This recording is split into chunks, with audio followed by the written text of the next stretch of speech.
Hello and welcome to the 2025 National Autosport Association Championships from Ozarks International Raceway.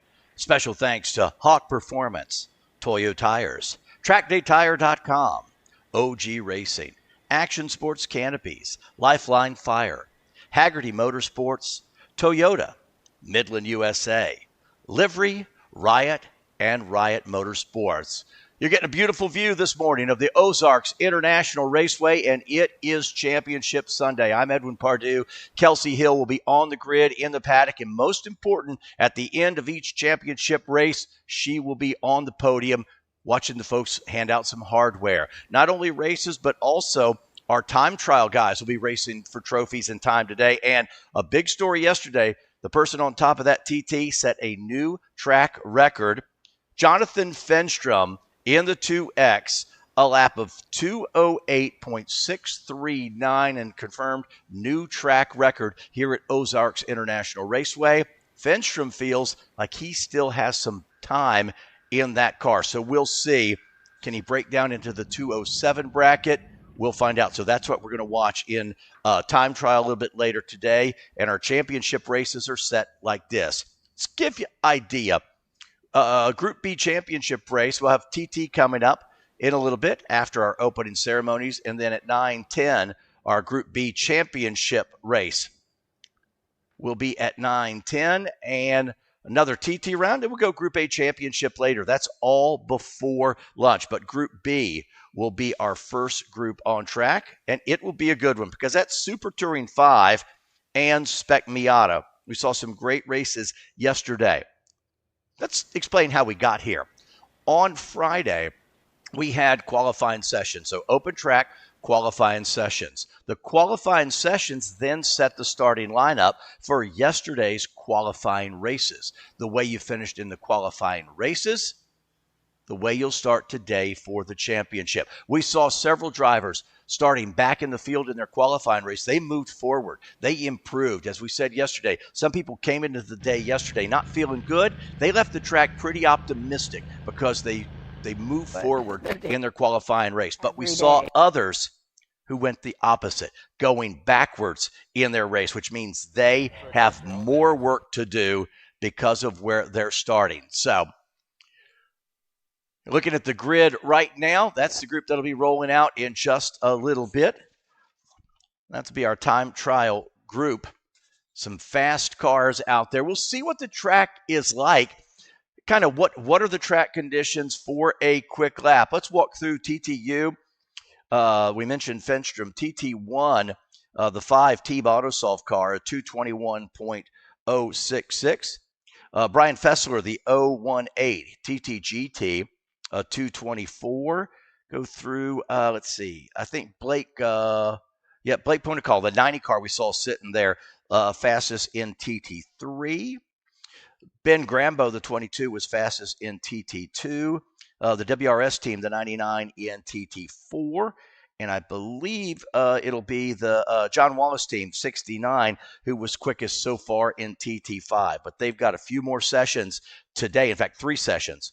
They'll have 2 this morning and 1 this afternoon. Well, let's set the stage for you. You see the paddock down there? Let's check in with Kelsey Hill. And Kelsey, let's kick off this show from Ozarks International Raceway. Good morning, ladies and gentlemen. I'm so excited to see you today at the 2025 NASA Championships. Boy, oh boy, do we have an exciting morning for you with the TT racers. These are our time trial drivers. They have been putting the pedal down this weekend. I think we actually have Jonathan Finstrom here. Hi, good to see you. How you doing? Good, nice to see you again. I have to tell you, we are so excited.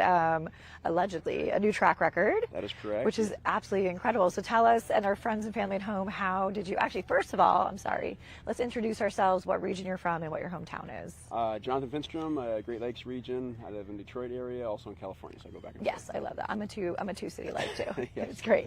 Talk about your car that's here as well. It's obviously an interesting downforce-based car that allowed you to put this through the corners here at the Ozarks. But let everyone at home know what this is, what's unique about it, and why you love driving it. Well, it's a Stoddaker S12. It's one of 5 cars built. So the guy John Stoddaker, he's a kind of a known, famous builder for aircrafts and boats and stuff like that. And then we've obviously over the years modified it immensely to get it to where it's at today with aero, different motors, change the chassis, suspension, a little bit of everything. Yeah. So we've been seeing you out there just bombing through the corners. It's been incredible. I'm pulling almost 4 Gs out there. It's pretty intense, actually, this track. Absolutely. And for everyone to understand, the time difference between you and the other drivers is unbelievable as well. You know, we're doing the different things. You'll see when we put the graphics up later in the broadcast this morning. You're sitting with the fastest time, I think, at 2:08 and change. Yes. And the next people are quite a bit behind that. So I think that has to be an interesting thing to be that much ahead of everybody else. Yes, it's definitely, this track is very built for this car with all the high, fast G corners, so it makes my car the delta even more different compared to these guys. But usually, you know, not the same, but usually there's a pretty good gap usually, so the cars, I owe it all to the car. Yeah, that's good. Well, I would say the driver does a little bit of that too, but you know. I sit there and, listen to the radio or something. That's right. Yeah. You're the pilot behind it, which is great. Yes. So Yes. that's great. Well, good luck today. We look forward to seeing you out there in a couple more TT rounds until the podium around lunch. Yeah, I'm actually take it easy and just wait for the championship for the SU That's race. great. So, Awesome. Well, the goal is to get That's 208 right. down here. That was the goal, to beat the record, and I did that. So I'm happy because to drive this track at that speed, it's intense. Yeah, I believe it. We've gone out for a couple laps, and it takes a lot of tons of just faith in yourself, faith in the car, faith in the track not moving. Yes. So great. Yeah. Well, wonderful to see you again. Nice to see you too. We'll be seeing you all day today, and we'll check up with you up at Impound as well. Okay, sounds all great. right. Thanks. Have a good day. Thank you. We're going to keep coming. We have a special guest joining us from outside of the booth. They let me out of my cage. Yay! I'm outside. You guys haven't heard Edwin, his amazing interviews, or his amazing coverage, of the race all weekend. So talk to us, what's it like being behind the booth and just watching this all weekend? It's a blast, and we've launched some of the new technology this weekend, which makes my job even easier because you've got everything at your fingertips. And then if you're sitting at home, or even the guys here in the paddock, you pull up that new .live. I mean, it's amazing. Yeah. You pick the camera you want to see. Maybe there's one corner you're like, man, I'm really having trouble with this corner. I want to watch everybody else do this one corner and figure out what I want to do. So the interactive nature of it is incredible, and then it makes the coverage so great. And we kick off this morning with our time trial guys, some of the fastest laps of the weekend, but we're going to see how much quicker they can go. You're just talking a new track record. So exciting. Insane. So we'll see a lot today, and then it's championship Sunday. Yeah. So the excitement ramps up a little bit. There were cars here testing on Thursday, qualifying on Friday, qualifying races yesterday. Now we've set the field, and this is the whole reason you're here. You get the fun part too, because you get to be on the podium when they're handing out the hardware, and super excited. You've been behind the wheel a lot. Yeah, I'm going to interview the interviewer. This is good. What's everybody thinking about this morning, especially in the race groups? The tensions are up. I think for a lot of these people, they've been really either here's a friend that's helping to push them, and they do a lot of data analytics between the sessions to see how they're handling corners, who can help them figure out places we're having struggles with. Likewise, they're meeting new contenders here, and that's what's really fun too, is you have the challenge of learning a track, being with different racers, and the mixed class as well with the different groups. So for me personally, I think so much of it is, as everyone's been saying, it's confidence in yourself, confidence in your vehicle, making sure your setup's correct, understand the tire temperatures and the pressures you may need to change as the day goes on, and then just letting it rip. Honestly, you just got to go for it at this track. Today's the go for it day. We've seen a few folks who went for it maybe a little bit earlier in the week. Today's the go for it day. I got to sit with some of the corner workers last night after everything was done. You and I talked. That's sometimes where you get the best insight, hanging out with Joey and the guys and really learning the track. So listen, you got a lot to do. Thanks so You've much. got an opening ceremony. Go back to your lair. I'm going back. I'll be in my cage for the rest of the day, but you guys have fun. You guys are doing a great job. We appreciate you in there. The folks you don't see behind the camera, working just as hard. Bud. Bye. All right, we're going to come on up, try and get some time here with some other folks that are having a great weekend. We have my most favorite friends, teammates, family afar at the track. We've got Paul Fessler and Brian Fessler. And what is so exciting about these guys is they not only drive these amazing cars so well. Brian has been doing an incredible job this weekend. Paul and Brian both build these things from the scratch up. I know we talked about this in years past, but they bought this Ford Mustang off of a showroom Florida dealership, stripped the whole thing down, turned it into this beast, and have been putting the laps down. So good morning, Paul. How are you today? Great, Kelsey. How are you? Good morning. How's it going? Good. How are you? Good. We've actually spent some time talking to the folks at tech and compliance in different areas so people at home can get to know what they do. You guys have been in an interesting situation all weekend where you've been putting the time in at the track and you've built a beautiful machine, and people are questioning what that is. It's one thing that we've talked about as friends as well. So when you have those situations where it's obviously high pressure anyways with this, how are you handling that as both the builders, the drivers, and family as well? Well, to be honest with you, it's out of our control. Yeah. I didn't think about it 1 minute last night. Yeah. It is what it is. We'll see what happens. They're apparently going to the executive appeal now this morning. Well, so at least you're being thorough. Yeah. So, it is what it is. I don't know. I've always said you have fewer friends the faster you go. That's a good way to think about it. And Brian, for you, you've been putting down great lap times, doing so great in your class. How have you approached the Ozarks this weekend? No, I'm just making it to Sundays, the first thing, and then just showing the great quality of work that Paul's Automotive Engineering does, and just being able to be there on Sunday. Absolutely. And you're also in the drivers that's doing 3 different classes. When most people come out here and they try and preserve the car, preserve everything about it, what makes you excited to go out there and just show them what you and the car can do in 3 different areas? Well, it's just fun to be able to go out there and just do everything. Yeah. Awesome. That is so good. Well, we want to give you another congratulations because you're a new father and you're a new grandfather. Yep. So we're very excited about that personally and the whole NASA family. So thanks for keeping the generations of racing going. Oh, yeah. Yep, absolutely. Good luck today. I'll be cheering the loudest for you guys. So we'll see you out there. We'll grab some more guys. Here we got Joe. How are you, sir? Good morning. Good to see you. Thank you. Good to see you. I know. Look at you up here. Talk to us about your weekend. Good weekend. Excited. Worried about the car up front. Things came together. Really never had an issue with the car. It's just the way we were checking things. So exciting that the car worked out. And then all the goals that I set for myself, so far I've hit. That's great. So with qualifying, with time trials, so I'm doing both, of course, supersizing. Yep. So today, if I can come out, car holds up, well, I think I can do it. I love it. Well, we're here. We'll cheer you on through that. We're going to show a really great interview that we had with Joe earlier this weekend, talking about the car, talking about setup work, what he does as a driver to stay on top. Got some things you're defending this weekend for ST, as well. Yep, for ST. So we'll be seeing you through both this morning at time trial and then ST a little bit later. Yes. All right. Well, good luck. Well, thank you very much. We'll see you out there. All right, I'm excited to talk about this car. Oh, you're down this way, the green. Yes. Part of our Corvette gang. All right, let's go. We'll take a quick little jaunt down to our vehicle down here. No one down there when I That's okay. That's okay. We like to have all of our friends. It gets lonely at the front. As Paul just said, the faster you go, the less friends you have. quiet up here. So Lex, talk to us about your car. We saw these earlier as we walked through the garages this weekend. People have not had the chance to meet you yet. Right. So give us your name and where you're from and what your region is. So I'm the driver. I'm Eric Kennel, but this is a team. Oh, sorry. Yeah, no worries. It's Team AutoSolve. We only been running this car for a couple of years, developing it with Louis Gigliotti Racing, and the owner, John Pearson, he's right over there. We co-drive it together. Excellent. And it's just a pretty basic C6Z build. It's about to get some big upgrades and hopefully stay in TT1, but doing pretty good this weekend. We broke the record last time we were here. We went a little bit faster this weekend. That's all we wanted to do. And hopefully just a little bit quicker this morning. Take the car home in one piece and go home. So we always say, take the car home, put it in the trailer. It's the best. It's Yes. dangerous, but it's awesome. Super fun track. That's So, great. It's been Well, a great weekend. big a new car, big a new build. Obviously, you said you've been here a couple of times. What have you been doing to consistently progress here at a track that always challenges you on every turn? Man, just a little more each corner. If you go overboard, the consequences are huge here. So just that little bit more speed on entry and back on throttle early. Yeah. All these hills, you lose speed, your delta, you got all a good. lot of maintenance throttle here. So that's been my key thing, just inching up a little bit every time. So great track, been having a Cool. blast. And as far as car sharing goes, it's something some of our friends at home may not be aware of.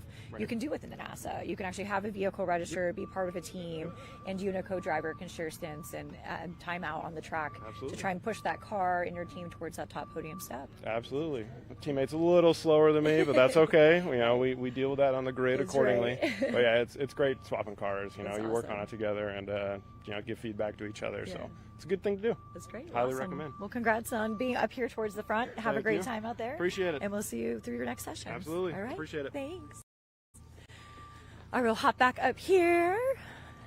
See who else is here this morning for us. I think we'll get some time to chat about. Good morning. Oh, there we go. That's what we want to see. Happy drivers. That's what we always always love and live for. Good morning. How are you? Good morning. Good Fantastic. morning. We are on our live broadcast and just introducing people to the drivers this weekend. I have seen you. I've been texting you, trying to catch up on this car, so I'm very excited to speak with you. Go ahead and give our viewers at home, your name, your region, and what your hometown is. Yeah, sure. Tage Evenson. I'm from the Arizona region. My wife and I, we run that region. It's Regional Directors, and we're from Phoenix, Arizona, and super excited to be out here. This track is absolutely amazing. That's awesome. Well, obviously you're towards the front of the grid today, and TT, talk to me about this amazing car that you've built. It definitely stands out on the paddock, stands out on the show, and also goes pretty fast. Oh, this amazing car. My wife will say it's anything but amazing. This is, she says, the piece of crap. But I absolutely love this car. I love the fact that you look at the grid and you don't expect to see a Honda Civic out there with the Corvettes and the real serious hardware out there. So yeah. It's been an absolute labor of love. I think last month in Speed News they had a bunch of details on the car, so if you didn't miss that, go out there and read about the car. I've had it like almost nearly 20 years or so. That's amazing. And I love long time builds. It's long fun. Every time. day you just kind of think of new things to do. Yes, and I do it to myself. It's known as the most unreliable car in NASA, but it's 100% me. As soon as it runs good, then I say, what can I do now? What can I change to make it go a little faster and a little bit better? So it's just a constant tinkering with the car to try to make it faster, and you know, it's home built. I'm not an engineer, but that's great. Hey, grassroots, and that's part of what NASA is. You can really build what you want to build, drive what you want to drive. We talked to a couple of people about that. They've had cars for their entire life that they've run at NASA, and it's really neat that you can continue to do that. You don't have to constantly be investing in a vehicle. You can invest in your driver performance and invest in what you know you're comfortable and familiar with. Absolutely. Yeah, and you expect at Ozarks, especially, I think knowing your car is so critical. You know exactly what those limits are, where your edges are, how much runoff you can take, all those things. Well, I'm still trying to figure out the track. Like I said, first time here, and this track is absolutely amazing, but it's super duper scary. 100% a driver's track, and hopefully I can just find a little bit more, but still take the car home in one piece. That's awesome. Well, you've been finding a lot of it for up this high in the TT starts today, so good luck out there. Thank you for being a regional director. We appreciate everything you do for NASA, right. And if you're in Arizona, let's go. Yeah, all right, thank you. All right, thanks. Have a great day.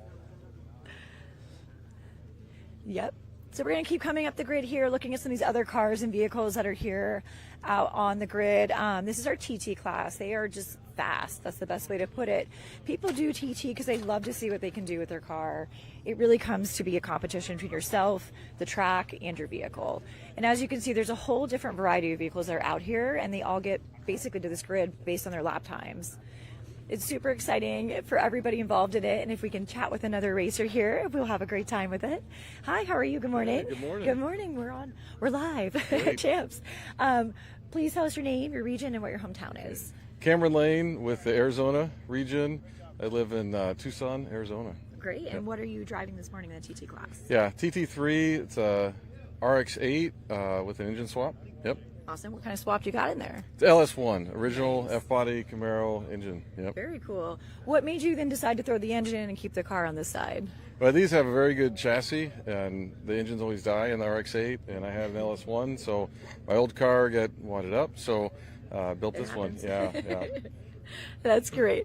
Awesome. Well, good luck today. Have a great time out there, and we'll be checking with you all the time. All right. Thanks so much. We've got Ben Grabo here, and he is having a great morning, it looks like. He's got his tire pressure gauge looking very prepared. Good morning, Ben. Good morning. Good morning. Good Always morning. Good to see you. Good to see you. We got a chance to catch up with Ben earlier this weekend, and we did a great interview, which you will see today during the live stream. So make sure between sessions you stay tuned into our live broadcast so you can learn all about Ben, his beautiful Corvette, and what he's been out there doing. How are you feeling today going in? I'm ready. Just trying to be really relaxed and loose today. Not think about it too much and just go be fast and smooth. Awesome. That's great. Well, good luck. Everybody, get ready to tune in later on today. It's very exciting to see what Ben has to share. Awesome. Awesome. All right. Great to see Thank you. Good luck. Go Team Mid-Atlantic. We've got two drivers out from the Mid-Atlantic region. I'm from the Mid-Atlantic region myself, so I'm a little partial when we have a chance to catch up with them. So we're happy they made that trip out here, and Ben's definitely been showing people what the Mid-Atlantic region can do. Good morning, sir. How are you? Good. How are you this morning? morning? I am well. Thank you so much. We are letting people meet some of these TT drivers this morning on the live broadcast. So tell her your name. My name's Jeremy Selenius. And what region are you from? We're from NASA Mid-America, yeah. Oh, right great. here. Awesome. This is our home track. Home track. This is the guy we want to talk to. So along with this beautiful Corvette, what about TT do you love? I enjoy, just trying to find the one perfect lap, right? Yeah. Does it ever happen? Probably not perfect, but that's why we're always out here looking for that. So. That's great. Have a lot of other drivers who haven't been here before come to you for advice this weekend on how to handle this track? Some for sure. We've reviewed some video and stuff like that just to try to, help them go faster in certain corners, because some of them can be a little bit, exciting off, off camber and such, and blind over crest. So, but yeah, awesome. Best track for NASA, I believe, is here. So that's amazing. Yeah, it's been amazing seeing this, getting out there myself for a little bit to kind of see what it's like. And it's, if you drive, you're like, oh man, this is a track you got to work on every turn, every bit of it, understand throttle management, brake management, all those different things. Yeah, we've been here a bunch, and every time we come out, we're still finding time. So have we perfected it? No. That's great. Well, hey, that's the best part of racing. You can always work on anything. New car, new tracks, new driver. Yeah, so that's great. Well, thank you so much. Have a great day today. We wish you luck. Appreciate it. All right, see you soon. All right, we're going to keep making our way up the grid here, chat with some other folks. Our wonderful corner workers, that is something that is so important for us here at Track Safety.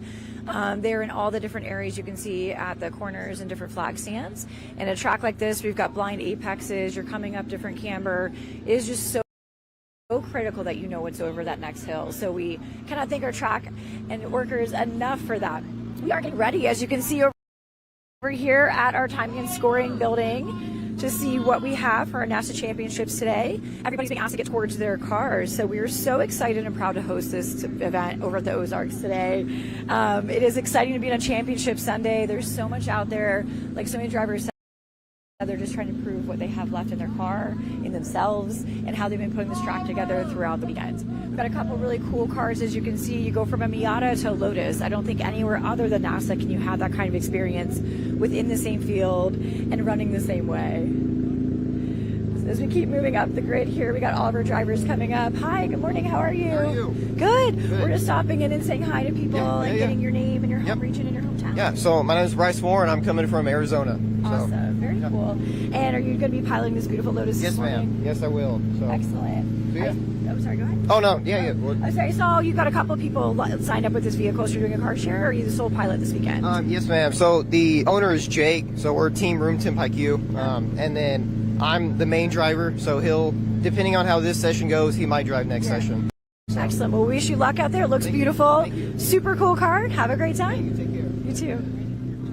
All right, we're going to keep coming forward, and I want to say that everybody, as you've been hearing, loves this track. It is so exciting. We joke they should research a general warning that you get addicted to this track. I personally have Ozarkitis. It's bad. So we'll keep... Oh, Donnie! Let's talk to Donnie. How are you doing this morning? I'm doing great. How about yourself? Oh, it's a beautiful Sunday. No, it's really nice. No, exactly. Yeah. So great. So if those don't know Donnie, he's been doing our pace car driving this weekend, which is a really important job at the racetrack, especially somewhere like this where we have a lot of blind turns. Cars could be off or in a different compromised position. What are your primary thoughts as a pace car driver, both at the start of the race and also during the race? Really just keeping the field together and doing the best part of that, and especially if it's a split field, trying to manage the traffic and the situations and the flag stations and all the blind turns and keep the car in the center of the track at the same time. Yes, absolutely. And everyone thinks of the pace car, they go nice and slow. I have to say Donnie's been giving some nice lap rides to our VIP and Pro Pass individuals here. So talk about that when you take someone out in a really cool car like this Toyota. So the Toyota, this is the GR Supra Toyota. So this is a manual 6-speed, so old school 6-speed, which is pretty interesting and very cool. I'm a manual girl myself. Yeah, so I love it. yeah, exactly. You can still get them. Yeah, no, I think that was the purpose of Toyota, actually resurfacing that. Yeah. So the big thing is when I take somebody out on the track, I go ahead and I talk them through the turn, exactly where I'm at, each apex, each turn in, each blind spot, and where I'm going to track out. So I kind of really explain to that person what I'm doing in the car in each lap, so that they know what's going on. Very cool. Well, Donnie's a very talented driver, aside from helping us here at NASA. He does a slew of things, so if you have a chance, check him out. Go get some lessons and some school stuff with him out at Ford Performance. Yeah, Ford Performance. Out in Utah. I'm excited. I'm going to go get some Raptor time, so we're going to get down and dirty later. All right, great. Have a great time. Yeah, See you soon. well. Thank you. Oh, hello, Jonathan. Good morning. How are you? Oh, doing well, doing well. Good. I love this. So we had such a good time in the Mazda rig that you brought from Mazda Motorsports. We're going to show you guys that video a little bit later today. I was very fortunate as a Mazda racer myself to get you to open up the cabinets and show what was in there. So yes, we'll we got show a lot them. of cool stuff. Yeah, Absolutely. So with Jonathan Black here with Mazda Motorsports, talk to our friends and family at home about what you're doing while you're here. So we're here supporting our customers and racers. So we were able to bring our grassroots support trailer, which is full of parts for mainly the first, second, and third generation Miatas. We've got some RX-8 stuff, some Mazda 2, and a little bit of ND stuff as well, as those are starting to trickle in to the grassroots atmosphere. And beyond providing just parts, I'm here on site being able to help with technical issues. We helped a couple customers yesterday figure out some issues, and we replaced a wiring harness, and they sped up. So it's great. There you go. Absolutely. Got to get those wires working. Exactly. So and you find when you come to these weekends, you actually have a lot of time as a company to kind of get a feel for what's actually out in the paddock and what things you need to be continuing to produce as a manufacturing support. Absolutely, and that's one of the things we're continuing doing as a department is identifying not only what we need to make sure we still have in stock, but are there new products or new issues that are creeping up with parts that are aging to a point where it's time to replace them, and it's something nobody's done since the cars were new, and do we need to jump ahead of that? Absolutely. And one thing, if you're not signed up for our Speed News, please sign up for that NASA Speed News. That's where some very exciting things get released whenever they come public. So follow that, follow social. Thank you so much for your time today, Jonathan. Absolutely. And everybody, tune in later to learn all about Mazda. And if you missed that in real time, it's always live on our YouTube after today's championship race broadcast. We'll see you soon. All right, Thanks so much. Thank you for your time. All right, well, we're going to keep moving up this way. We're a couple of minutes for our national anthem and things going live there. So we will continue to get up here so we can meet our national anthem singer. Good morning. Good morning. Yep. Hi, good morning. Thanks for coming out to join us. Absolutely. For our friends and family at home, let's get your name. Obviously, your hometown's right here in the Ozarks. It is, yeah. Jacob Smalley. Excellent. I live in Versailles. Okay. Oh, well, we're actually the same in that Yeah. area, so great. Perfect. Well, we will let you get to it, sir. Thank you for being here this morning and Absolutely. blessing us with your voice. Thank you.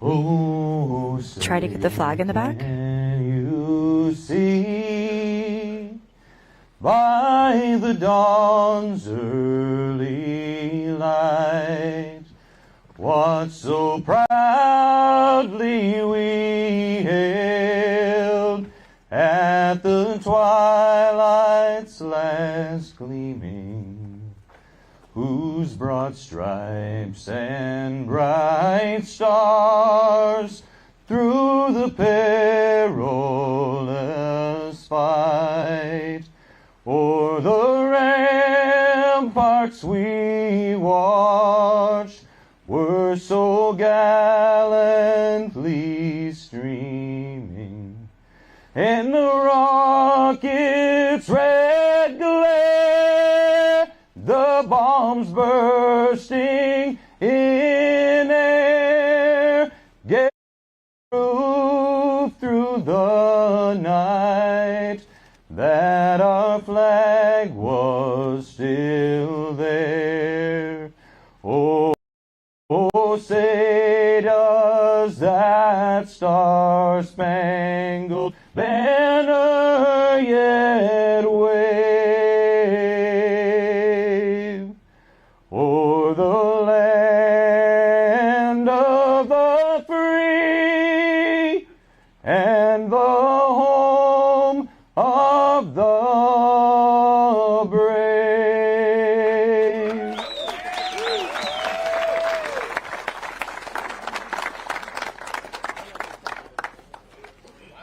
We'd love to give you the great honor of letting them know they can start their engines if you'd like. Oh my God. I think it's still on.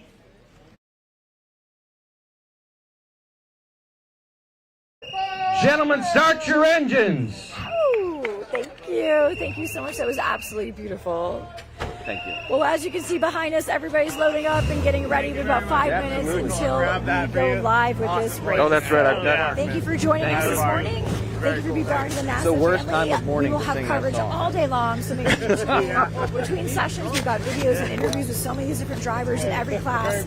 So if you've got the time, The morning keep air that does not work. live broadcast running all day long. And remember, you can go to Thank you our very much. Really this is a new appreciate it. website that we Have a built good and day. developed especially for Yeah. you at nasachamps.live.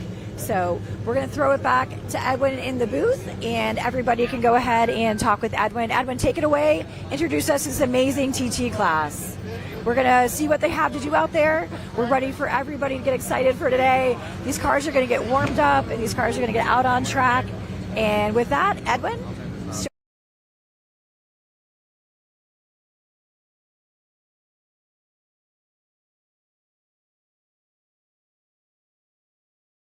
A look at what's going to happen today. You see our time trial coming up, round 5. That'll be the thing we kick this day off with in the Group B championship race.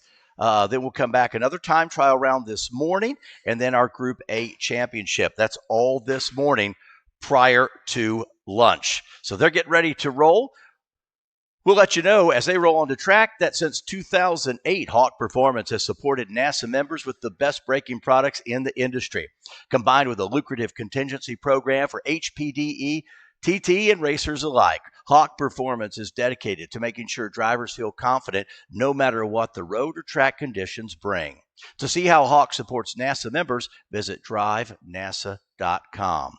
And did you know since 2002, Toyo Tires has been the official tire of NASA? Season after season, NASA competitors are rewarded with generous contingency awards and unparalleled support. Toyo Tires is committed to supporting NASA competitors for all their tire needs. You can visit drivenasa.com for more information. And thank you to TrackDayTire.com, proud to be the official sponsor and official tire supplier of NASA. NASA members are able to take advantage of TrackDayTire.com's enormous inventory and technical support team focused solely on helping members extract the most from their competition tires on track. For more information, you visit drivenasa.com. So time trial, this is TT, round number 5.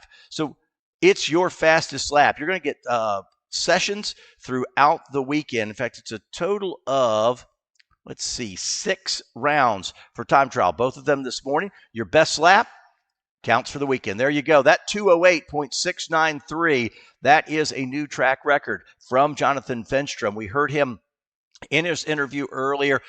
May not be able to go quicker than that. Going to go out this morning.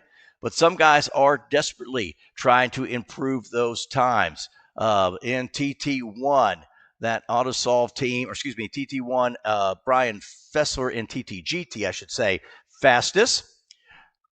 So we'll go, as we said, Finstrom the quickest in a 208.639. Your TT1 leader is the team AutoSolve, car number 5, a 221. Brian Fessler, he leads the way in TTGT. He's in the car 018. And then Joe Kellerman, he is second quick in TT1. He's in the 71 car. Tage Evanson in TT1. He's in the car number 17. And then leading the field in TT3, that's Blake Pomakal in car number 90. Now chasing Finstrom is James King. He's the second TTU car in car number 85. And then Cameron Lane, he is second quick in TT3, the 240 car. Let's go to TT2. I actually spoke with Ben Grabo. You heard his interview earlier in the 22. He leads in TT2, 231.054. He feels like there is more in that car this morning. And the other driver that's chasing him in TT2, Jeremy Selenius in the 73. Pick up some more of our TT1 fill. Cody Carter is in the 33. And Troy Coates in the TT2 car is next. Give you the rest of the field, the 99 Team WRS machine, and then the 129 Team Room Temp set to go. They're a TT4 car. Sylvan Kanev in TT4 is in the 122, and Ken Richards, 76X. Blaze Blatchenweiler is in the 81 car, and the John Wallace team in 69. Jordan Hill in the 778, and the 191, that's Corey Crane. Raymond Guerrero in the 888 and Daniel Alpanek in the 18. Sean Farah in the 77. Mick Blue team in the car number 76. That's a TT5 car, and Robert Burtis in the 228. Helmut Dara is a TT4 car in 170. Perry Wang in the TT5. That's car 88. And Jerry Terranova in the 98. Cameron Metacroft in the 420. And Terry Free in the 548. Now, You may see some of the cars that are listed on here not go out in this session, but it looked like most of the field did go out. So the grid was pretty full. Everybody I talked to, and you heard Kelsey down on the grid talking, most people felt like it was a good morning to make some time and improve here in this session. So we will, you got to give them that one lap, and then it's a warm-up lap, and then it takes a little while for us to start seeing the fast laps come popping up on screen. Talk to the driver, Cameron Metacroft, in car number 40, the TT5 car. Talked with him a little bit, the Texas region driver. He's a 257.465. He set that in the last round yesterday, and Metacroft feels like he's got at least 2 more seconds in that car. Well, he'll lead it. He's chasing, is that the team? Yeah, it is. It's the John Wallace team. They're leading TT5 right now with a 2:37, so they need to pick up some time there. But we've got a long way to go to get to the lead, but it just feels like the 420 car he set on top, just track conditions and everything. He thinks he's got 2 seconds still in that car, so we'll follow that in our TT5 session. 30 minutes on track. Then we'll come back with some hardship laps. That's folks who may have had issues yesterday. Shake the car out quickly. Championship racing. Time trial, round 5. All classes are on track together. That's pretty easy to do here because this 3.97 Ozarks International Raceway, 19 turns. The cars have plenty of room. You've seen some advertisements saying 1,200 feet of elevation change. Well, remeasured and looked at all the, I guess a little closer on the ups and downs, if you will, and a cumulative lap actually is over 1,480 feet of elevation change. So you're either putting input into the wheel left, right, or you're moving up and down, and you're never kind of in a straight solo run. So that makes it a challenge, and will be especially challenged when we go racing later.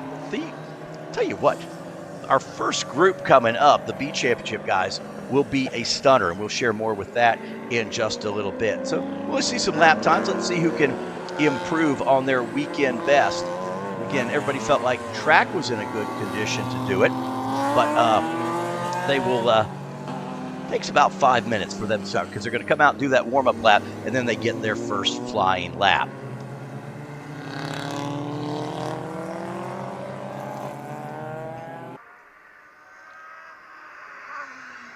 Let's see what. So Finstrom, we mentioned the 208, but let's see what's my second TTU car. Is James King with a 228. So there's a big gap there between the TTU first and second place. As now you see the cars up to speed down that front stretch past start finish line, and the track is now green. And again, this is a 30-minute on-track session. Once they come back around start finish, we will reset timing and scoring, and we will let you know. Well, debate debuted yesterday with great success. NASAChamps.live. It is an amazing timing. It's more than just a timing and streaming platform. It is interactive. You have access to 20 of the live cameras here at the track. You can switch between the corners, figure out which corners you want to watch. You can follow a favorite driver. It's like putting you in the director's chair. So here's what you have. Obviously, the real-time live timing. So every lap, you can do sector times. You're watching position changes. You'll see us today start populating more and more of the driver profiles and bios. So you can click on that driver. Maybe you're in timing and scoring area. You can click on that driver, pull up a driver profile. Where are they from? What's their background? What region do they race in? Another great piece, especially for drivers here at the track, road course weekend, the schedule may change depending on what's going on track. So the live schedule is updated constantly. Interactive fan chats. Now, this is the one that's amazing, is the multi-view mode. You can go up to 6 cameras and watch the 6 camera feeds all at one time with the multi-view mode, and you decide what are the 6 cameras you want to watch. We talked a little bit in pre-race with Kelsey that maybe there's a driver that's maybe, I'm having a real tough time in this corner. I'm going to lock in on that corner. I'm going to watch where everybody is. Where are they coming in? what's the points they're hitting for a quick lap. So you have control of that. It's again, you're in the director's chair. So again, it's the brand new NASA Champs Live, debuted here just yesterday as part of the 2025 championships. Hot laps are now starting to come in. Team Autosolve, the first lap of a 2:22. Not quite as fast as his round one lap, but again, that's the first flying lap. Talking this morning with some of the folks up in control, and typically here, may not be that first flying lap. It's probably going to be the second or third flying lap. You get that warm-up lap and second and third flying lap. So Team Autosolve almost as quick as they were yesterday. We mentioned Finstrom. Finstrom's going to take a couple laps and sit on his lap, but let's look at the number 90. Number 90 of Pamical, a 2:34.074. So that will let him continue to lead.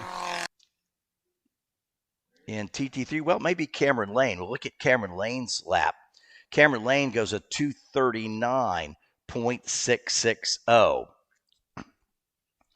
Now, you could go into the timing scoring and set it how you'd like. You can break it out, obviously, by class, overall running order, and say puts you kind of in control of what's going on.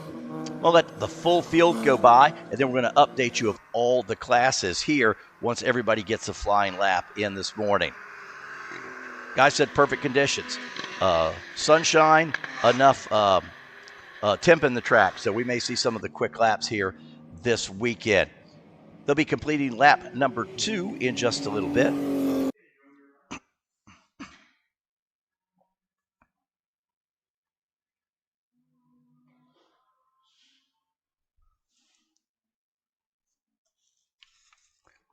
We have been treated to that shot all weekend long. That's the Turn 6 complex, and our drone shot has been amazing all weekend long. The camera coverage here is unbelievable. Pamical in the number 90 as we're resetting some laps now. Team Autosolve now goes their quickest of the weekend, 2:20.994. That's a TT1 lap. Their quickest of the weekend. Pamical, his 2:34 this morning was his quick lap. Let's see what he can do and improve that second lap in the car number 90. But his first lap this morning, 2:34.074. That's the TT3 car.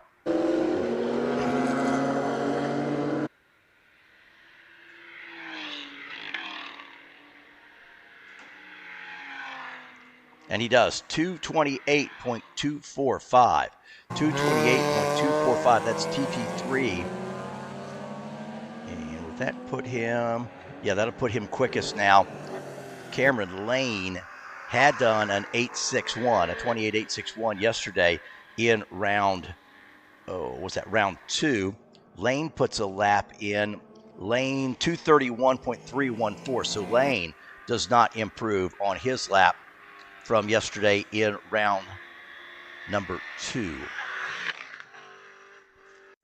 All right, everybody should be through a couple laps. So now what we're going to do is scroll through our handy-dandy timing and give you some updates. As we mentioned, in TT1, Team Autosolve out of Glendale, Arizona, the 05 car. They have gone 2:20.994. That's their quickest lap.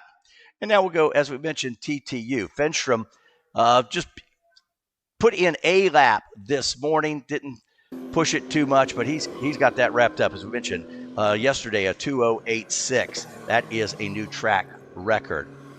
Going to TT2, we mentioned Blake Pamical in the 90 car. He now a 2:28.245. Selenius in the 73, and Troy Coates in the 16. They're your top 3 in TT2. TT3, Cameron Lane. Now, his first lap is still a 2:28. And then TT4. Let's jump over to TT4. That's the team tap room, 1:29. They've gone a 235. They still haven't improved. They're just a couple tenths off from their quick lap. And then the 122, Sylvain Canev, he ran a 235.860 this morning. That is quicker than he did in round 2. That's a quick look at TT4. TT5, the 778 of Jordan Hill. He was a 238.52. He has improved this morning. Goes from 238.5. He's down to 237.783. That's TT5 of the John Wallace team in the 69. 237.914 yesterday. They have not improved on that time, and that's in TT5. Go to our GT cars. Ken Richards in the 76X. Let's see, did Richards do? Yeah, Richards had done a lap in round 4 of a 237.074. He has not bested that because he's still in the 239. And Raymond Guerrero out of Missouri City, Texas, he's in the 888 car. His quick coming in today, 240.815. He has improved. He did a 240.815 in round 4 yesterday. This morning gets it down to a 240.168.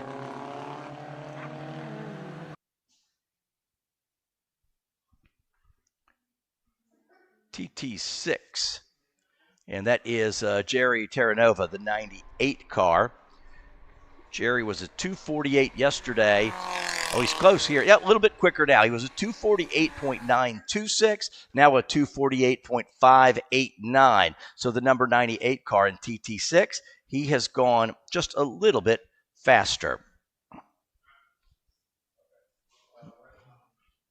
All right, so remember we talked talked about Cameron Metacroft. So he felt like he had about 2 seconds in that car. Well, he had more than 2. He came in after round 4, a lap of 257.465. He's got that down now to a 252.9.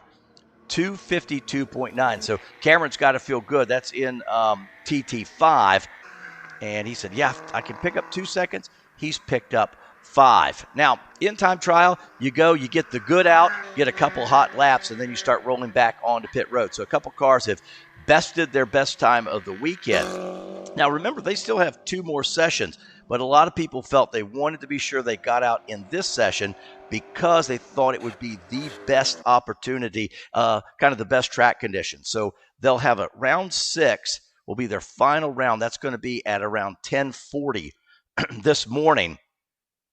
We'll wait and see how many people take advantage of that. And what they're going to wait and see are what are the track conditions. Do they think they can go quicker? That one, you may see them come out and just do 1 lap to get a feel for the track and say, no, you know what? Morning was a lot better situation. I'm going to stand on my morning lap. But again, that's coming up later. It's one last chance for some of these drivers to improve. But several of the drivers now starting to roll onto pit road. They figure they've made their best lap of the morning, and they are happy with it. OG Racing, as the official motorsport supplier of NASA, OG Racing helps get the best safety products in drivers' hands with the convenience and simplicity through the all-new NASA Racing Gear store operated by OG Racing. Accessible via the NASA homepage, the new NASA Racing Gear store operated by OG Racing will offer NASA members special member rates and one-click convenience to purchase all the necessary gear. If you do an HPDE, time trial, racing, plus NASA official merchandise and more. Visit store.drivenasa.com for more information. Sun beat down on these teams this morning, and that's why we're glad to have Action Sports Canopies. Founded in 2011, Action Sports Canopies is a top manufacturer of large format print items, including canopies, flags, table covers, and event products. As the official print partner of NASA, members receive an exclusive 15% discount on retail products.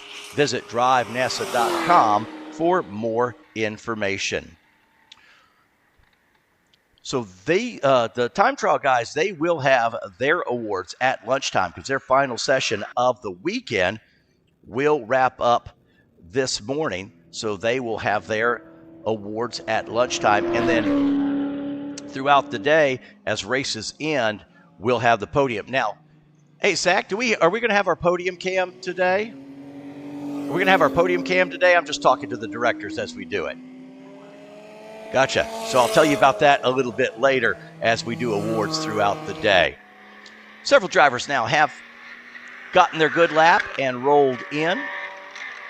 Several groups have improved from what they had going into this thing. Again, the real part will be, do they go out? Now, in time trial, you guys come up to the grid, and you've got to go out with that group. I think grid closes like a minute after they roll out. So it's not in a situation where you wait and go out late in the session. If you want to be a hot lap in that time trial round, you go out right at the beginning.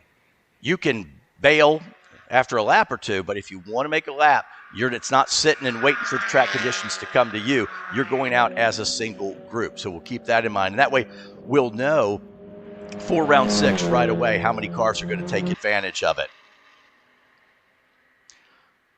That's just giving you an idea of some of the elevation changes here at Ozarks International Raceway. On Friday, I jumped in the car with J.R. Pesic, the owner, in the pace car. He said we were going slow. I called them highly spirited pace laps, but it does give you such a great feeling of this racetrack and the way the track is constantly moving. It's almost like the car sitting here and the track is moving underneath of you, especially in the roller coaster section, because you're trying to make that as straight as you can, and the track is moving left and right underneath of you. Oh, there's the camp area. Like I say, it was great. Got to sit up there last night, chat with some of the corner workers, Joey and his folks, and those are some of the unsung heroes that make it happen. So it was nice to sit with those guys last night, eat a slice of pizza, and learn kind of the ins and outs of this track. That's the entrance to pit road. That's as they come off of turn number 18. This is the shot just past start-finish line as they head for turn number 1. And once we get into racing, we can give you this whole lap around here. That's downhill into turn number 1. There's going off through 2.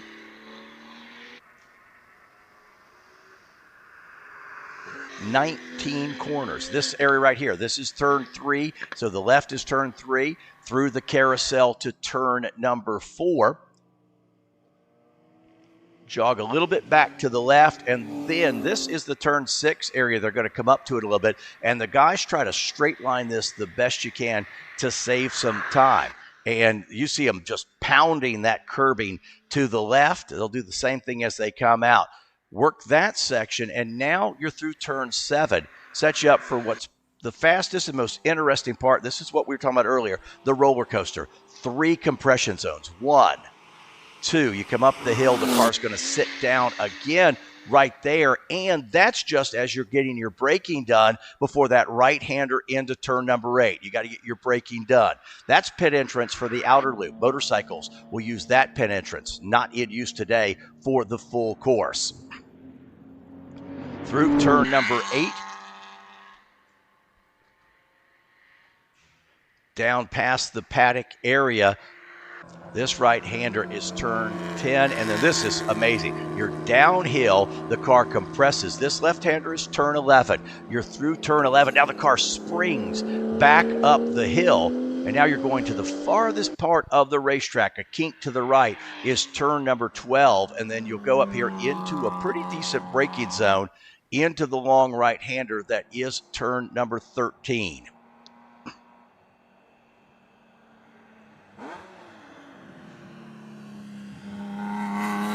Couple slow corners here, not many. Here we are coming back down the hill now. That's 14 down to turn number 15. 14 is one of the slower corners, but that's down the hill to turn number 15. Through another corner, you see there at 16. You're moving in 2 directions at once. That's the corner a bit like an Eau Rouge corner, and now to the slowest part of the track. Right here, a 17, and you'll see them come off 18. 18 slows the cars way down at a good point, too, because it's pit in. Here they are off turn number 18 at the pit in point, and it looks like both of those cars will go pit in at 18. There's one more corner, 19, that'll take you back onto the lead stretch. So this car will go ahead, pass, start, finish. Will sweep through turn number 19, and it puts them right here on the start, finish straight to the checkered flag. So it's a good lap around the track to give you an idea of the flow, and it also shows you how busy the drivers are on this track. Let's look and see if we've had anybody has greatly jumped up. I want to see the team AutoSolve 220.994. So that is their quickest of the weekend, but they set that on lap number 2, which you kind of expect. Pomacall in the number 90. Let's see, he is best 228.115. So I believe that'll lead the way in TT2. TT3, Cameron Lane in the 240. Cameron, not as fast as he was yesterday. He had been in the 228 range, could only imagine a 231. He's still fastest in TT3, just didn't get faster today in the morning session. Let's go TT4. It's the WRS, Team WRS, 234, and they did get a little quicker, down to a 233.255. And here's something interesting. That lap, they did that fast lap on lap number 6. As we said, we typically see those fastest laps in the first 2 or 3. They waited to lap number 6, and they brought their tap down from a 234 yesterday down to a 233.255. So Team WRS leads the way in TT4. TT5, Jordan Hill came in as the quick driver in the 778 Hill yesterday. 228.3, and he's down to a 237. So Hill, the Minnesota driver, was fastest after round 4 yesterday. He'll be even a little quicker now, so he leads in TT5. TTGT, Ken Richards in the 76X. Richards, 237 yesterday, not quite as quick today. And let's look at TT6. That's Jerry Terranova in the 98 car. He is a little faster than yesterday at 248.9. He's down to a 248.5. So we saw some groups get a little quicker this morning and some groups stay about the same. They're going to have one more, again, round coming up at 10:40. The number of cars that go on that will be based solely on what are the track conditions. I think you'll see several go out, do that warm-up lap, get a feel for it. But my guess is going to be most drivers will end up sitting on their existing time, either from this morning or from earlier in the weekend. But we'll find that out in just a little bit. And again, during lunch, that's when the time trial awards will be handed out. You're watching coverage of the National Autosport Association Championships from Ozarks International Raceway. Lifeline USA offers a wide range of motorsport systems that employ AFFF foam, Novec 1230, and other extinguishants with automatic, mechanical, and electrical actuation. Kits come complete and ready for installation with all necessary components included. NASA recognizes the importance of fire safety in amateur motorsports, which is why Lifeline is the official fire suppression partner of NASA. NASA members can purchase Lifeline products through the NASA Racing Gear store powered by OG Racing. Visit store.drivenasa.com for more information.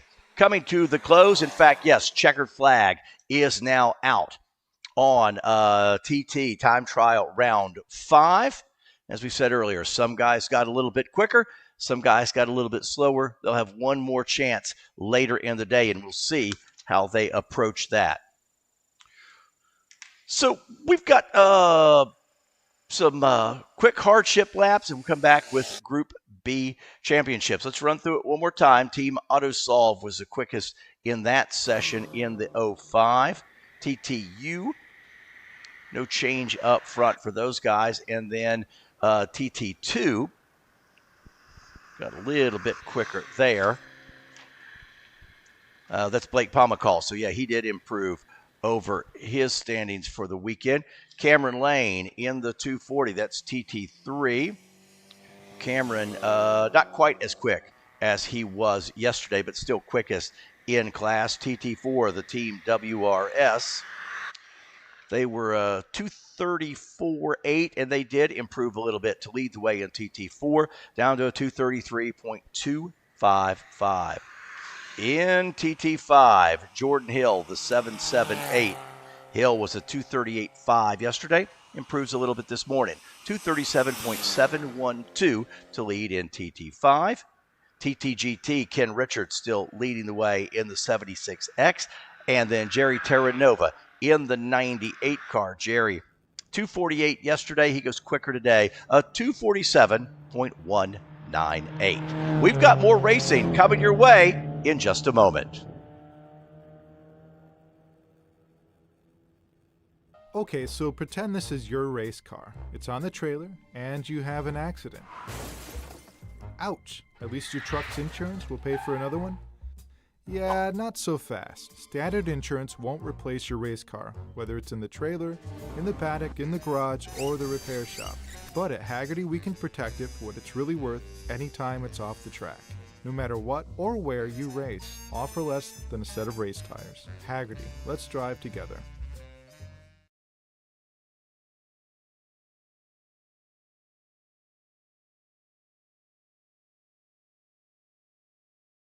At OG Racing, when you are shopping on our website, when we say in stock, this is what we mean by in stock.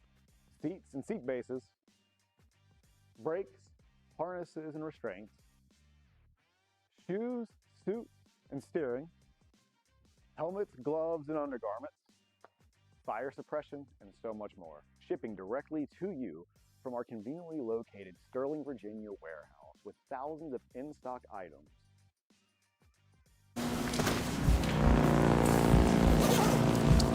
Thanks for filling in.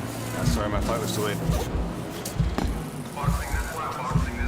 All right, we're P1 with P2 reining us in. They were already on the wets. The track is wettest on the east side, specifically through turns 7 and 9. We're gonna put you on intermediates to hold the gap. You need 157s to bring it home. You got this.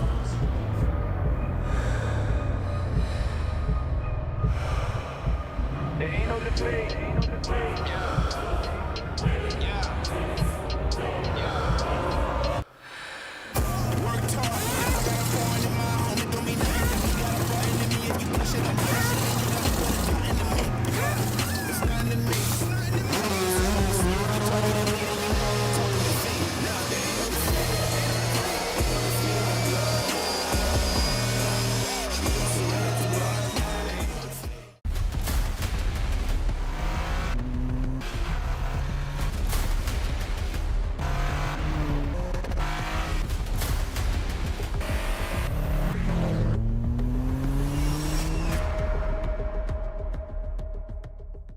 Okay, so pretend this is your race car. It's on the trailer, and you have an accident. Ouch! At least your truck's insurance will pay for another one? Yeah, not so fast. Standard insurance won't replace your race car, whether it's in the trailer, in the paddock, in the garage, or the repair shop. But at Hagerty, we can protect it for what it's really worth anytime it's off the track. No matter what or where you race, offer less than a set of race tires. Hagerty, let's drive together. And welcome back to the 2025 National Autosport Association Championships. We're at the Ozarks International Raceway. I'm Edward Pardue, Kelsey Hill, busy in the paddock and podium. We'll hear more from her in just a moment. Want to mention Hagerty Motorsports, an official partner of NASA. Hagerty Motorsports offers time trial and HPDE participants track day insurance on their personal vehicles against damage while participating in NASA HPDE and time trial competition. NASA members are also eligible to receive a 5% discount on collector insurance through Hagerty. Visit drivenasa.com for more information. Well, we are coming up in just a little bit, our Group B Championship. That's going to be a good one because that's going to feature Super Touring 5 and Spec Miata.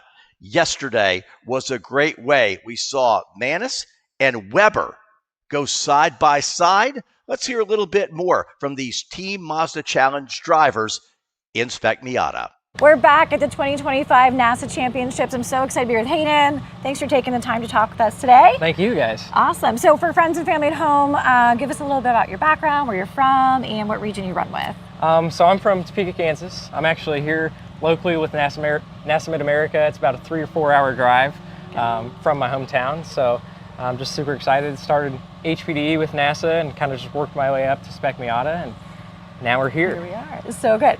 So one of the great things we're going to talk about is the Teen Mazda Challenge, which is a really exciting part of NASA. Obviously everyone knows the answer, but why a Miata? Absolutely. I mean, you know, just a Miata in general is just a great car to learn on. Mazda has a great program, especially with Teen Mazda Challenge. You know, Mazda is very heavily backed, very heavily into motorsports, and provides really great opportunities for younger drivers, especially me. Awesome, super exciting to hear that. And I think we look at Mazda, they've been a great partner to NASA and all motorsports, just like you mentioned. We've got full support this weekend. They're here at the big trailer. So if you're doing anything, our friends are all here for that part of this.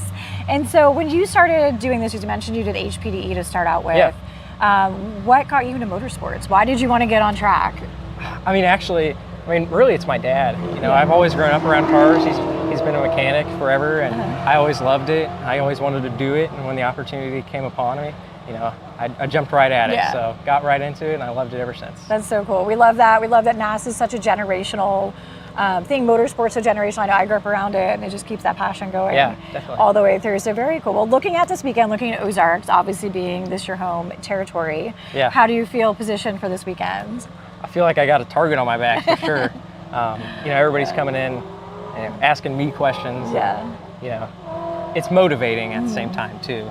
So super excited. You know, super excited to be here. Easy drive, which is always nice. So just overall, super happy to be here. Super grateful. So that's awesome. Well, I'd love to get some more knowledge from about your car, the setup, anything that you've been doing to get ready for the championships. Or you're really just kind of dialing it in since you have a good track knowledge. Honestly, just little tweaks here and there. You know, there's only so much you can do, especially with these Miatas. You know, they're all so similar. So little track knowledge, studying data, studying video. You know, the little things is what wins you a championship. So just kind of going from there. Awesome, so exciting. Well, your dad's here, I think, with us. I don't know if he wants to jump in and chat at all. The dads are scared of the camera, we always say, but big shout out to you. Thanks for all your support. You know, I think for all of us out here, being able to have someone support you at the track is so awesome to have that going that way. So any other shout outs for fans, family, sponsors? I mean, just big shout out to my dad, my mom, and they've just been so supportive, you know, the last couple of years through all this. It takes a lot of effort, especially, you know, we're not a big team. We just do everything ourselves and do all the work ourselves. So just big shout out to them. Jesse Prather, he's been a big help with our dyno and engine building and everything. So I'm just super grateful for everybody around me. Everybody's been super supportive. So awesome, very cool. We have one last thing to ask you. We're doing a really fun thing this weekend, maybe fun. Shoot. Here we go. He knows what the Magic 8 Ball is just by the fear in his eyes. I can see it. I'm terrified. So we ask everybody, hold a Magic 8 Ball. I can do it. Ask a question from your heart and your head of it, and we'll see what it says. Am I gonna? No, that's too much, probably too much, original. Too much. Jeez. Am I gonna pass tech? That should be a good one. Am I just gonna get on the podium? There we go. I love it. Love it. Give it a good shake. We'll see what it says. You may rely on it. We love it. It's gonna happen. Magic 8 Ball knows what's up. So good. Well, we'll be chatting with you all weekend. Throughout the weekend, we're excited. We have different things going with the live stream. So for your friends and family at home that are here to watch, you can tune in. You can check them out, going through all those corners, and we'll see you at Impound. Well, sweet. Because the 8 Ball called it. Thank you. I appreciate it, guys. Thanks. We're back at the 2025 NASA Championships. I'm so excited to be here with Lincoln. Thanks for taking the time to talk to us today out here at the track. Yeah. So tell us where you're from, what's your region that you run in NASA? I'm from Park City, Utah, and I run with the Utah region. Awesome, so fun. How long have you been racing in NASA? This is my first full season in it. Very cool. I got my race license around halfway through last year. Amazing. Were you doing karting, anything ahead of time, or just jump straight in? Just local karting in Utah. Very awesome. And were you doing that down at the Utah complex that we had the championship at last year, which was awesome? So that is so great. Talk to us about Mazda. Why a Miata? I mean, it's great racing. They're cheap, easy to work on, and the wheel-to-wheel racing is amazing. Yes. You don't have to worry about super expensive body parts and it's true. anything like that. And it's great with like rolling speed, and it takes more of like a driver's skill versus absolutely like, putting a lot of money in a car and being fast. So. Yeah, as we always say, slow car fast, way better than fast car slow any day of the week. When we're talking about racing in Miata, one of the coolest things about NASA is we have the Teen Mazda Challenge. Have you found that the competition's been awesome between your peers? Yeah, for sure. So along with Utah, I run in the NASA NorCal region for the Teen Mazda Challenge, and it's been great. There's a ton of Teen Mazda Challenge drivers out there, and it's great to see that they're all at the front of the field. Very cool. Awesome. So I know obviously you're part of Livery. We love the guys down there, great supporters of NASA. Have they been there to mentor you and help you along your way? Yeah, so I work with Mazda Motorsports in Utah, and since the same owner as Livery, they've been great supporting me for my whole time in Miatas, and I've traveled with them to Laguna for events and stuff, so it's kind of been just two-way help. Very cool. That is so awesome. One fun fact I learned getting to know you is that this is your first time actually in this car. Talk to us about that. How do you get ready to drive a car you've never been in before? So I have a 1.6 and a Miata, so this is definitely a lot different. We're just kind of prepared, just ask a lot of people what it's like, and then just have the whole test day for that. But they're not too far off. It's pretty similar, honestly, so it's just still Miata. So awesome. Yeah, Miata's life. It's so good. Other things we wanted to ask you about was anyone at home we want to give a shout out to? All the Riot Motorsport and Livery guys. Yeah, awesome. Very cool. Do you see yourself staying within the Mazda Miata family, or as you keep progressing and racing, you think you want to go try some other cars out? I definitely love to stay with Mazda. I think they have great opportunities with all their scholarships and all their programs, and it's been going great so far, so awesome. I'm really excited to climb the ranks. Yeah, well, we're excited to see you do that. You've definitely been on our radar coming this weekend. We look forward to checking with you again throughout the weekend. Thank you very much. Awesome, thanks so much. We're here at the 2025 NASA Championships. I'm with Vaughn Weber. Thank you for taking the time to chat with us today. Thanks for having me. Absolutely. So we are so excited to talk with you. You're part of the Teen Mazda Challenge group that's out here running at the championships. Talk to us about where you're from, how you got into racing, and what region you run with. Okay, I'm from Colorado. I started racing in go-karts when I was 7 years old after my dad went to rent some go-karts, realized how fun it was, and realized that he had to start racing with me. So after that, moved up through go-karting after I turned about 13, moved straight into a spec Miata, and we've been going through Teen Mazda Challenge ever since, just driving. Awesome, super cool. So the Mazda Miata platform, what do you love about it? Why is it a great car to go into? I love it because it's so competitive. You could race anything as long as it's competitive, as long as you can race, that's all right. It doesn't have to be powerful. It is an amazing platform to drive. Yeah. It is well distributed, well supported, but the main thing is how competitive it is. Yeah, absolutely. I think every time we see spec Miata people out there, you guys are just bumper to bumper, lap after lap, the whole way through the whole race. And it's not just one or two cars, it's usually most of the whole field out there. Yeah. So it's been great. So far at the Ozarks, technical track, have you been out here before this weekend? I have. I was here in April, and I was here in July. Awesome. In April, I actually hit the wall. Oh no. So that You learned. sucked, but I learned my lesson. I haven't hit anything since. So. Perfect. Sometimes you gotta get that little, what do you say, the first scratch hurts the worst kind of feeling to it. But that's great. I think part of that really is played into seeing you out there this weekend, confident. You know where to put the car, you know how to drive it, and it seems like you know where you're going because you're doing very well for qualifying. Talk to us about your recent qualifying run that you just did. So in qualifying, I got pole in Q1. I was out there with Lincoln Larson the whole time, and I knew he was fast, so I had to put together a good lap. I only out-qualified him by 800ths, so it was close margins. Yeah, you guys are right there, which is what we love to see. Very excited because we're obviously going to have this going on the live stream this weekend, so people at home can tune in and watch you guys battle it out when you're out there on track, which is so much fun. So when we look at this Miata, I know we got the hood up right now. Your dad's been out here working on it a little bit. Talk to us about what you guys are doing right now to prep for the next couple days. Well, we've learned our lesson after every race. We put the car up, checked, make sure all the alignments completely squared out, make sure nothing's out of the setup, because once you get the setup right, you don't want it to change. You want it to be completely consistent between sessions. Absolutely. That's awesome. And then as far as your car goes, any special stickers or things that you kind of put on there as moments of good luck for you throughout the weekend and throughout racing? It's a brand new paint job. We just got it repainted, and then I put, you see Western Wrecking over the car. That's Judd Kipp's company. Judd Kipp sponsoring us this weekend, and other than that, it's just a pretty Miata. Love it. We love a good Miata. It's so great. I know you said you and Lincoln were out there racing and stuff, and I know I've seen you in the paddock walk around with some other guys too. As far as your friendships go with these other competitors in the Teen Challenge, you guys feel like you keep up with each other between races? Yeah, I feel like we're all friends. We all have like a good community here.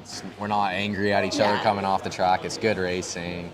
you know, it makes the competition more fun because you're liking who you're racing, and it makes the respect a lot more important. Yeah, absolutely. I think there's that team feeling behind it as far as you guys are on the same team as far as being Miata lovers and Miata racers, but at the same time when you're out there, you're just really going for it with each other. So yeah, I'd love to hear that. It's so exciting to see you guys come up through the ranks and continue to race, so we wish you luck this weekend. Last thing that we're having everybody do, which since you're one of the younger guys, I'm not sure if it's part of your life, the Magic 8 Ball. Do you know what this is? Yeah. Okay. He knows what it is. So you're going to think of a question. A question? Say it out loud. It has to have a yes or no answer. And then you're going to give it a little shake and you turn it over, and it'll let you know what the answer is. All right. All right. What's your question? It's like a birthday cake, but you can say it out loud. It's okay. Will I win tomorrow? Woo, that's not the main event, but it's tomorrow. Yeah, tomorrow. It's still qualifying. All right, give it a shake and a flip. Let's see what it says. Ask again later. Well, I'll we'll have hear to find tomorrow. it out there and see how it went. Thanks so much for taking the time, Vaughn. It's Thank great you. to catch up with you, and we'll talk to you later this weekend. Okay, see you. Awesome.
And welcome back to the 2025 National Autosport Association Championships here at Ozarks International Raceway. And guess what?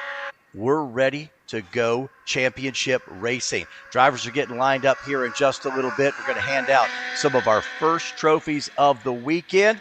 We're getting ready to roll. Before we do, though, Kelsey Hill is down at the grid. She's caught up with one of her drivers who's getting ready to race here in just a little bit. So, ready to go green. And Kelsey, catch us up with some of the drivers who are ready to race.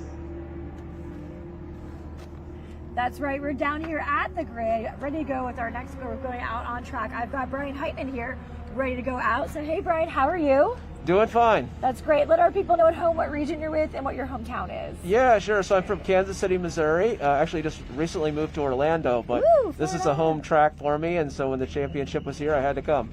Awesome. I love that. So talk about this Miata and why you love doing ST5. Yeah, absolutely. So this particular Miata is a spec MX-5, so it's the NC Miata, and it's a national class, but it fits really well here in ST5 at NASA, and yeah, it's been fun to go out and compete at my home track. That's amazing. And for the Ozarks, is this your first time here, or have you been here before? No, yeah, I've been here several times. When they announced this, I had to come check it out, and I've been here several times. That's amazing. So you were here this weekend, and you have some track experience. Yeah.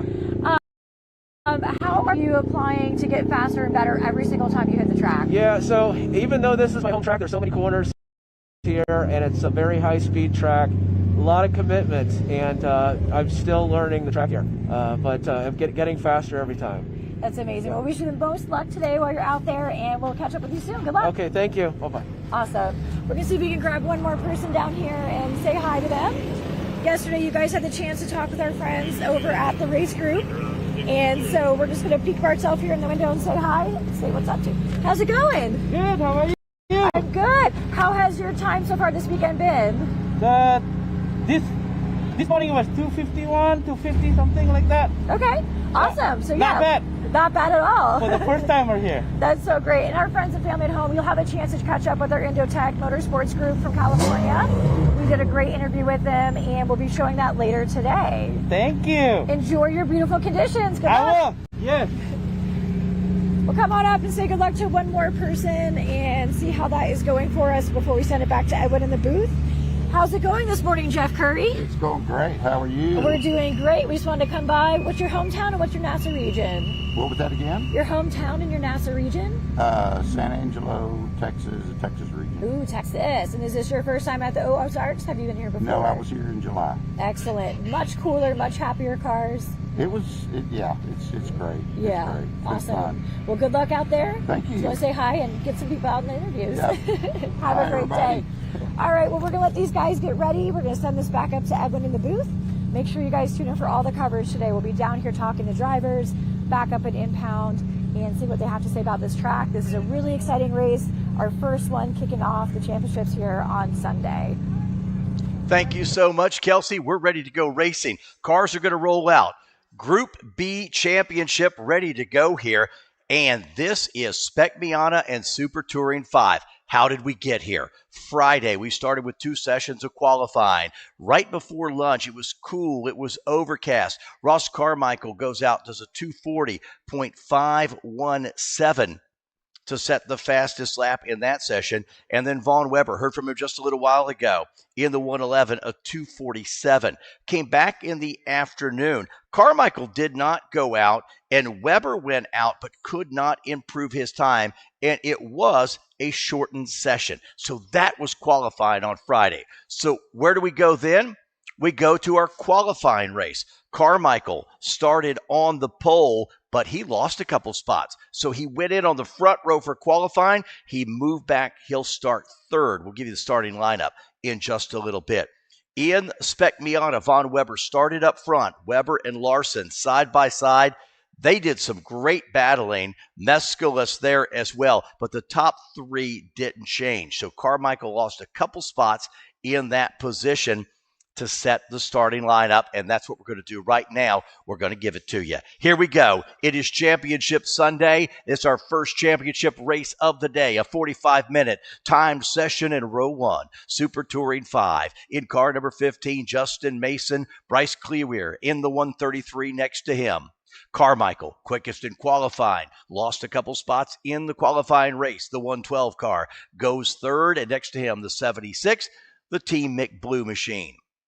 Brian Hartman in the 25 car in row 3. Indotech Motorsports in the 99, they are 6th. Row 4, Jeff Curry will go in car number 5. Wilson Lamb is in the 69. And Yinoff Ajamain in the 805 car rounds out the field. Let's go to Spec Miata. Vaughn Weber and Lincoln Larson, the 111 and the 8. They will share that front row. Vinny Mescalis then, and Joseph Federal, the 12 and 21, make up row number 2. Hayden Manis in the 88 car. Next to Dean Diebold in the 90, they are row number 3. And then John Allen in the 101. And Daniel Manis in the 69 car, in the 7 car. They are the final row. 45-minute timed session here as cars roll out. Multiple races to watch, 2 classes. There's going to be a battle for the win. There's also going to be a battle for 3rd place. Why? The top 3 get to stand on the podium. Only one person can say they're the 2025 national champ in their class. 3 of them can stand there and receive a trophy. The Super Touring 5 cars, to get you an idea, they're about 5 seconds a lap. Quicker than the Spec Miatas, but some of the fastest Spec Miatas are quicker than some of the Super Touring 5. Now you see 2 pace cars, there on the back, and that's because there's going to be 2 flying starts. There'll be the first pace car with the ST5 field, then the second pace car with the Spec Miata field, and they'll gap those 2. But again, some of the fastest Spec Miatas will start to catch the tail end of Super Touring 5, and it may not take too long. And you see the gap on screen right there. Gives you an idea how they spread the field out. All of these races will be one and done, or excuse me, one and green. And again, a 45-time session from the time they go on track. This is going to be good. This is some of the tightest racing that you will see this weekend.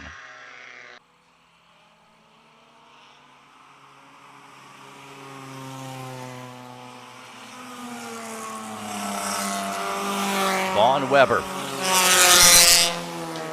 leads the way. 2001 Mazda Motorsports, part of the Team Mazda Challenge Group. Those are those young drivers. You just saw Kelsey a minute ago interviewing these guys, and it is amazing when you talk to these folks because young drivers, what was I doing when I was that age? I surely wasn't driving a race car, that's for sure. Field will form up. We will look at the starting line for green. Again, a timed session, so we'll keep an eye on out when we get a 1 to go and when we get a checkered flag. But the drivers have a rough idea of how long this session is.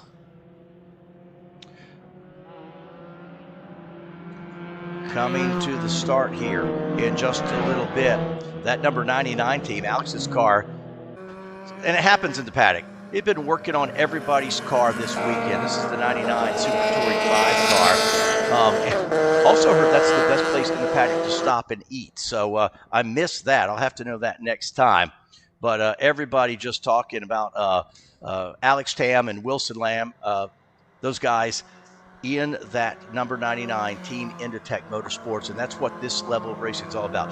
You help your competitors in the paddock, and then you go fierce racing, and when it's all done, you go back to the paddock, you eat a nice dinner, you have a nice beverage, and talk about what happened today.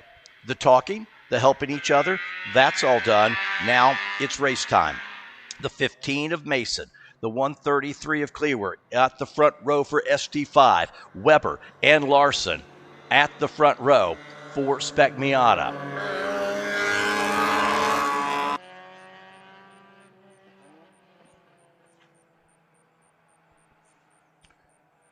That's the second wave. That's your Miata wave. And as you see, behind a pace car, it's about a 5-minute warm-up lap here before you come to the green.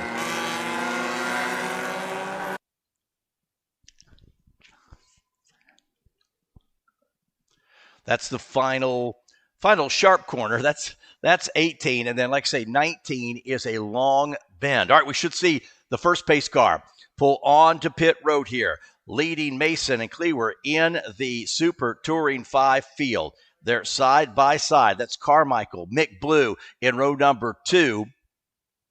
Pace car is in. The starter will look over the field. If they like what they see, we will get a green flag here, and we will go racing. And here we go down the front straightaway, and we are green, green, green. Super Touring 5 is away through turn number 1. Start to come up the hill now. Turn number 3 is that kink. And then the long carousel right-hander. That is your ST5 group. Second group, here they come. Spec Miata, Weber, and Larson on the front row. The second of 2 waves. As you see, pace car has moved on to pit road. It's in the starter's hands now. We'll look over the field. If they like it, nice tight pack. We'll look for the green flag in our second group. And this one right here will be a barn burner, I guarantee. And the field is away. Yes, green flag for our second group, Spec Miata. Folks, we are championship racing here on a Sunday at Ozarks International Raceway. There's the Spec Miata field. Weber and Larson leads them. They get single file out front on that first lap. And you can see from that shot above, you are moving constantly on this racetrack. They head up now. And this is turn 4. This is that long carousel. They've gotten single file back to about 5th spot. And now everyone's single file off turn 5. And I want to watch them here. Watch how much they're going to straight line the turn 6 complex.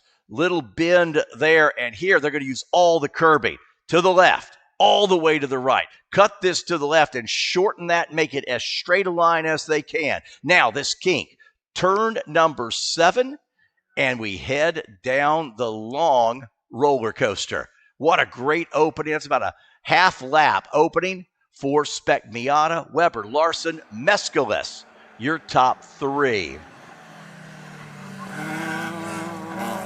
SD5 class now, Justin Mason started up front, the Liberty, Missouri driver in car number 15. This field is settled out a little bit, but you see the front 4 there close together. The 76 Mick Blue car still running there in 4th, so not a lot of change for position up front, but the top 4 are still nose to tail. There's Carmichael, the blue car. Saw him look a little bit to driver's right, trying to get past Bryce's 133 car. Couldn't quite do it. Here we are now off of turn number 18. That's the battle. That's Carmichael. That's Cleaver in front of him. Carmichael, again, he's the fastest car of the weekend in qualifying. Did not have the qualifying race he wanted, and does he get a spot? I believe he does. Yep, move Carmichael now up to second spot in the 112. We go back to Spec Miata action. Weber and Larson just going at it, and looks exactly like what we saw yesterday in their qualifying race. Here they are now. Weber leads down the hill. That's 14, headed for turn 15.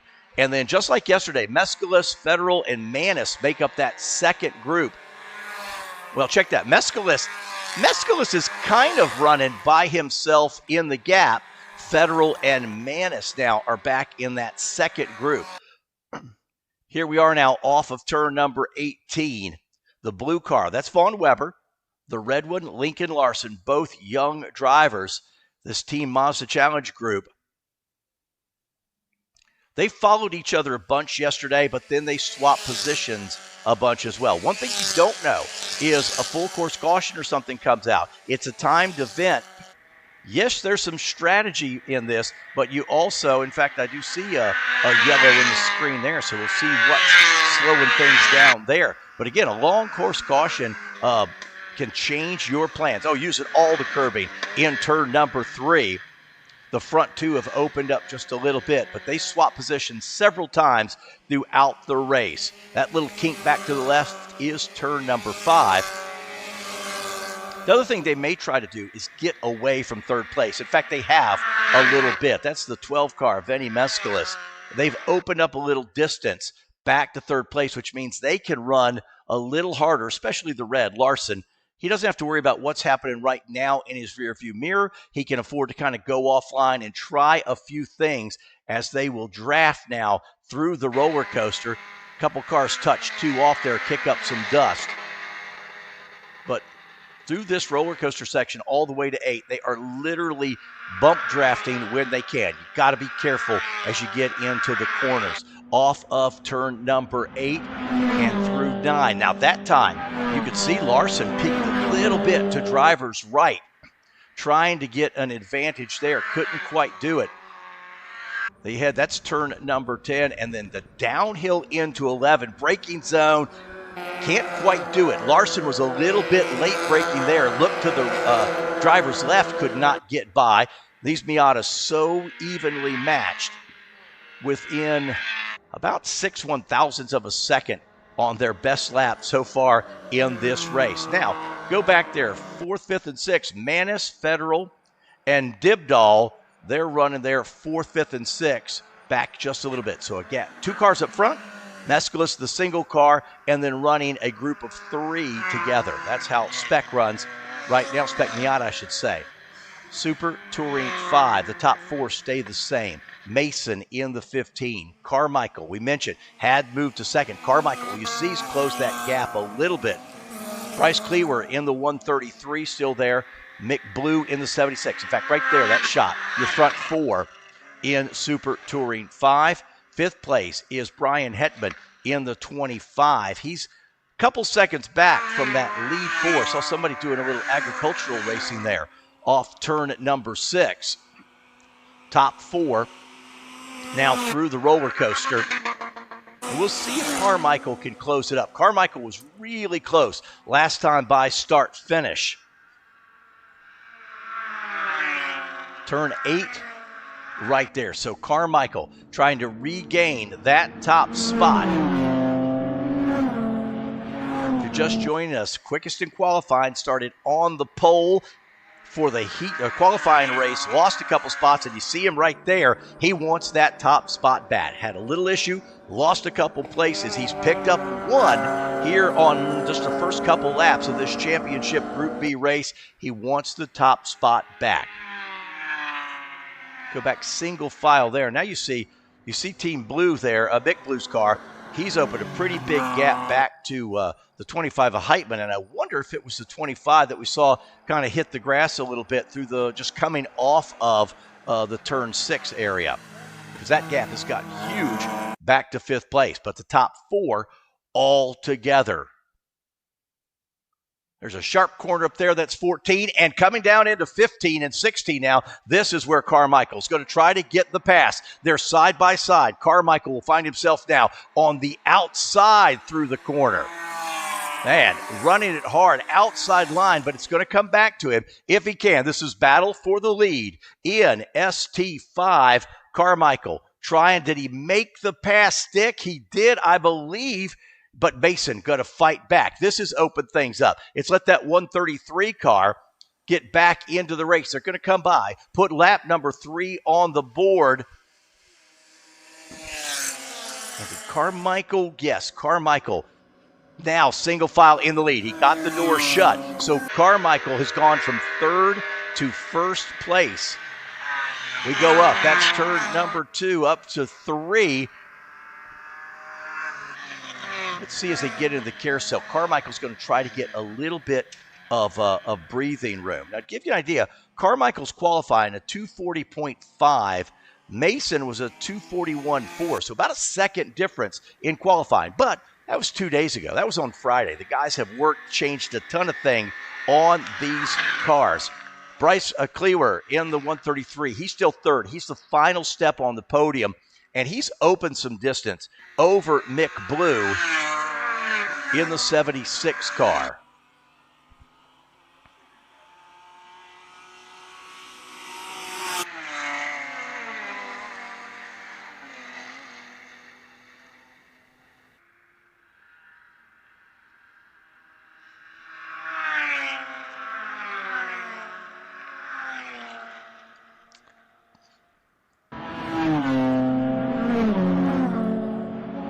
Carmichael extends a little bit. Last time by scoring, he was about a half second ahead. So it's Carmichael, Mason, and Cleaver. Now let's pick up, again, the Spec Miata battle. Weber, Larson, Mescalis kind of running on his own. Manis, Federal, and Dibdal in your top 6. Again, getting that gap open is going to let Larson maybe try some things, start to go offline. 45-minute time session. Now, that's the whole time they're on track. So depending on lap speed, if there's any yellows, the actual number of laps could vary just a little bit. That's 3rd, 4th, and 5th you saw coming through the complex there. There is 7th. Yeah, that's John Allen in the 101 clearing that section. Allen running in 7th spot, which is where he started, I believe.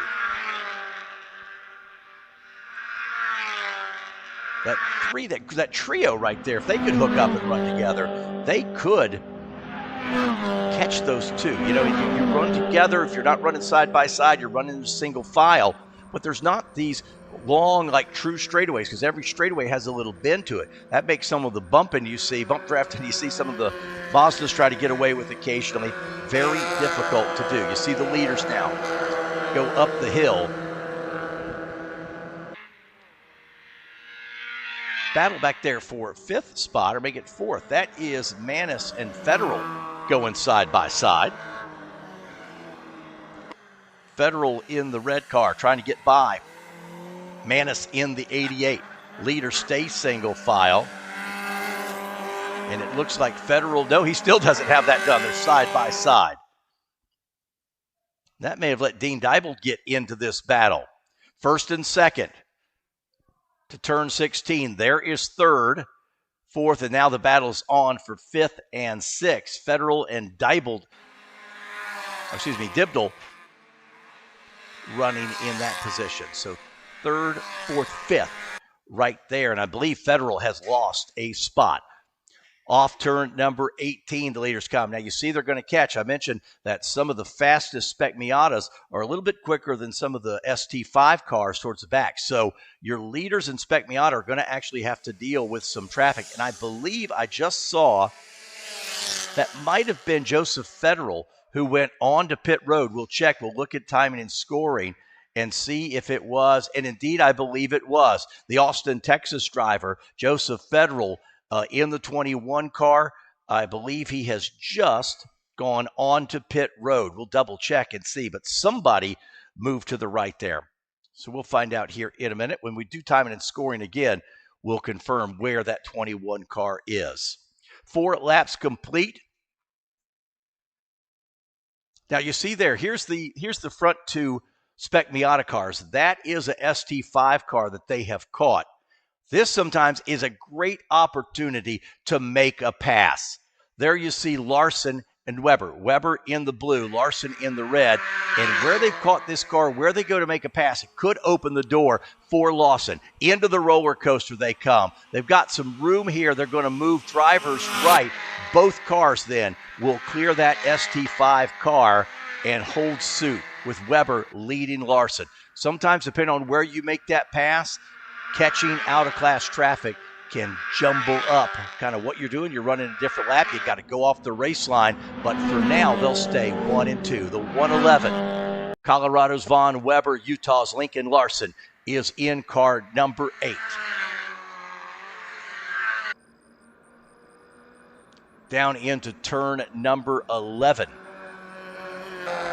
Time clicking, coming up on 14 minutes in this event. Mescalis will clear that lap car as well. So Mescalis still running in third place in Spec Miata. Ross Carmichael started third. He is now leading in the number 112 car in the ST5 group. So it's still Carmichael, Mason, Cleaver, and Mick Blue, your top 4. We'll see next time by. Carmichael had a little over 0.6 of a gap back to Mason, but we'll see if Mason can start to reel that car back in. Down the roller coaster they come. First, second, third. And Mick Blue, there's Blue in fourth right there. There's the first two. And Blue, well, actually, maybe. There's Mick Blue. We're going to see if he maybe has picked up a spot. Through turn number 8, Carmichael had gotten by Mason, opened up the gap, but that may have closed a little bit. There's the 4th place car. We'll let him get back to timing and scoring and reset, because if so, then Carmichael has gotten out to a jump. We'll let it reset in just a moment.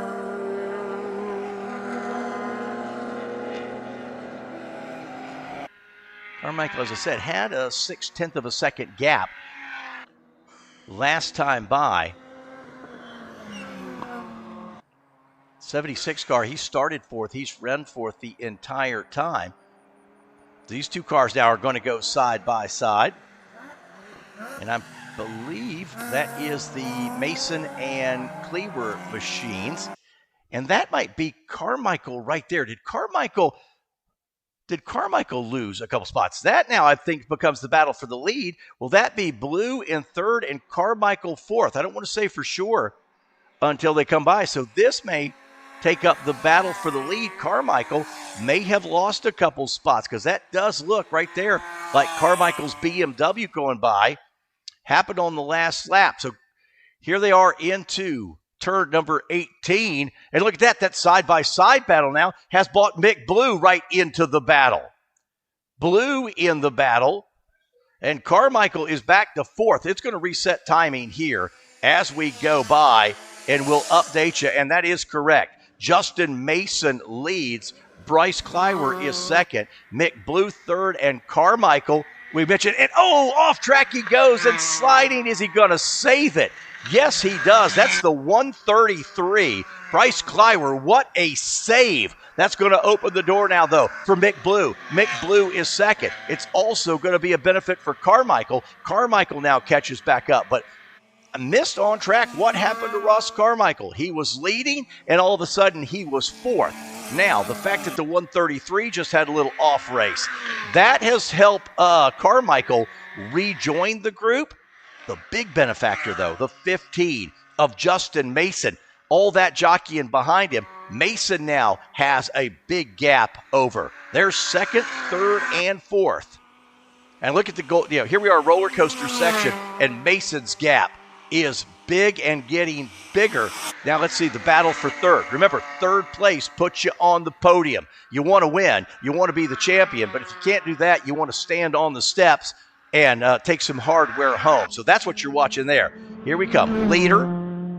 And we go 2nd, 3rd, 4th all together.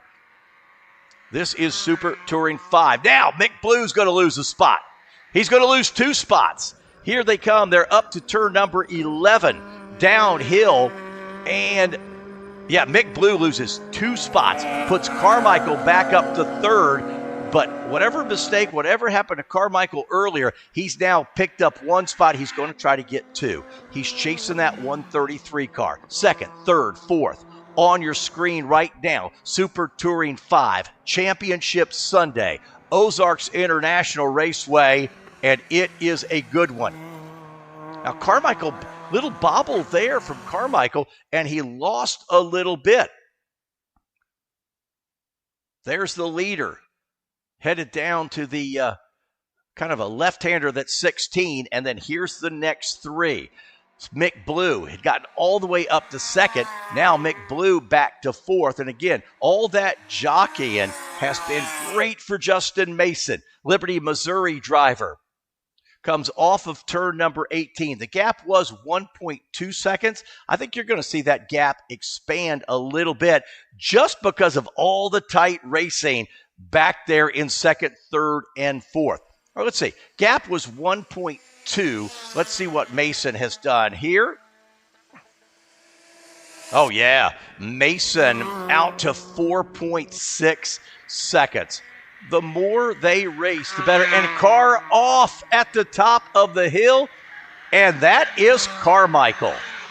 What an up and down day for Carmichael. But you see Carmichael. That is Carmichael, I believe. Is that at turn 1? Carmichael at turn 1. What a weekend it's been for Ross Carmichael. Quickest qualifier.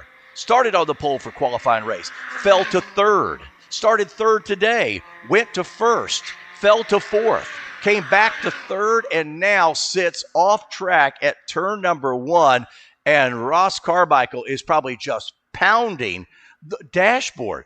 He's been fast, but it's just been an insane day for him. So now the field spread out. There's 1st place, 2nd, and then all the way back to 3rd. Okay, that's Carmichael. So it looked like it was self-cleaning there. I believe that was Carmichael getting to one of the escape roads. So that's great. And great, you know what? Great sportsmanship, Ross Carmichael. Not the day you wanted. The car's off. You're able to kind of self-clean, get to a safe area to move the car. That means we stay green, and these guys can continue to race. So Ross Carmichael, not the weekend you wanted, but great sportsmanship. Plus, I don't blame Ross. I don't want to sit there on the outside of turn 1 either. But it's hate to see that for him because it was a super competitive car up and down all weekend for Carmichael. Vaughn Weber continues to lead in Spec Miata in the 111. Larson still in 2nd spot.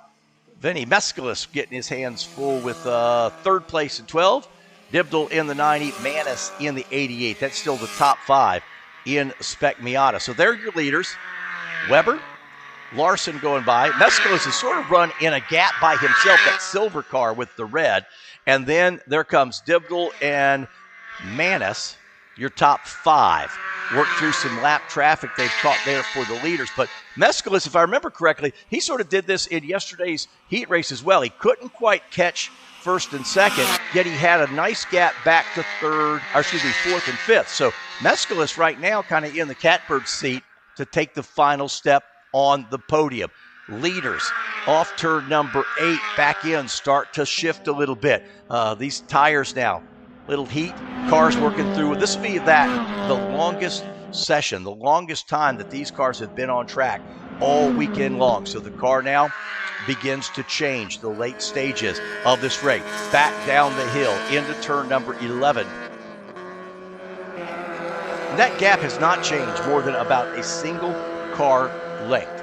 Question now, is Larson, we said this yesterday in the qualifying race that, whether they started first or second today, they'd both be on the front row. But was that qualifying race an opportunity to kind of work on your racecraft a little bit and find out the areas where you'd be most likely to be able to pass on Championship Sunday? We'll see if that comes to fruition here as the leaders now about 5 feet between first and second place. This is such a great shot. You see there's nothing flat. It's downhill all the way. This time, look at the red car, absolutely tucked in. As they get to the bottom there, the track kind of bends to the left, and then 16 is this right-hander and back up the hill. A lot of compression right there at the bottom of the track. They'll head down. This is the final section. Pit in to your left. This is the 18-19 combination. Right now, they're going to stay single file. Will Larson try something and make it 2x2? As soon as he does, you're going to pull the number 12 of Mescalis. In fact, it looks like Benny in that shot has maybe tightened it up just a little bit. In fact, he has the 12 car. He's out of Dallas, Texas. He has closed the gap a little bit. So your front 3 in Spec Miata all now in a single shot. There's turn 3. Here we go in turn 4. But yet the driver on the move right now is the 247. In fact, last lap, he was about a second quicker than the 2 cars in front of him. See the gap there? Remember how huge that was a little bit earlier from the red back to the silver car, that second, third. That gap was a lot bigger. Now, that means as soon as Larson and Weber start racing side by side, which we saw them yesterday, they ran side by side for almost a half a lap. As soon as they do that, now the 12 car rolls into this. You see the 4th car back there. Dibble's car, the white car, is 4th, and then we pick up Manis just cresting the hill there in 5th place. So there's your top 5 in Spec Miata. Oh, did you see that car of Larson all the way out, dipping a couple tires, drivers left, and start thinking about where can I make the pass for the championship.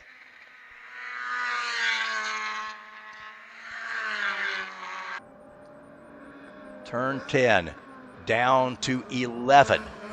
And now you're climbing all the way up the hill. Again, this is sort of the farthest part away from the paddock area of the track. Beautiful spot because you're going around the camping area. All the campers and RVs set up there this weekend. Some folks just hanging out watching. Some of them working this weekend. They're going to come around that section. Tight 14.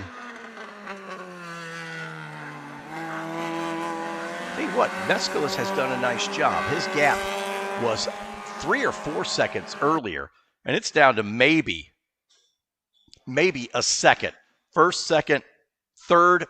It might be a second back to 3rd place. So the battle is on for all 3 spots in that podium. It's a pretty decent back to the 90. That's the 4th place car, which is the white car that just comes into your screen. Where do you make the move?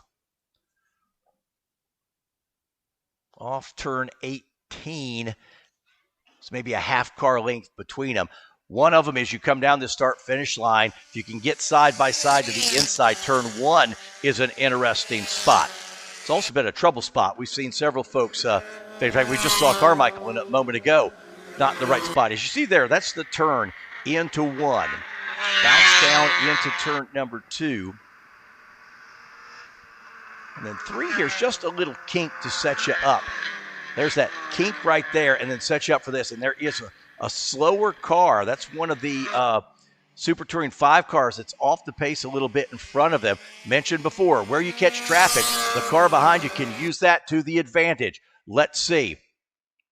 Coming to the turn 6 complex. So the car in front there is out of class, but does a great job. Those are the leaders, gets out of the way. The front 2 are by. Let's see if Mescalis can clear easily as well. As Weber continues to lead, Mescalis then will get by as well. We saw him get by safely. So the front 3 now have cleared that lap car. Those drivers know now that we're coming into the final couple of minutes of this race. We heard from these guys before race in their interview in the paddock with Kelsey. Super talented young drivers. And we saw a little while ago, right here, this next shot, we saw Larson kind of see if he could take a peek and make it interesting. But he stayed single file. Oh, and you saw the back step out. Weber's car, the back stepped out, put 2 in the dirt. That's the opening Larson needed. Larson now puts them side by side. Weber's car, the back end just stepped out a little bit, and Larson pounces on the mistake. Weber with just a slight mistake slowed down his momentum. Larson right there and takes the spot. You see the change. Larson now leads Weber for the championship. Well, now if I'm Mescalis there in 3rd, I'm thinking about, can I reel in those top 2? Here we are down the hill. Weber's gap, maybe a gap. Let's not give up on Weber, though. Weber knows he can come back. He knows he can hold him off.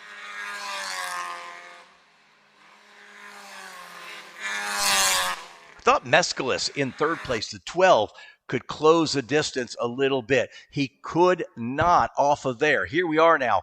That's getting into turn 19, and we'll come back to put another lap on the board. But this time, if you're watching the live timing and scoring, you're going to see a change at the top, and you're going to see Larson's name go to the top and Weber to 2nd. Vinny Mescalis still in 3rd. There we are into turn number 1. Little compression. We drop there. It was just a slight 2 off by Weber, and that gave the 8 car the chance they needed to go side by side. Now we want to watch also the gap here into turn number 4 through the carousel. And the gap is a little bit, maybe 2 car lengths, which in most situations is not a big gap. In this race, that's one of the biggest gaps we've seen. Let's see if Weber can kind of gather himself back up and reel in the 8 car in turn 6.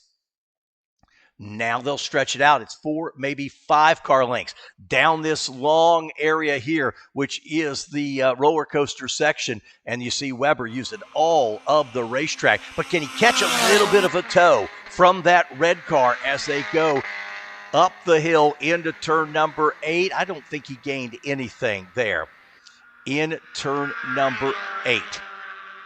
Gosh, that's a great battle. It's still about 4 car lengths. Weber's able to close in a little bit. But the final stages of this race coming quickly. I want to check in. Let's check in on Super Touring 5 for just a second. Mason, who took over after Carmichael went off track, still leads in the 15 car. About just a little over a second. Last time they went by start finish, just about a second between that black and red car there and the gray machine of Cleaver. And let's see, was that Mick Blue? I think Blue now in 3rd spot, but I think he's dropped back a little bit from those front 2 drivers. So it's the 15 of Mason, the 133 of Cleaver, and then Mick Blue in the 76. That is your podium as we run right now in Super Touring 5. Leader, 2nd. Let's see. I don't think that is the Mick Blue car. I think he's back a ways because they showed him last time through timing and scoring about 10 seconds back.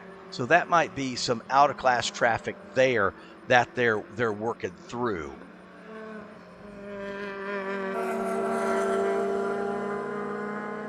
I want to keep an eye on Mason's machine. Is that Mason that maybe seems off the pace a little bit?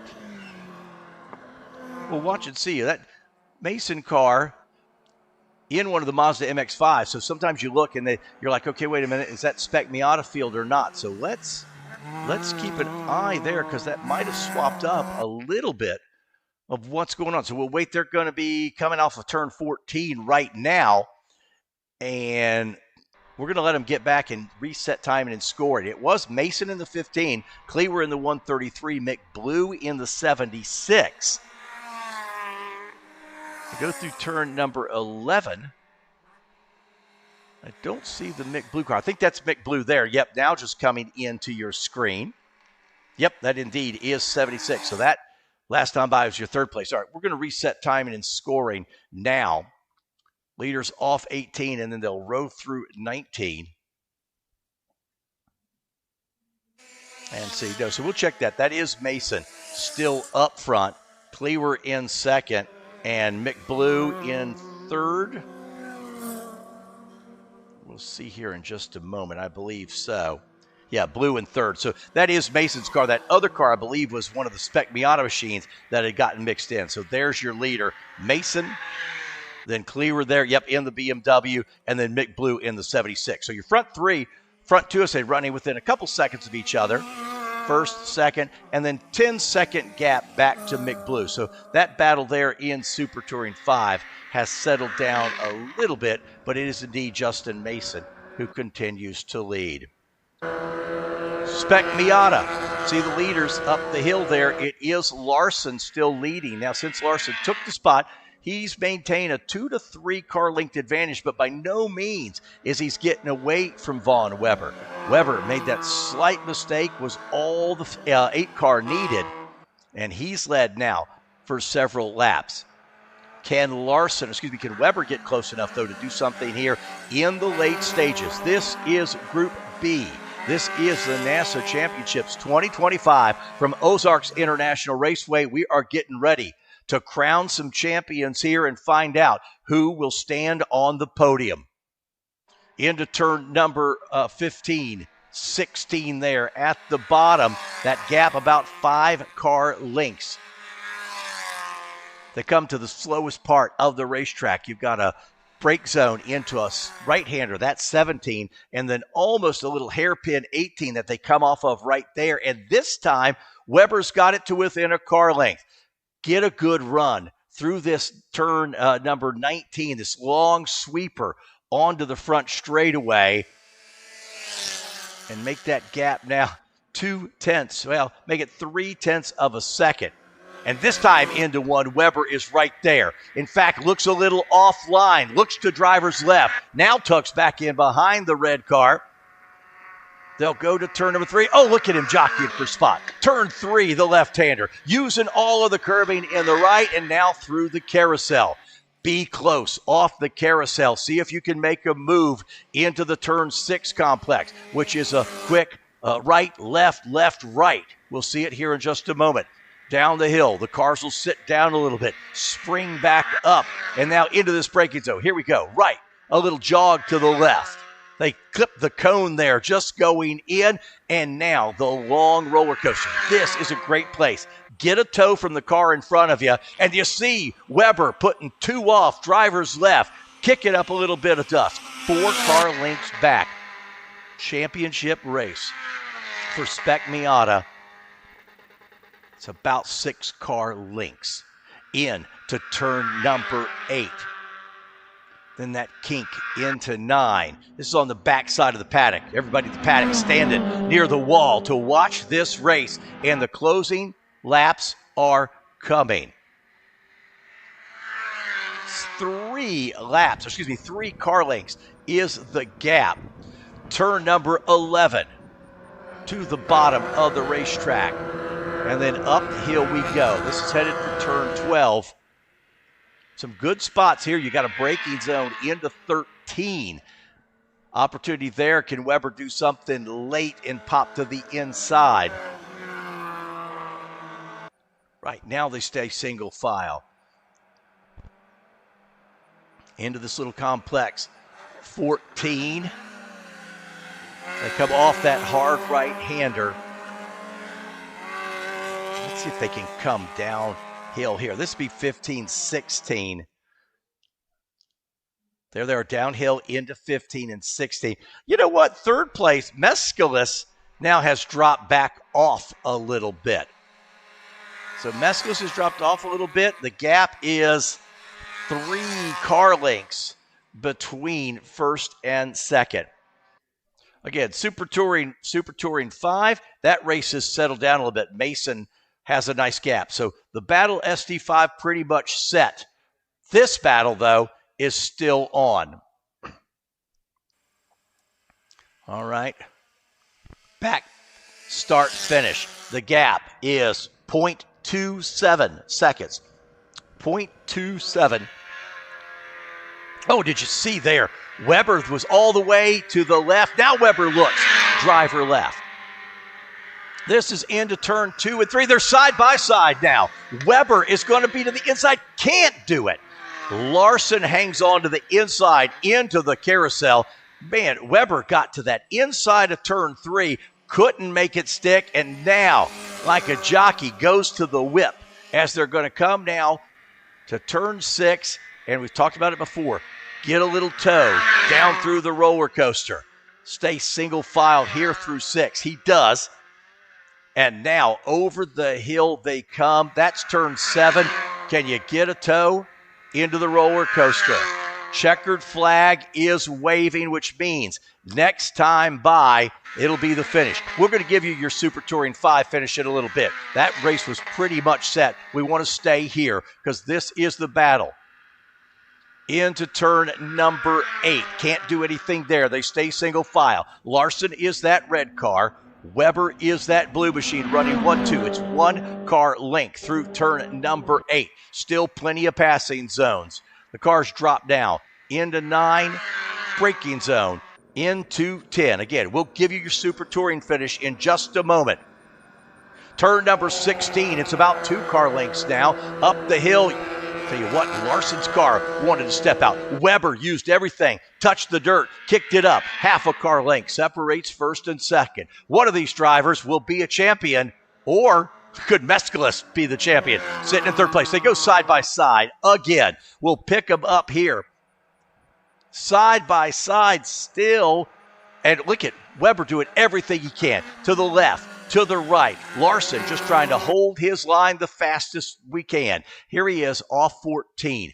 This is a huge downhill section. The track kind of bends to the left before you set up for the right-hander, which is 16. There is 16. He's running out of racetrack. Coming up the hill. Now, Weber looks to the left. Now they're going to go into 17, 18. It's a hard right-hander. And then that is 18 to come off the slowest point. Coming off the corner, they are side by side for the win. Side by side, Weber's going to have the preferred line. Weber is to the inside. They'll be side by side for the championship. Look at Weber to the inside. Weber with the advantage. Here comes Larson back. Here comes the start-finish line, and I don't know. They're going to say it was Larson. At the line, 0.018. Weber got to the inside. If they came off of 18, Weber got to the inside, and they ran side by side all the way to the finish line. Let's go through them. Lincoln Larson, unofficial result, is your 2025 Spec Miata champion. Vaughn Weber in the 111 second, and Vinny Mescalis in the car number 12 will take the third step on the podium. Hayden Manis, the 88 car, was 4th, and Jonas Federal, the 21 car, was 5th. Daniel Manis was 7th. Dean Dibdell in the 90 car, and John Allen in the 101. Told you we'd go back to Super Touring 5. It was Justin Mason who hung on for the win in car number 15. Bryce Cleaver in the 133. Mick Blue, the 76 car, was third. Final step on the podium. Brian Hartman, the 25 car, was fourth, and Wilson Lamb in fifth. He was the 69. Yinov Ajamain in the 805 car was sixth. What a weekend for Ross Carmichael. He's ended up with a seventh place finish. Had better things, hopefully, coming for him. The 99 car was eighth, and the 5 of Jeff Curry was ninth. Wow. That is Group B championship race number, the first of our 4 championship races of the weekend. Holy mackerel. That one is going to be tough to beat. That's going to be tough to beat. In SD5, the story there was just the crazy weekend for Ross Carmichael. Up, down, up, down. Again, he did a great job of getting off track so that we could stay green. And then, the battle that those 2 young drivers in Spec Miata had. And I kept saying, if they got to racing with each other, the number 12 of Messless could have been there right at the end. But he will hang on and pick up a podium. My goodness. What a day, morning. And like I said, we're just getting started. Give you an idea of, we'll have another on-track session, and then we're going to have a little bit later our final time trial round 6. We'll see how many takers we have, but then we come back a little bit later with our Group A championship this morning. GT, Super Touring 1, 2, 3, and 4. That will come up this morning before we go to lunch. And then they're going to give out our time trial awards at lunchtime, and then Group D and Group C championships later this afternoon. So get you up to date on what our schedule looks like.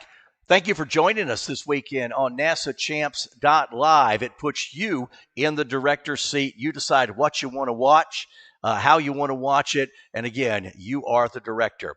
We're going to a victory lane in just a moment, but first tell you about Riot, who pushes brands to reach their full potential, whatever it takes. Their full-service marketing team can handle all your customer touchpoints, from branding and packaging to video, digital marketing, and web development. NASA worked with Riot to brand and design the 2025 championships. Learn more about Riot at weareriot.com. Everybody on a cool-down lap will head to the paddock, and I can't wait to hear from those 2 young drivers, Larson and Weber, who put on a show here for the championship. And I can only imagine the emotion that those guys are feeling here today. All right, well, I believe Kelsey has caught up with those drivers. We'll get her in just a moment. Drivers getting out of their race cars, getting unbuckled, helmets off. I know both wanted to be a champion, but I know they'll both be very happy. Kelsey, look at these guys getting out of the race cars. Kelsey, get in with those young men and talk with them. This is amazing. Looking at these 2 guys yesterday, they were door to door going into Group. They had basically the same time out there. We were so excited. Talk to us about this. Once you get your helmet off, we'll talk to Robert for a second. Being an friend of this, family friend, I know you've been helping him get here. What does it feel like for you as well? I'm lucky for the opportunity to be with him and his family. Make me cry. I'm just so proud of him. He's done everything he can to get to this point. I'm so proud of him and his family. Yeah. He did everything. Yeah, this has been great. You've been telling us coming into this just how much he's been training and getting ready for this, and we're so excited. His family supported him. He gave everything. It's just been an absolute inspiration. Yeah. To see this whole dynamic, and I'm just so fortunate to be a part of it. Yeah. And well, we're just thrilled too. That was a fun race to watch. Vaughn is awesome. Him and his father worked so well together. All these guys did great. Yeah. The dynamic is family, support, and good clean racing, and thank you, NASA, for providing that platform. Yes, thanks, guys. Thanks to Mazda Motorsports as well. Vaughn, what last 2 days? I know today was literally bumper to bumper. Honestly, I don't think it could have been any closer between the 2 yesterday and today. I know it feels hard right now, but you were literally a P1 also. Like, you guys both are in there. Talk to us. We've been seeing this. You guys were basically going to hold hands the whole time around that track. Yeah, we were so close. I was getting everything out of the car. It's just, I was giving it everything. Early on, I think I bent a wheel, putting it a little bit off, just driving it, but Oh, yeah, we were really evenly matched Yes. there and just giving it everything, but that's all I had. I hope you're proud of yourself. Honestly, we're so proud of you also. Like, I don't know if the people at home who haven't gotten behind the wheel can understand how hard you guys are pushing and to keep that focus and dedication all the way through that. And also with one of your friends at the end of the day also. If there's anybody you want to lose to, that's yeah, exactly. Well, I would not feel like you lost. I know technically in numbers it's that way, but you guys both just were unbelievable today. Thank you. So thank you. I'll let you enjoy this time with your family. We are just so happy to meet you. We can't wait to follow your career. Thank you. Awesome. Thanks for having me. Anytime. So we're going to keep walking down the grid here, talk with some more people. It's always tough to lose at these things, but it's not really a loss when you're that close with somebody. It really was both of their race today being out there. They're heading down to the podium at this point, so we're going to go ahead and let them enjoy this moment and get those awards that they so very much deserve. We're on our way out to a break, and we send it back to Edwin in the booth so you can tell what we have coming up for the rest of today. And we have a total day of racing, so please tune in and be with us throughout the time while we're cold on track during lunch or during HPD sessions. We will have those driver interviews from down here in the paddock. Where everybody wants to end up, right there. That's the podium. That's where you want to end up this weekend. I want to thank the folks from Midland USA. Midland Radio offers a complete and versatile product line with family radio service, general mobile radio service radios. Midland also offers micro mobile two-way radios, which are ideal for work and play, and offer up to 10 times the range as traditional GMRS two-way radios. Today, Midland offers more than a dozen handheld radios fit for any scenario. NASA members are eligible for a 15% discount on all Midland products. Visit drivenasa.com for more information. Been watching all weekend. You've seen that beautiful pace car. We are thrilled to have the track-focused Toyota GR Supra in its role as the official pace car this weekend at Ozarks International Raceway. The GR Supra is the perfect car to lead drivers around this challenging 3.97-mile course. With 19 quarters and a staggering 1,400 plus feet of elevation change over a single lap, this is a driver's track dream, or a track driver's dream. Boasting a formidable 382 horsepower, 3-liter turbocharged inline six and a precise 6-speed manual transmission, the GR Supra has become a favorite of sports car enthusiasts everywhere. As part of a partnership between Toyota and NASA, every customer who buys a new GR sports car will automatically receive a complimentary 1-year NASA membership, including 1 complimentary track day at a NASA high-performance driving event. You need more information? It's easy. Visit gr.drivenasa.com. So, waiting for a couple of our drivers to make their way to the podium.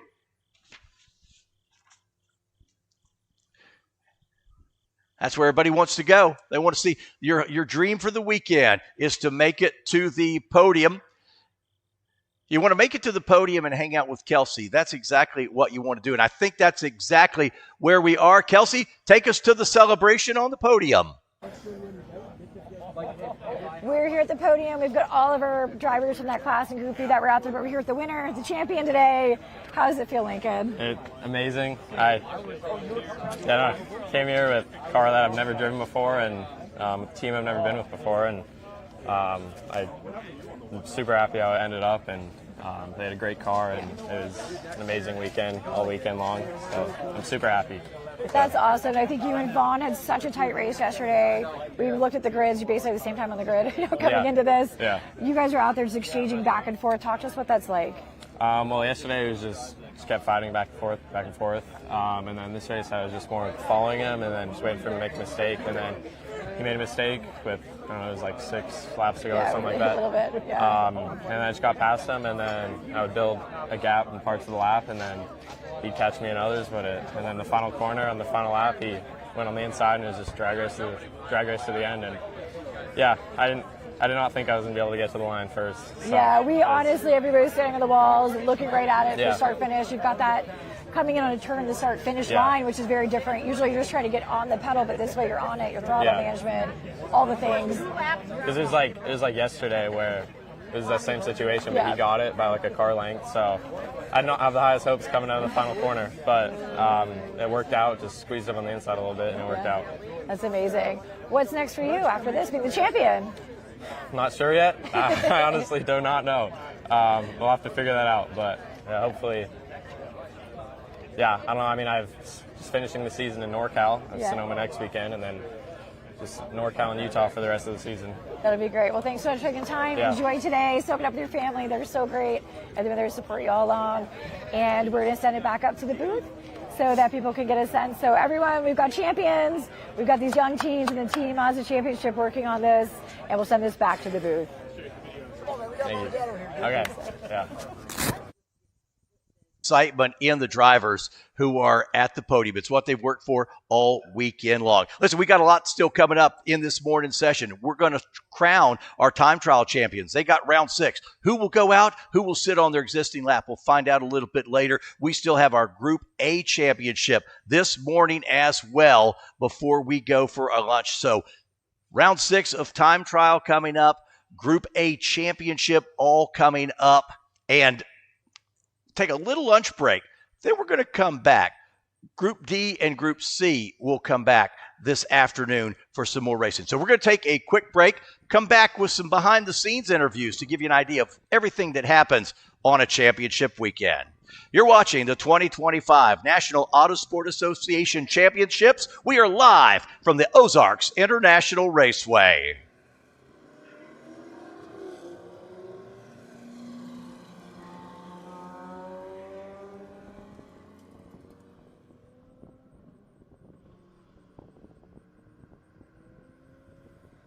We're here at the 2025 NASA Championships. I'm so excited to be here with Jonathan Black. Thank you so much for inviting us in this beautiful trailer. This is a dream for anyone who has a Mazda, has motorsports things, to have people come and support you at a race event with literally all the parts you could ever need. So we try to have all the parts. We don't quite have everything. We're limited in space. Yeah. But we try to bring and support our racers as best we can, especially for events like this, because nobody wants to travel halfway across the country for a championship and not be able to run to finish it. Yeah, absolutely. So we've talked to a couple of drivers. We've got people competing in the Teen Mazda Challenge, which is so cool. It is so neat to see these young people getting out there, enjoying what is arguably one of the best race cars that you could have. And then also our Spec Miata groups. When Mazda started working with NASA on these partnerships, how much did you guys do with kind of setting that spec regulation and making sure that that was something Mazda could support? So having a level playing field is important because we want to be able to see, especially these teens coming into the sport, thrive in an environment where it's not necessarily who has the best equipment or the deepest checkbook, but who can make do and find their way to the front in a field of relatively equal cars. Yeah, absolutely. And we talked with Tech, we caught with them. I think Mazda, especially with the motorsports and having you guys here, but also with Tech, they have such a tight tech in the Spec Miata class. The teardowns that happen, the really interesting looking that they get in there. How much of that do you feel like you guys kind of participate in setting those standards? So we like to try and stay involved. In fact, I brought a new restrictor plate gauge that I shared with Tech, and I think we used it this morning about an hour ago for the first time. So it's that kind of thing, and even in this case, it's us bringing a new tool in that makes the tech process quicker and easier and allows not only at a national championship level, but this is something regions can purchase and bring and do a quick and easy tech so that whether you're at the national championship or whether you're in your own backyard, you have the same level of tech. That's amazing. And such a great, like you said, it's a tool, truly. It's part of the car process, especially in a spec series. You want to make sure that both the racers, the tech, the regions, everybody has those standardizations. So we're very thankful for that on our end. So thanks for making our jobs and our officials' jobs easy. Another thing that you guys help out with also is people running Mazda vehicles that aren't necessarily spec class. How do you guys help those groups out? So to be a part of our team support program, basically if you use your Mazda on track, it can be time trials, it can be racing, it can be drifting, it can be drag racing, it can be off-road racing, HPDE. If it's on track in some form, you're eligible to join the program. And for people that join our program, not only do you have access to our bespoke race parts, but any stock parts that can be used on the race car, we sell at dealer cost. That's amazing. And that is a huge benefit, especially for folks that are getting in, especially your HPDE and your time trialers, because they may not have crash damage like race car guys do, but they still use parts, they need suspension, and being able to buy in at that price point helps them come out and race more. Absolutely, and I think that's so important to hear. You know, we talk with people about the HPD program and how it's a stepping ladder system. Get yourself up to that competition license if you're interested. Myself, I have a little 1/6 NA. God, I love it. He's the best, old Greg. And we take him out and do endurance races actually with him too. So I think part of that for us is hubs. We go through hubs. It's just what happens in a Miata. Absolutely. In the Miata life. So knowing that we can actually come to you and get that, where it's really hard sometimes to work with dealerships. They don't want to sell one-off parts. They don't want to sell you a hub or 3 hubs. So I know that's something that we're all looking, and we're very, very grateful to you that we can do that with you. And we, as a department, we really try to make sure that we keep supporting some of these cars. Very few other OEMs support 30-plus-year-old cars. And we actively work with Mazda to their core components that we try to keep in stock to support our racers. Yes, thank you so much. And the HPD group too is something we just talked about. Our wonderful cameraman, Jacob Little, behind the lens right now. He's got himself a Miata he loves to take out. And we've talked about that. You know, it's something he daily drives, you know, and so knowing that he can take that out, he can still get parts, is really cool. So I know he's amped about this, so it's exciting for all of us. I would love to take a sneak peek in your cabinets. If you have anything fun you want to pull out parts-wise, things that people come in here often for, rare things that you really would not expect to see here, that would be really fun for us to see. Gotcha. No, we can definitely do cool. that. All right, well, I'm so excited. Every person who has a car knows that like presents are the number one thing that we look for in life. So thank you so much for pulling some stuff out for us. Take us through our present number one. All right, so this is one of our newer products. It's a differential cooler plate for the NC Miata. So essentially it sits as a sandwich plate between the differential case and the backing plate.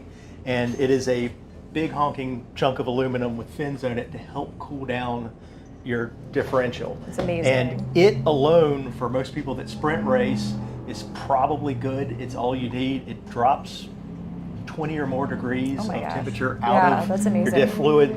It's one of the areas in which the NC actually lacks a little bit of the giant heat sink that the NAs and Bs do with the diff housing.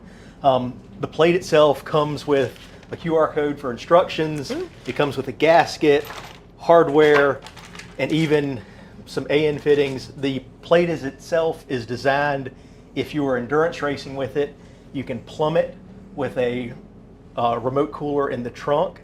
And the neatest thing is most of the aftermarket cooler options for diff plates like this just circulate coolant.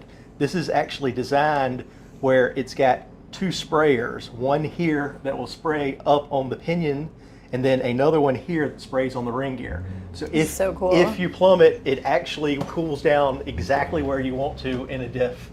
So that's awesome. For somebody that's coming out here later this year for 25 hours race, I know. I literally sent a picture of the billboards and I was like, we're bringing the Miata and we're doing 25 hours. Exactly. So I'll definitely be, it's so cool. I think that's one of the things, you know, all these little features you put in there, the plumbing and the way you guys have the circulation and the fins is so cool. And the fact that you can just really get in touch with them and order this. And it shows up. I love it. So we'll put that part number out. We'll get that information for you guys. Another thing that people always need, myself, we mentioned it before, are hubs. Yes. Talking about this magical box of fun. All right. Here. Exchange you with some presents. Yes, thank you. So for several years now, we've had a competition hub out for the NA and NB cars. And it is a roller bearing hub. So it replaces the factory bearing that is individual balls with these larger roller bearings that you get substantially more surface area, which helps to dissipate the heat. That's the problem. The factory bearings, there's so little surface area when it loads up, you overheat the grease from that tiny little contact patch, it melts, runs off, and then you're metal to metal. So these are set up, they come in a way, it's built, you can access the races, we sell spare bearings and races, you can hammer them out if you need to. Servicing them, it's not that difficult. It comes with all the kits and spacers and gaskets that you need to set them up. I love these. I run them on my endurance car. Yes, I just was literally just like, ooh, a piece of candy. So this is awesome. It fundamentally, it is a race car part. Because it's a roller bearing, they have to be able to grow when they get hot. Right. And for somebody that it's just a street car, you'll never get it hot enough, and that's not necessarily a good thing for the roller bearings. So this is really a race car only part, but for the hard use folks, it is a godsend. That's amazing. Well, I think one thing too with people doing HPDE programs and coming on the weekends to go put that track time on their daily driver, having ability, not that changing hubs and bearings is that much fun to do, but you guys have made it so simple. Having this kit ready to go, being able to do that transfer. Absolutely. If you don't need that for day-to-day life and you're going to have months at a time in between, it does make sense to go and upgrade those parts for track use. And for the guys that run them, servicing them, we sell the parts. Absolutely, the biggest killer of this is dirt intrusion. If you bury your Miata in the sand, please take your hubs off and clean them out. We never go off the track, I know. come on. They don't, they Just don't. kidding. And another thing that you guys have been doing for us here at Mazda Motorsports and for NASA racers all over is developing parts that actually get the job done that we need. So I'm very excited about this next couple of things you're going to show us here. This really is, for those at home, you don't get this opportunity to talk to people who are experts in these parts, but also having them on site to learn more about them is a big part of why we love having you out here at the championships. So many of these different people are always looking for that competitive advantage, and Jonathan has pulled out a couple of things for us that are really truly unique and things that you probably wouldn't find at a dealer because they're not part of the motorsports family. Well, they're kind of part of it, but we don't get the access like you get here. So we've come out with a brake pressure sensor adapter that works for both the NA and Bs and the NC cars. It is designed in a way that it screws right into the factory master cylinder and allows you to screw in a pressure sensor behind for your data. And then the factory brake line that goes into the master cylinder screws right back in. That way you aren't splicing anything. This is If magical. you ever need to take it off, you can return it back to stock immediately. Right. It comes with a QR code for instructions. We have them for both the early cars and for the NC chassis. For both the DSC and the non-DSC cars, the size of the brake line changes. So beyond that, there are lots of cars that run those size brake lines, and this should work in almost any of those. That's so amazing. Beyond just our Miata market, you could use this on a lot of things. Well, excellent. I'm sure people listening at home are going to be excited about this and tune into this and get in touch with you guys And let you know what size your brake lines are. As a data geek, how you brake Huge. is huge, and being able to see the pressure spikes and how you trail off Absolutely. is really one of the ways you can find speed. Absolutely. And a track like this, something we talked to a lot of competitors about, and when you look at it, it is you're on the gas, you're on the brakes. You're really looking for those advantages to set your car and get it through, but not apply too much brake pressure. So this is such a critical part. Like you said, data is so important for finding those seconds. It really is. And in tenths of seconds, hundreds sometimes to get that advantage. So this is super cool. Thank you from everyone who's going to use it. I'm very excited. And speaking of data, you have one more really cool thing to show us that you all have developed here. So one of the other things that we have come out with is every new MCR motor comes with a factory sensor that is both oil temperature and oil pressure.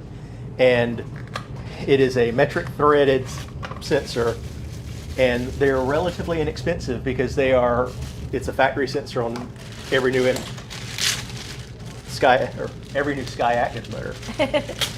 And what we have done is we have worked with AIM to produce a harness that plugs directly into the sensor and is already labeled with oil temp and oil pressure. So for your data system, you do not need multiple sensors. You have one that can do both.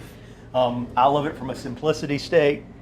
It is smaller, it's easier to plumb in, and we've even had some guys on Trans Am cars that have moved towards this because it's simpler than running multiple sensors. What's this? Was it simplify and add lightness? So you guys have done that for us in this wonderful piece. And like you said, so many of these things can apply to other cars out there. So it's really neat to see, the Mazda brain coming into this, but also expand that out to other areas. So I'm excited to see these things out in play. I'm probably going to be in touch with you all the time about stuff for not just the Miata, but other parts and pieces. So we really appreciate your time today, Jonathan. Thank you. And we're going to be catching up with you all weekend and seeing things. And to all our competitors out there, NASA, other places, if you're interested, go on the NASA website. There's information how to get in touch with Mazda Motorsports and get those questions in. If you're here at the Champs this weekend, come on out, talk to Jonathan, learn more from his team. Devil in these little drawers are very exciting for those of us. We got lots of other items here. Yes, can't wait. So we'll see you soon, and thank you again. Really appreciate your time today. Thank you. We're here at the 2025 NASA Championship race. I'm so excited to talk to our longtime friend, Ben Grabo. So good to see you. All the way from NASA Mid-Atlantic. Love that you made the trip. 1,000 miles, 14 and a half hours. Good to be here. It is so good to have you here. You are a familiar face in the NASA life, obviously. You have so many records. You've done such a great job of holding up titles. What is exciting about this year's championships for you? This is a great track. I mean, I think all the people that didn't come out here, I mean, you're really missing it because, I mean, the banking, the elevation change, there's just a lot of exciting parts of this track that, quite frankly, it's not like any other track I've driven, so it's a lot of fun. Absolutely. And so I know you came out here earlier in the year to get some of the track learning under your belt and kind of get that ready. What kind of things did you learn during that session that you're applying this weekend? It was really hot in July, and the big thing is, you know, knowing the track, knowing the blind corners, what's coming next, and then having the confidence to be able to put the car where you need to, because this track's all about commitment. Yeah. And just being able to have that confidence, the repetition, the extra days. Absolutely, so exciting. So we've got a couple sessions out under the belt so far this weekend. Yep. Any surprises that came your way? Not surprised. Working a lot on the car setup, Yeah. because obviously we got a lot of elevation change, so I've been really kind of bottoming out on the body work. So doing a bunch of bump stop and spring packer changes today. Went a little too far, got it dialed in a little more in the last session here today, but dropped some time from July, so I'm happy so far. Excellent. And so we know that you're the title holder and you're coming in this one to defend that title behind you. Is there anyone out there that you're looking at as a real competitor for you in your class? Well, Greg in ST2 is a title holder from last year, but I've got, you know, the track experience here from July, so really looking forward to racing against him again. Absolutely, 100%. So we look at this beautiful Corvette. Talk to us about why this is a chassis that you picked. I know some people aren't familiar with you. You're a great driver, obviously. Why did you go with this car? I've been driving a C5 Corvette for 19 years now, and I've had this car for 11 years and been working on it, just kind of upgrade after upgrade. You know, I've got the help from Louis Gelati Racing, who's been super helpful in the development, Zebulon Aero, and professional coaching from Blaze Motorsports. So, you know, Dion Von Moka's been helping me for years. Dion's a great guy. I feel like I've known him for so long. It's been very cool to see him elevate, not just as a driver, but I think as a coach also. And that's one thing we talk about in NASA with a lot of drivers, is this shared information and shared knowledge base, things like that.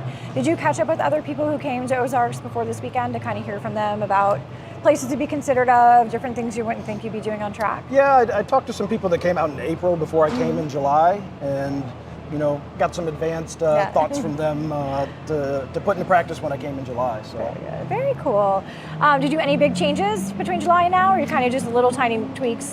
Tweaks, the ride height, and I got my primary splitter back. That was getting fixed from a little off incident at Summit Point earlier this year. So that's awesome. Good to have that back. Yeah, I'm sure a little more downforce. Yeah, up front, a little more down the way. like And that's one thing also, I think when you have a turn like a track like this with so many turns and so much complexity to it, it's a busy thing as a driver. You don't get those long breaks on a straightaway. Yeah, there's no breaks here. What are you doing lap after lap? Are you kind of just like waiting for it to be the next one? You're kind of thinking how many more laps do I have to go, or you really just don't have time to think about any of that? You don't have time to think about it. Even on what they call the roller coaster, which is kind of the back straight. I mean, there's so much up and down, and you're focused on, am I going to bottom here? How much, you know, how light am I getting as I crest the hill? And don't break too much going into turn 8. That's really the next thing you're always thinking of. So No, it's true. it's very busy. High-speed sweepers have been amazing, apparently, as a driver out there with that. The temperature changes that we see here, obviously being in the Midwest, it's been very cool in the morning. It's lovely for us East Coasters. I was like freezing this morning. It was 60-something. By this time, you're back up in the 80s. Are you thinking about that through your sessions as far as what you're going to do for setup, or are you kind of just really worried about temps and tire pressures? Yeah, I mean, it's really just about getting the tire pressures right for what'll be the race. And it's supposed to be a little cooler Saturday and Sunday as we get here, but it's also just way cooler than it was here in July. It was super hot in the car in July, so chill-out system's working a little better in the lower ambient temperatures. It's always here. nice. You're like a little bit of reprieve you get from it, which is great. One of our other great partners, Hoosier, so you've got them on your suit, running one in the car. Absolutely, Hoosier Love them. A7s. What do you think about the new compounds? Any big changes for your class and group? No, we've been pretty steady with A7s for quite a while here. Maybe there's some future stuff coming there, and done I had a set of Hoosier track attacks and did those. I got a little bit of a test on those, not really as much runtime as I need, and to do that maybe more of a test day instead of in a competition weekend. Yeah, don't want to be testing out the new stuff when you're trying to win. Yeah, It's exactly. always tough. Exactly. Well, last thing we have to say to you today before we go see you whenever you're in impound and throughout the weekend is people at home, who do you want to give a thank you to, who's helping support you, sponsors, all those great shout outs that we'd love to get. Give a shout out to my wife Kelly. I love you, I miss you, and wish you were here. And again, Louis Gelati Racing, Blaze, AMT Motorsports, RKT Performance, Rick Kim has helped me with a lot of parts on the cars, Zebulon Aero, everything that makes this car great. Awesome. Very great. And for our friends at NASA Mid-Atlantic, who we both know so well, we wish you were here. We hope you have the FOMO. Yeah. Go ahead and tune in this weekend on the live stream. Make sure you watch Ben take it all the way to the top of the podium. All right, bring it back from NASA Mid-Atlantic. Thank you. We're back at the 2025 NASA Championships. I'm here with Lisa Vaughn. Thank you so much for taking the time to talk with us today. You bet. Yeah, so give the people at home a little introduction, where you're from, what your region is, and what kind of car you're driving. I am from Fort Worth, Texas. I am in the Texas region, obviously. And I've got my baby here behind me, a 1995 BMW M3 that I've been working on making into a race car since 2009 when I bought her as a street car. That is awesome, and that's exactly what we love about NASA. You can have a car, you can turn exactly what you want, and then you kind of keep tinkering on it for the rest of the time, it seems like. Oh, absolutely. Keep tinkering. In fact, we've been tinkering on it here to help make accommodations for this track. That's great. One thing we always ask everybody is, how did you get into racing? What was your pathway to get your competition license when you started with NASA? I got invited to a track day event where they were trying to sell me a more expensive car. And I got hooked on racing. I had no idea, well, track days at first. I had no idea that there was this whole culture of people that could drive cars at speed on a track. And I was hooked. I never bought the car, I just bought the track. Well, I technically didn't buy the track either, but I bought into the sport, and here we are. That is awesome. With the Texas region, it's a great region. Obviously, we love everyone who comes from there. In your class in particular, competition's tight with what you guys are doing out at. Oh my gosh. Yeah, talk to us about what it's been like getting to the championships this year. Well, it's been tough. I mean, we've been going around the country. We've had several different races at Hallett with a challenging track that they were having challenges with the track itself. We've had Motorsport Ranch, we've had Eagles Canyon, and then here we are. We came here about a month ago, try and get our feet under us, or our wheels under us, so to speak, and make sure that when we were here we could give the folks a good show. Yeah, absolutely. And have fun doing it. Yes, having fun is the most important part of this. And I know you just mentioned you were here in July. Much different temperatures, much different conditions than this weekend. Well, yes, indeed. What kind of adjustments have you been making to have that work for you? Well, we have done shock changes, spring changes, alignment changes, tire pressure changes. What else? Driver brain changes, maybe? Yeah, absolutely. Ozarks, let's talk about this track. I mean, it is wild. It's a driver's track for sure. You're busy the whole time. What are some of the favorite things about it, the things you're still working on? Talk to us. What are your feelings right now? I love the S's, and maybe I love the S's because it reminds me of Circuit of the Americas in Texas, right? I mean, it's got the S's going through there. So I really like that portion. It's one of my favorites. But you've just got to love the speed, right? We all got into this to go fast, and I have never been to a track that goes this fast, this long. I mean, I'm in fifth gear hitting the rev limiter. Yeah. Mind you, I only have 5 gears. Right. I don't have anywhere else to go. Yeah, So. yeah, that is amazing. And there's so many high pace turns too. You've got these really high speed corners where you have to just believe in yourself a lot and just say, I know the track, I know where the track's going to, and just go with it. It is nothing but a confidence game out there. It is knowing where you're going and believing you're going to get there. Absolutely, it's awesome. So with this car, you said you built it up and you did a bunch of stuff from a straight street car. Yeah. Talk to us about what you've done. Show us around the car. Oh my goodness, okay. You can start right here with the wing. And when the first thing I did, trying to think what the first thing I did was. First thing I did, brakes. Big brakes all around. Second thing I did was suspension, so we did suspension. I don't remember the order of everything else, but obviously we've got a wing, we've got a differential cooler in here, we've got a cool suit. Oh, cool suit was probably one of the very first highlight things. of a life. The first cool suit experience, you're like, why have I been waiting to put this in? Exactly, my gosh. And for those of you that don't know, the cool suit, helps take temperature off of your body. For those of us that actually have to work for a living in air-conditioned offices all the time. Yeah. Let's see, we've done plastic doors, we've done a plastic sunroof, we've done bigger engine. Originally, this car comes with a 3-liter engine, which is called an S52. an S50. I now have an S52 in it, which is a 3.2-liter engine. Plus, I've got cams and stronger bits all inside the engine. I told you about the suspension. We've done the suspension. I've got a bigger radiator. I've got a power steering line cooler. I've got hard power steering lines as opposed to some of them that in the stock car that aren't. And of course, I've got better lines for my radiator cooling system as well. Little front arrow I see as well. I've got a little bit of front arrow. I'm only allowed 4 inches, so I have my little 4-inch splitter. 4 inches counts. It's very cute. Yes. It's a cute splitter. Hey, every bit helps though, it's for sure. Car's obviously been lowered. We've got spacers on the front, bigger tires. Obviously, you've got a cage, steering wheel, dash has been ripped out. Actually, everything has been ripped out over the inside. Oh, and hood louvers. Yes. So that I can get a little bit better air into the engine, try and keep the engine cool, because keeping everything in a reasonable operating temperature is key. Absolutely. It was just so cool. Thank you so much for taking time. You bet. Take a tour with us. We always ask everybody back home, anyone you want to give shout outs to, sponsors, friends, family. Oh, everybody. Wish you were here. We're having fun. Come drive. Excellent. And then our big thing for this weekend at the championships, we are doing the Magic 8 Ball. People either know what it is or they don't. You clearly know what the Magic 8 Ball is. I know what the Magic 8 Ball is, So and I don't want to get it bad. I don't want to get it bad. It's been like 75. Okay, so I have to tell you a bad story. Oh no. Oh yeah. Okay, so when I was in law school, on the final, I went to lunch at a Chinese restaurant. Yeah. And I looked at the fortune cookie. Right. Mind you, I'm in law school, and the fortune says you have a promising career in the medical profession. Oh, no. So. Oh my God. Well, okay. It seems like things are working out though. All right, here we go. All right, you can ask your question out loud. Oh, it's not like a how birthday. How is it supposed to work? I'm supposed So to ask say the question? Magic 8 Ball. Magic 8 Ball. Will I win tomorrow? Will I podium tomorrow? Well, podium tomorrow. All right. All right, here we flip go. it over when you're ready. Over. And let me see. Magic 8 Ball. Give a little shake. Outlook not so good. All right, Magic 8 Ball, give us another one. Come on. Another question. It might be too tough for the Magic 8 Ball. Okay. Too many factors here at Ozarks. Let's see.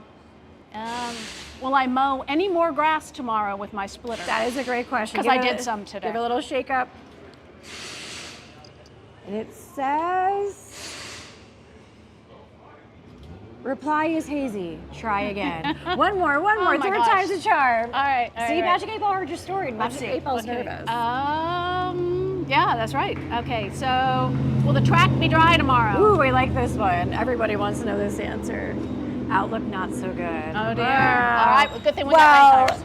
We've been thinking, actually, tell you this afternoon, the 8 Ball's been a little bit moody and very sad with the dreary weather. So we're looking forward to sun tomorrow. Lots of fun on the track. Thank you so much, Lisa, for your time today. We'll be catching up with that all through the weekend.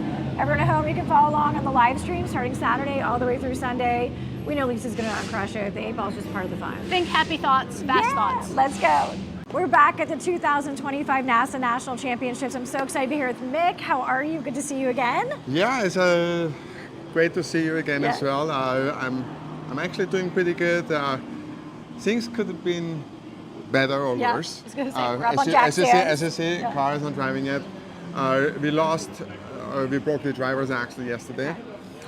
And then we had also changed the wheel bearing. Okay, yep. But UPS should bring a new axle by 2 p.m. today. Perfect. Okay, I got the text that went out and saw that actually. So that was you. That was me. That's good. So you're out here from California, obviously. Yes. As far as the Ozarks go, have you been to this track before today? Or It's the first time. First time. Excellent. So we love talking to people first time at this track. What's your first impressions? It's a roller coaster. Yeah. I think it's a track that is really difficult to master. You need to have a lot of trust in the car, especially in the rear. You know, it's like there's a lot of high-speed corners, elevation changes, off-camber corners. Whereas like you can gain a lot of time or you can lose a lot of time. Right. And the more comfortable you are in the car, you know, like the faster you will go. And yeah, it is a drill, definitely. Fast, roller coaster-like, and beautiful nature. Yeah, absolutely. Well, good.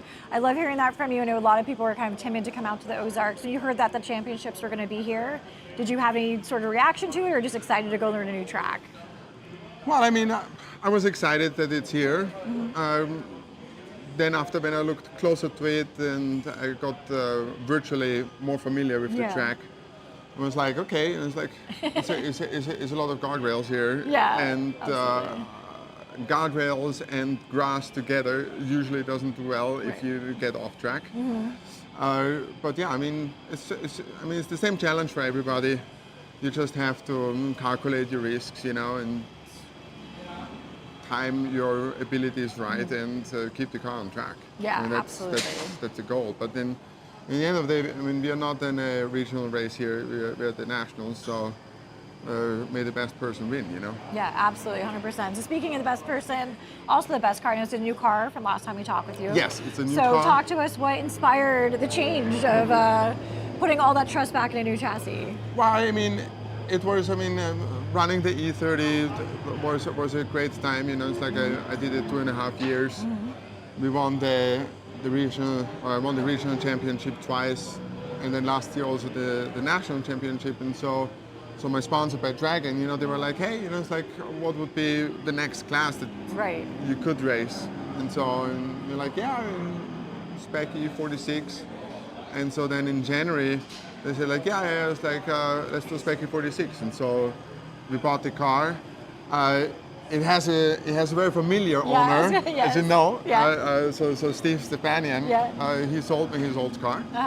And I knew from the beginning, you know, that it's a car that can be running in the front. It's a fairly newly built, and so it was a good buy. Yeah. And when you look back at the season we had in SoCar so far, it was proven to be a great car. You know, because the car won 10 out of 14 races. Right. You know? Yeah, So, performance is there. yeah, the Pressure's on the performance driver. Yeah, but it's you know, it's like some people, they don't want to have the pressure on the driver, but I rather have the pressure on the driver, where it's in the end of the day, you know that the car can do it. Yeah. And if you don't deliver, you can find the mistake by yourself, you know. Absolutely. And Well, in work on yourself. California has a really good Spec E46 community. I think a lot of people share that knowledge base, help to lean on it. Steve obviously is a great resource. 100%. Getting a car from him. So I think that's part of NASA that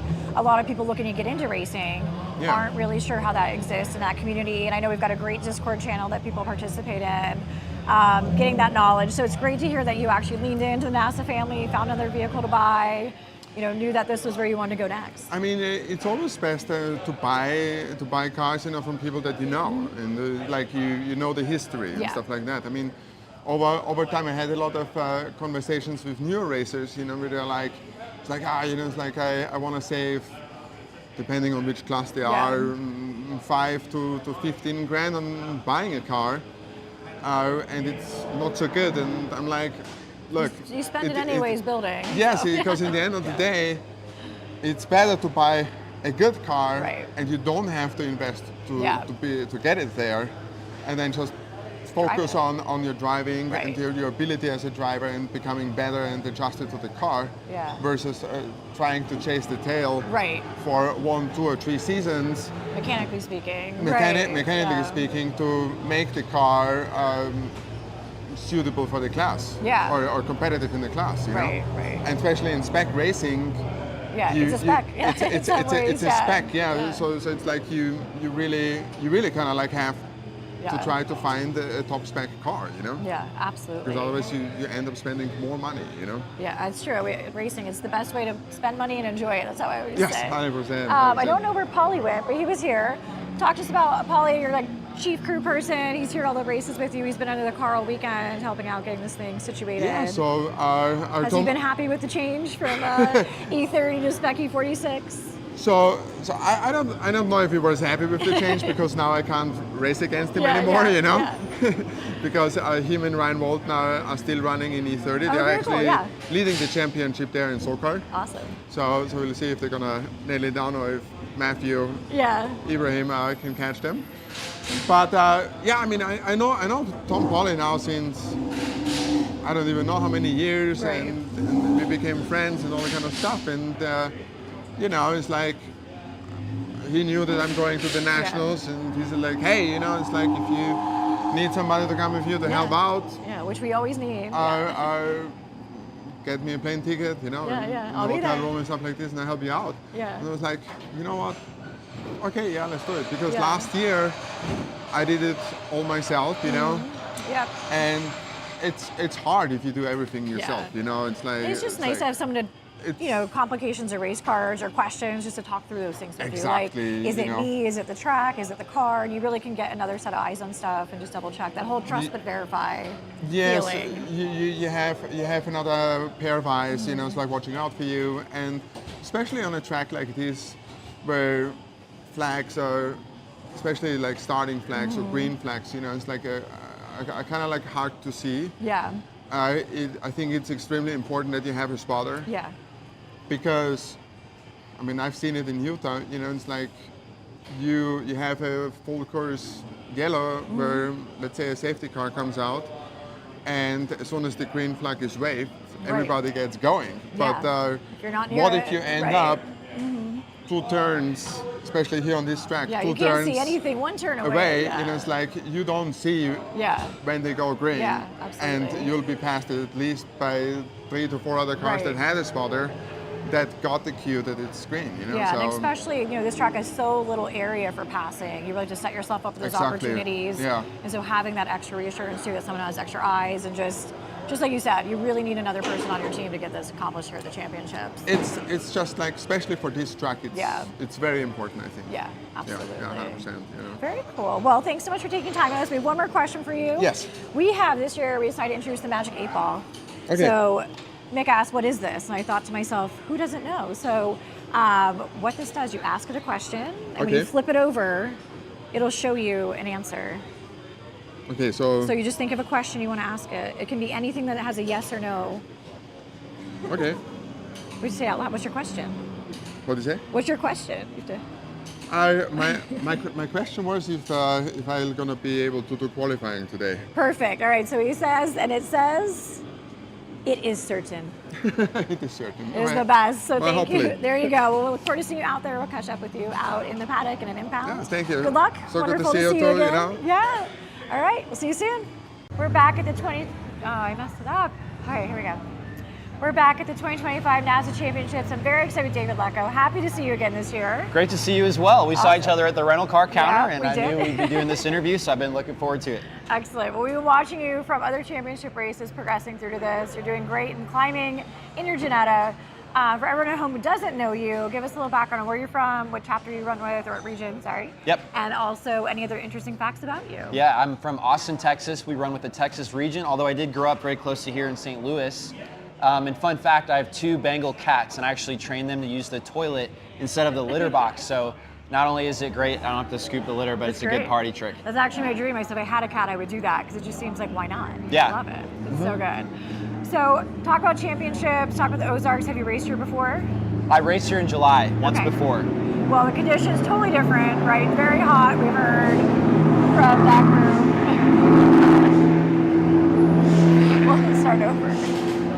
All right, we'll just splice this in. Loud race cars. So we were just talking about the fact is the Ozarks. You said you came out here in July. Yes. Different tech conditions, totally hotter temps. What have you guys been up to for this weekend? So I actually went over a second faster so far, which has been really rewarding. So last time I think I was 33 flat, and this time I've done like a 31.8. Very good, very fast. It's Yeah. awesome, so exciting. As far as the Ginetta goes, some people may not be familiar with this chassis. Help us understand what this is. Man, I don't know why the car isn't taking off more. It's like the best race car for the money, I think. It's a tube frame chassis, and it has fiberglass panels. It's got a Ford V6 motor, and it has a sequential paddle shift, and there's no traction control and no ABS. So it's got 270 horsepower to the tires, and it weighs about 2,900 pounds is how we've added some weight to fit into ST3, the 10-to-1 power to weight ratio class. But it's great because it helps you learn how to drive. In order to go fast, you have to carry all that speed.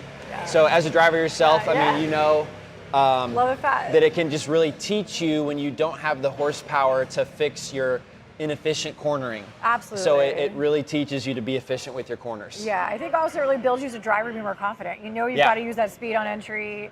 You've got to take as little off as you can when you scrub and really take that speed all the way through. Yeah. So. While at the same time, it's like, oh, it doesn't have that much horsepower. It's always so competitive. Yeah. Because it's so light, it makes so much corner grip. Yeah, It's absolutely. been a really fun car. There's another guy in our class I was talking to earlier, and he's like, man, that Janetta, he's like, I've got twice the horsepower, and he's still like right with me on the pace on the lap time. So Yep. testament to your fine work out there with a great vehicle as far as that goes. When you've got a great team here with you, talk to us about who you bring out. Yep. Talk to us about who you bring out here to these championship races. Who's on your team this weekend? So I'm so thankful to work with Susan. She's my full-time mechanic. She works on the 4 race cars that I own, and she also drives the rig, which is 50 plus feet, 700 miles to get here one way. And so it's fantastic. And then in the background, you just saw my driver coach, Derek Easy. He helps me. I used to actually get lapped in our local Miata races, but within 4 months of working with him, I was able to actually win a race. And it's competitive. There's like 20 plus people there. Right in there. Yep. So he's given a lot of time to come to all these events with me, which has been a game changer. Yeah, absolutely. Yeah. But he's also not only my driver coach, but he's the team manager. He's also the lead tech. Yeah. He's also the data acquisition guy. Just doing all the things. That's right. That's so great. We love Susan's so great. Hopefully we get an interview with her. We've been trying to talk her into it. Oh, yeah.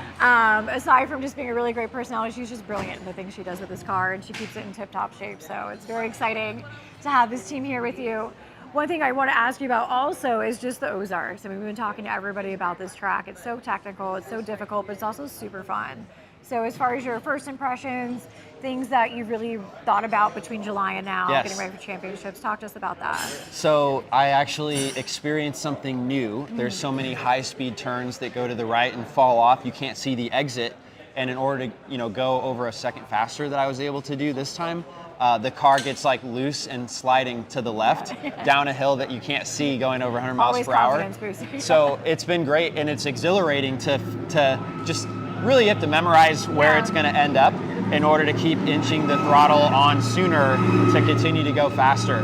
Yeah. And so it really is like a very rewarding track and fun to drive whenever you get to, when I got to that, feeling. Yeah, and I think that emotional feeling too of like, I know where the track is, I know I'm going the opposite direction I'm going right now, and I got on the power right away is a very bizarre mind over body situation. But when you're right, when you hit it and it goes, you're like, oh, that was sick, I did it. That's perfect. So that's awesome. You're finding those times and those seconds in there as far as that goes. With your group this weekend, mixed class obviously out there, any issues with traffic and kind of managing that? We're managing it, yeah, for sure. And I'll be racing against some cars that are in a couple classes above me too, which will be interesting because usually they have more power, and so then you have to get good at actually. So NASA has helped me train for the Janetta Challenge, where we'll have lapped cars here because we're racing different classes. But if you're leading your class and you're not fast enough to get around a lapped car or somebody who has more power and it's hard to pass unless you do it right, the person behind you can open up and pass you, and you can lose a race that way. So we treat this as training. We're always trying to get around cars efficiently, so it's excellent training for that. Yeah, excellent. It's so cool. I love this about this entire situation. Your family and friends back in Austin, you want to give a big shout out to? Yeah, actually, I'm really excited my parents are coming. I'm 36 years old. Most of my 20s, I didn't spend a lot of time with my parents. And we kind of grew apart just through interests and in our own life experiences. But I invited them to come to some races and actually flew them out. And I'm closer to my parents than ever before. Oh, I love that. And they only live 2 hours away, but they've been coming to some other ones too. Because I don't have to explain, like at Thanksgiving, like, oh, this happened in the race car. They are here, for 3 days. And they're asking their own questions about what they're seeing. And so that's been like very rewarding for me, just kind of an unexpected perk is that they now become like really big race fans. I mean, they had no idea, about this beforehand. Yeah, it's funny. Your parents are like, please don't do that. Yeah, Sounds I'm looking dangerous. forward to them showing up and spending some time with them. That's amazing. Well, good. I'm excited. Hopefully we'll run into them and see you and you have the podium. Even more exciting to show them that as well this weekend. We have one last question for you. We've been doing it all weekend long. We've got the Magic 8 Ball. I was so excited because he actually knew what this was. Yeah, I grew up with these. I know. What am I doing with this? So you're going to manifest a question you'd like an answer to, yes or no type of answer. Oh, about like the future? Whatever your heart holds. Okay. And you ask it, and then we'll see what it says. Okay. All right, I'm ready. Okay, go. And I shake it now? You gotta say it out loud though. Okay. I want to know if I'll ever find a sponsor that will pay for my full ride driving in my lifetime. That's a good one. All Yeah. right. Magic 8 Ball says, it is decidedly so. Hell yeah. We'll take it. I love awesome. it. All right. Well, thanks so much, David. Thank you. We'll catch up Always all good to weekend. see you. I know. We'll be Thank seeing you, you out guys. in Impound, on the Podium, all those different places. Yeah. Can't wait to see Mom and Dad. So excited. Yeah, absolutely. They'll be excited All to right. meet you. Thanks, everybody. We're here at the 2025 NASA National Championships. I'm very excited to be talking to Ross Carmichael and his crew. I didn't catch your guys' names. Mason. Mason, nice to meet you. Jacob. Jacob.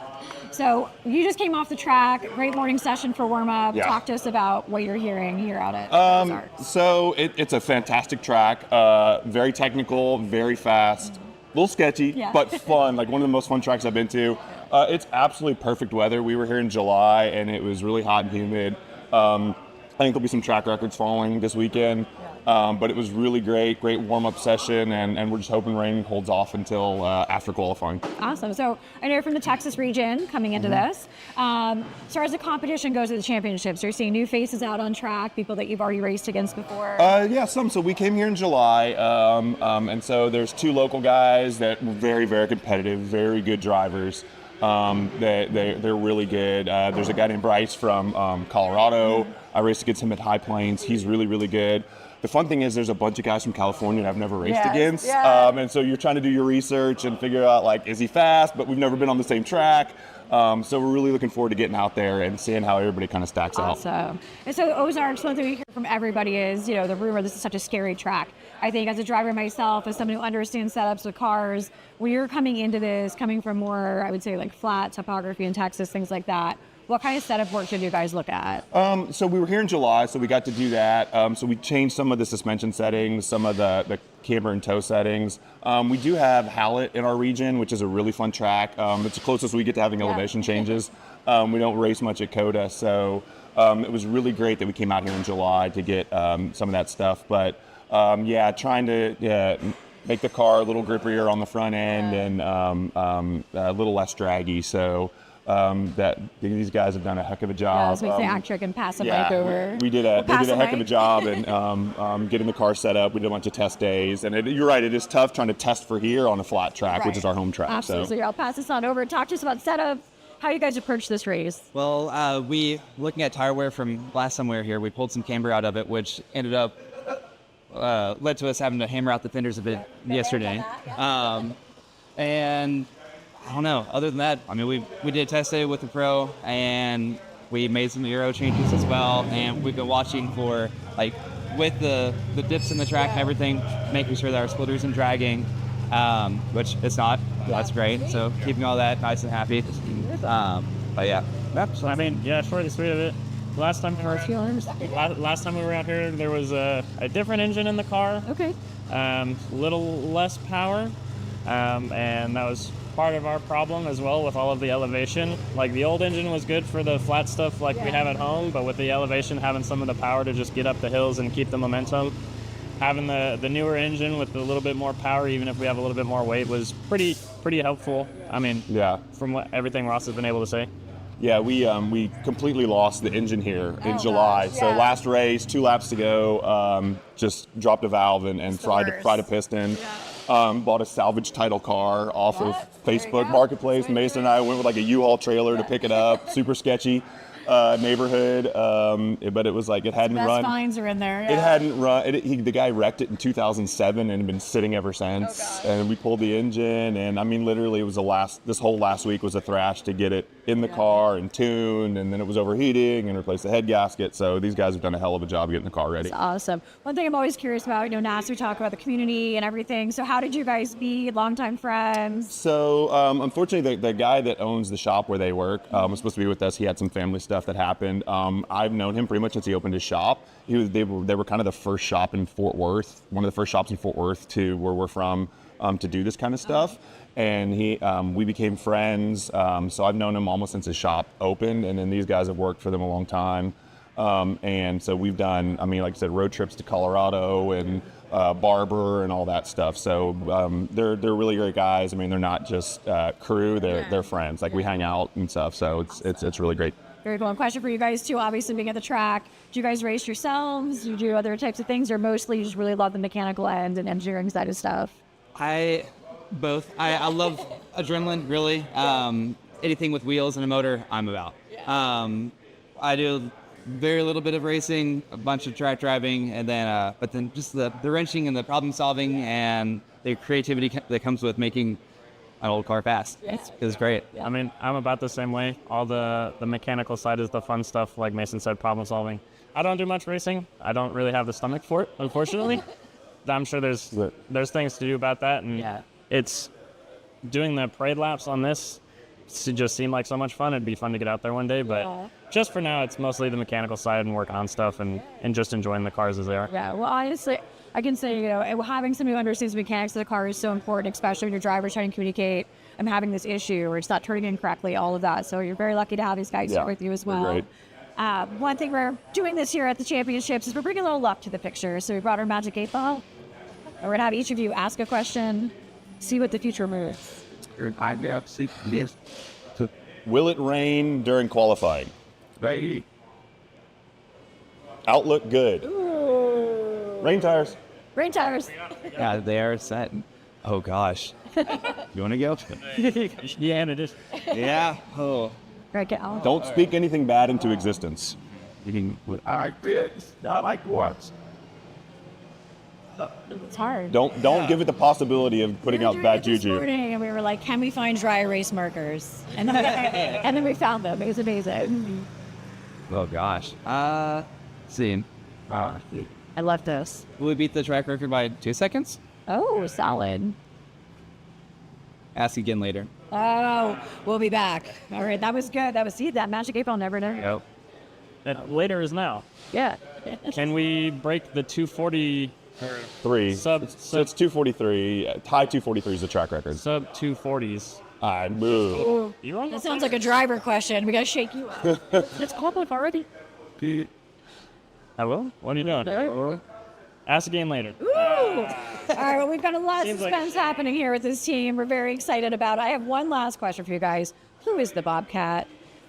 Talk to me about this magical mullet man that follows you around the track. NASA Texas does races at Tulsa every year at Hallett.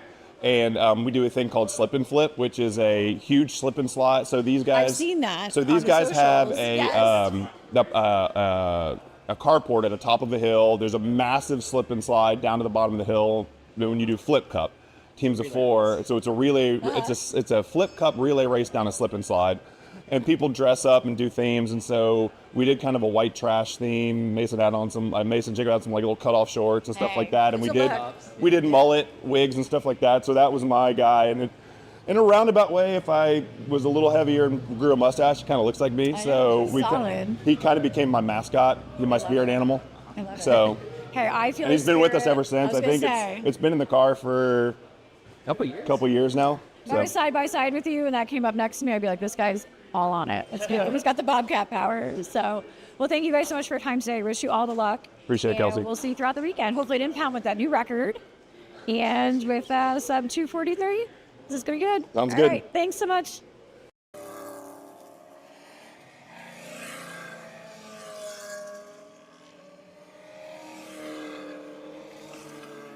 And that is why she is the busiest person at the racetrack. Thank you so much, Kelsey. Getting some behind-the-scenes stuff, working the garage area in the paddock all this weekend to bring you that. Well, welcome back. The 2025 National Autosport Association Championships from Ozarks International Raceway. With a special thanks to Hawk Performance, Toyo Tires, TrackDayTire.com, OG Racing, Action Sports Canopies, Lifeline Fire, Haggerty Motorsports, Toyota, Midland USA, Livery, Riot, and Riot Motorsports.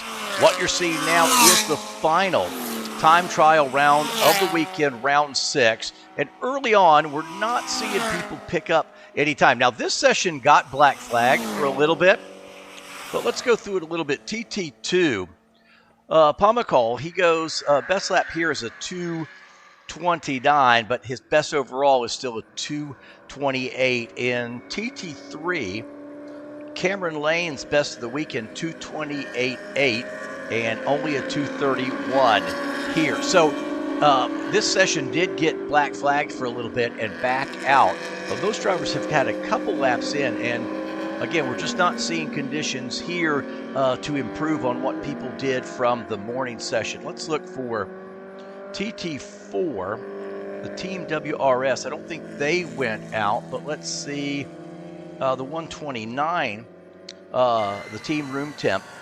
They were standing on a 234.052, and they've not bested that either. They're still high 235, 235.9. So drivers are out there. I think all of our TTU drivers just kind of stood on their times for this morning, but most drivers felt like they just wouldn't be able to improve from this morning. So we'll watch that.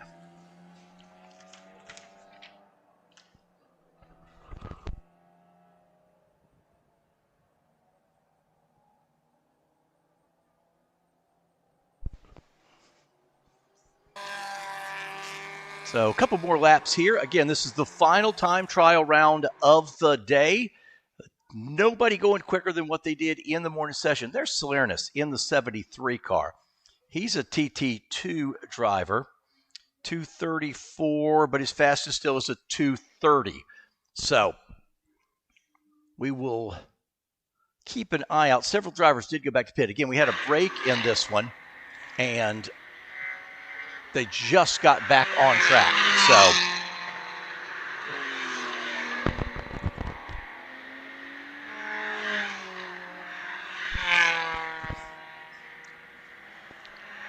little break earlier. The reason we had the black flag up in turn 12, somebody went off and had a little grass fire up there. It is pretty dry. We had a little rain here on Friday. Friday was funny because it was never a downpour, but just sort of a misty rain all day, but still dry. So somebody went off, kicked up a little grass fire. The guys got it out quickly, and that was our delay. Got the car back down into the paddock area, and we were ready to go green once again. But again, trying to see if anybody can go quicker in this final session. At lunchtime, they will have the podium. Oh, and by the way, those folks with us on NASAChamps.live, we now have a designated podium cam. So you can go, as we said all weekend, you can pick your camera.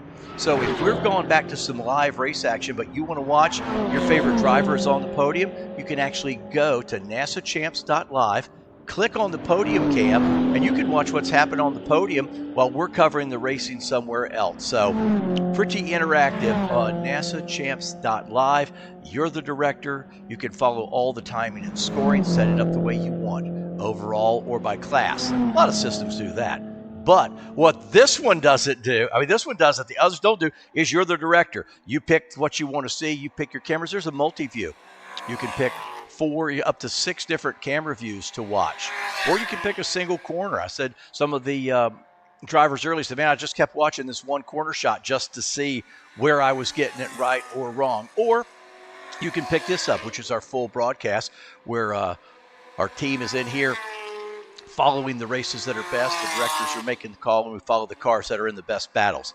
Either way, you are in charge. All right, guys, getting a little bit quicker here. There's Cameron Lane in the 240. He just does a 227, and that will be his best of the weekend. So Lane, who was leading in TT3, was a 228.861, now goes a 227.5. Pamakal in the 90, he sets a lap of 228.110. TT2, Jeremy Selenius, he was a 230. He's still a couple seconds off his fast for the weekend. James King has come back out in TTU. 228 was his fastest so far, and he's still chasing that number here in what is round 6 of time trial, and they will get their awards out during our lunch break a little bit later. Let me tell you the rest of the afternoon here. So we're going to wrap up this round 6 here in just a little bit. They'll do a called to the grid here in a little bit, and it will then be Group A for their championship race. The GT and Super Touring 1 through 4. We'll give you the full lineup in just a little bit. We'll see them come to grid here shortly as we wrap up. Should be a few more minutes with our round 6 of time trial. Again, a couple cars have gone faster in this session, but most people will have, some of them were this morning. Several folks went, Team AutoSolve set their fast this morning. So did TT2. So some of them improved this morning, but most people felt like maybe that was the best conditions. A few have improved here this afternoon. But I think one of the, as we walk away later this afternoon, one of the things that everybody will talk about was the new track record of 208.639, the 2X of Jonathan Finstrom. That was set yesterday, and blistering lap. He went out this morning, but that 208 from yesterday will stand as the quick time of the weekend and stand as the new lap record, overall lap record here at Ozarks International Raceway, 208.639. That's getting it done seriously here. Hey, we have a moment here. Ask the question, would you want to be a sponsored driver? Well, Livery is rewarding drivers every time they drive on track with NASA. HPDE, Time Trial, Race Group, all qualify for the new Driver Club program. Just place the Livery decal on your car, drive at a NASA event, and get rewarded with points to spend at the Livery web store. To learn more, visit liverylvry.co. Riot operates a full-service race team and shop based at Burt Brothers Motorsports Park in Utah, offering full trackside support, arrive and drive programs, coaching, and driver development, performance modifications, wheels, tires, and more. You can learn more about Riot Motorsports at riotmotorsports.com. Well, you're getting the sky-eye view of Ozarks International Raceway, and this is the 2025 National Autosport Association Championships from Ozarks International Raceway, and we are getting ready to go racing here. We will have a wrap-up for you on our final TT. We'll go through, let's see, we got just a second before cars are coming to grid, just a second. Let me jump through here. Cameron Lane, TT3. Let's see, I think going to end up being our quickest. He was a 2:27.5 this morning. Yep, so I think Cameron Lane, again, these are all unofficial. TT2, Blake Pomacall, a 2:28.014. That looks like he'll be quickest there. We already mentioned Finstrom in TTU. TT4, let's see, so 134. No, it's going to be the 99, the Team WRS, unofficially quickest in TT4. TT5, let's see, Jordan Hill had a 2:37, and nobody bested that this morning, so the 778 unofficial of Jordan Hill. TTGT, Brian Fessler had been there at a 2:25. Yep. Nobody's going to beat Fessler's time, I believe. Let's go TT6. TT6, Jerry Terranova, his lap of a 2:47.198. And then TT1, unofficially, Tage Evanson in the 17. Let's see, was anybody, he was the only one that went out, but it'll be, I believe, the Team AutoSolve, 2:20.994, unofficially. Those are your winners in each TT class, but they'll do their award ceremony coming up at lunch. Well, let's get ready for Group A racing. Going to go green here in just a little bit. How did we get here? Well, qualifying Friday morning, cool temps, overcast. Joe Kellerman went out and set a 2:29 to lead that session. Ben Grabo at ST2 was a 2:30.8. He thought there was a lot more in it. The ST3, David Lecco, was a 23.815. ST4, Scott Smith, a 2:34, and Brian Fessler in the 018 leading in GT. They came back in the afternoon, but there was very light rain in the afternoon. Morning conditions were better. And in SD1, I don't think anybody was faster than the morning group. So that's what happened Friday in qualifying. Then we came back and we had heat races. Not heat races, just say qualifying races on Saturday.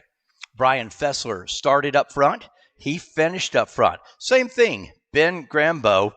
David Lecco stayed up front in ST, and so did Scott Smith. So there were some changes in the running order behind, but everybody that started up front in the qualifying race, they stayed up front in their qualifying race. So that sets the field for today. Let's go to GT2, or excuse me, to GT. Brian Fessler in the 018 car will start up front.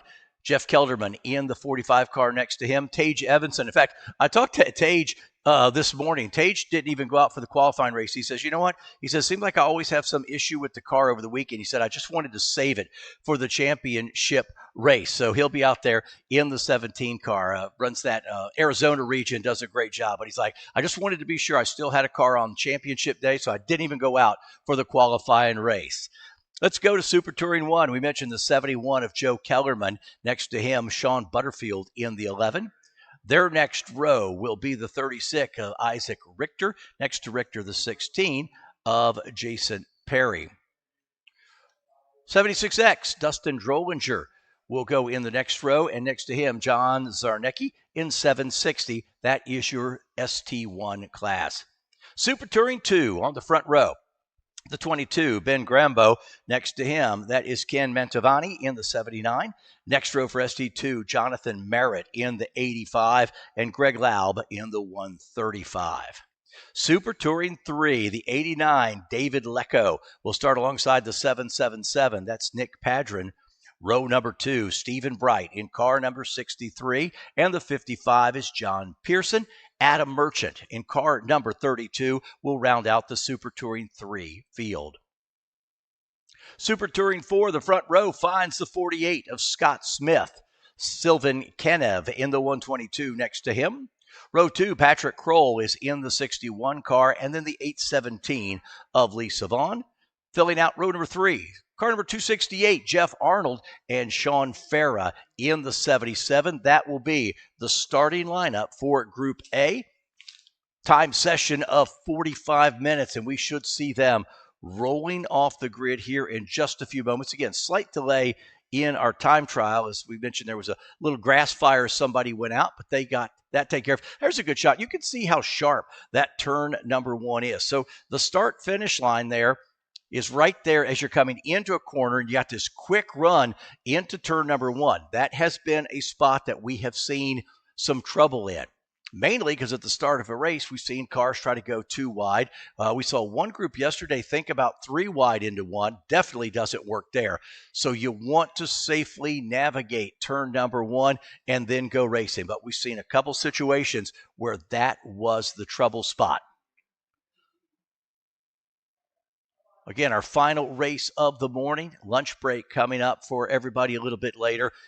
Just so you know, we'll come back here 1:30 local time and jump right into our Group D championship race. Again, right back here, 1:30 local time for our Group D championship race. Will be a good one. And again, we have our podium cam up now. So when this race is over, you want to just lock in on the podium cam, you can go to the NASAchamps.live. You get to pick your camera, and you can lock in on the podium and watch all the podium fun because you get to be the director. Pick what you want to watch, who you want to follow. So much other information. All the driver bios are up there now, so you can pull up, take a look at information. If there's somebody racing you don't know a lot about, click on that driver bio. All the information is right there in front of you. Again, this session being delayed just a little bit because our time trial session ran just a bit long after an incident, but we should start to roll that field in just a moment. Fassler Kelderman, front row for GT. Kellerman Butterfield, Super Touring 1. Grabo Mantovani in ST2. Lecco and Padron in ST3. And Smith and Kenev in ST4. Those are the front row starters. 5 classes here. I believe we will have 2 pace cars and then a second pace car with the 3 ways. And there you see one car getting the flat toe back in. So that's what our delay is. That is coming into the pit area just off of turn number 18. And that car was one of our time trial competitors, so it needed the flat toe back in, but now safely back into the paddock area.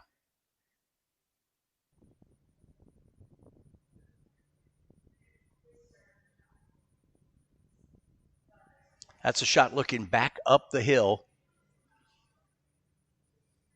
Pass, start, finish, at, pit, out. And again, that's a sharp, just to the left of your screen, that's that sharp left-hander that is turn 1. And it can be interesting, to say the least, when we go racing. Let's take a quick lap around here, gives you an idea of what you're looking at as it begin to roll out. So here they come off of the paddock, or excuse me, off of the grid. That is the shot down into turn number 1. It's a pretty tight left-hander that you see then just bends right into this little compression in this right-hander, turn number 2, and you start to climb up the hill. Look at the elevation change. That's off turn number 2 as you're coming up the hill. And then the next thing you have is that little bend. That's turn 3, which brings you into this carousel, which is more than 180 degrees. That carousel is turn number 4. We've seen a lot of fun there. And now you're off the carousel. This little kink back to the left, that is turn number 5, and then that sets you up for a pretty long run. Is it straight? Sorta. Is it flat? Heck no. Downhill, back uphill, and that sets you up for the turn 6 complex. You've got right, left, right, and boy, those curbing, they've taken a pounding all weekend. Got to get this right, because now you come off turn number 7, and it's the longest sort of straightaway on the track. You come down the hill. That's looking back up towards turn number 7, and now you enter the roller coaster. The car goes fairly straight. The track moves left and right underneath of you, but there are 3 compression zones. You come down. There's the first. You pop back up over the hill, and now you're setting your sights on down track to turn number 8. You come down. That's last compression zone there, right there. That's right before turn 8. People are braking, and now you're looking back towards turn number 8. You got a quick blast. You're back now over by the paddock area to turn number 9. A quick little flick. They tight with the wall there. There's 9. Now you're downhill, back uphill, and this right-hander you're entering, that is turn number 10, and now it gets exciting. Cars will come at you on this shot. Down the hill, the car sits down. That left-hander is turn number 11 before you blast up the hill here towards turn number 12. 12 is all uphill. You crest that hill, then to a sharp one at turn 13. 13 is a long right-hander, and then 14 is one of the slower spots of the track. And now you start working your way back to the start-finish line. You're going to come down the hill 14 to 15, past the RV section. There they are, 14, 15, into this, which is 16, back up through 17 and 18. That's the final tight corner coming out of 18, and then you blast your way right back there to the start-finish line. That is a lap around the 3.97 Ozarks International Raceway with almost 1,500 feet of elevation change in a single lap. There's the turn 6 area we talked about. Leaders are working through there. The field, it's 1 and go. 2 waves here, 2 pace cars. First group is GT and Super Touring 1, and then the ST 2, 3, and 4 cars. They'll be gapped a little bit to the second pace car, and they will roll.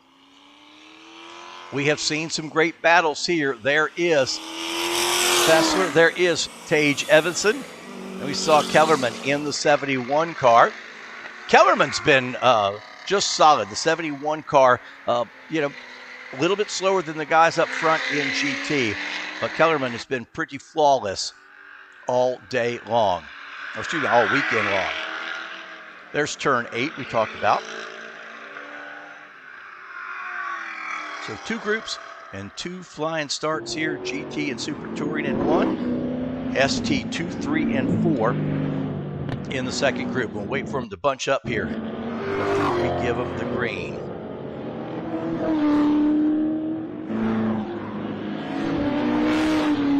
I did get an update. It looks like maybe we may have a single wave start here. So getting a note from race control that maybe means a one group start. We'll see if we have a second pace car or not. See that group heading up the hill. There's your leader. There's Brian Fessler. We'll keep an eye and see. Sometimes they will split these fields. Sometimes it might just be a single pace car. And yep, single pace car. And then it'll be a gap back to the next group. So single pace car and then the second group coming in there. All right, next time by, if the starter likes what they see, green flag will be in the air. A total of 45-minute on-track session. So we'll keep you up to date on when we see one to go and when that checkered flag may be waving.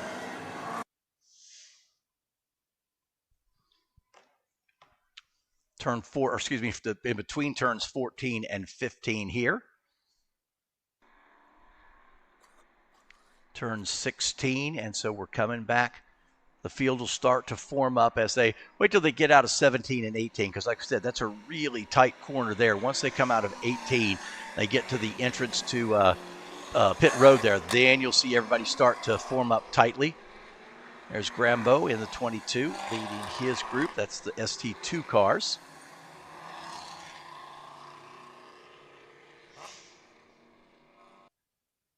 All right, so here we now. Off that tight corner. Pace car on pit road. We're ready for our second championship race of the day. Group A cars getting side by side, looking for the green. You see the second group lining up behind them.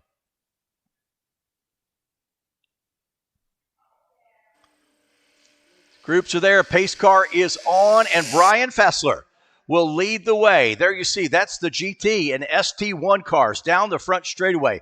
Fessler, quick, and you see right there how tight they are into turn number 1. Negotiate that. Everybody looking good. There is the 71 car. That's Kellerman. Kellerman trying to get into that second slot. I don't think he makes it. So Kellerman now will sit third.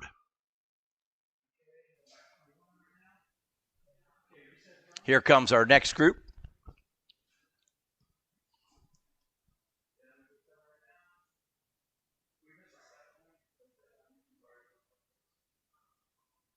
That's Super Touring 4, that green car, Scott Smith in the 48, San Mateo, California.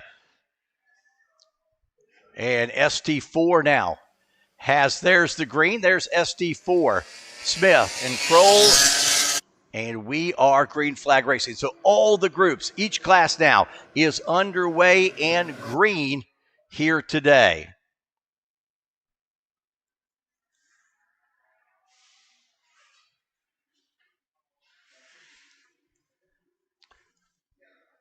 So there you're looking at ST4 leaders as they snake their way up through the carousel, the bright green machine. As we said, that's the pole sitter, Scott Smith. The 48 car leads the way. Everybody's got single file behind him. Patrick Kroll, that black car, is the 061. Lisa Vaughn is in the 817, the top, all 6 of those cars in the shot together. But now Smith opens up a bit of a distance as they come through turn number 7 for the first flying lap. And he'll lead them through the roller coaster complex. He's opened up about 10 car lengths over the second place car. Everybody single file on this first lap into turn number 8. Smith extends just a little bit. He had a bit of an advantage in qualifying through turn number 9, hugging that curving to driver's right.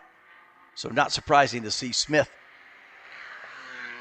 with an early lead here. Again, almost a 2-second gap in qualifying for that green machine. Battle back is 4th place.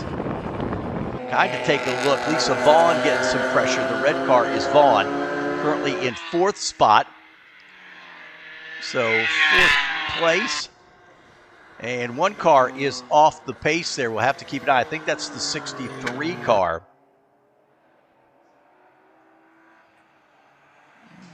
not 63. I'll double check the number, but let's hope that car can make it back in to the pit areas. We continue to follow the red machine. Lisa Vaughn is currently 4th.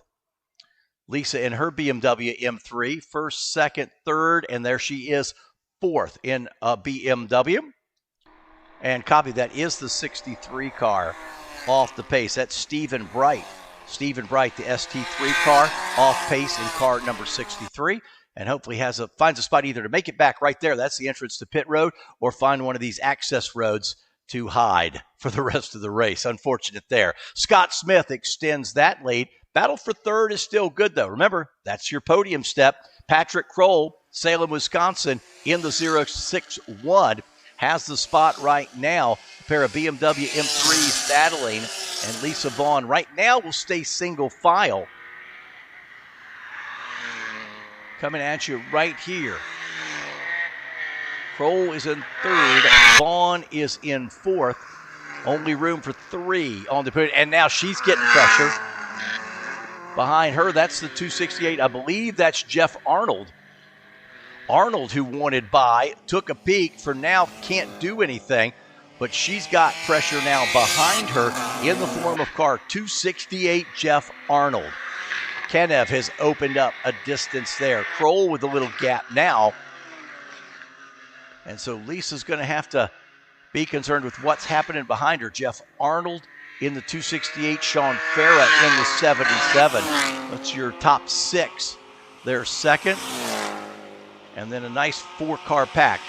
3rd, 4th, 5th, and 6th. What you're watching is Super Touring 4. This is Group A, Championship Sunday at Ozarks International Raceway, crowning NASA 2025 champions today. We've got 1 race in the book. We've already recognized our time trial champions and 3 more racing groups to go. And Lisa Vaughn's got a challenge again, but holds them off for now. She'll stay in 4th.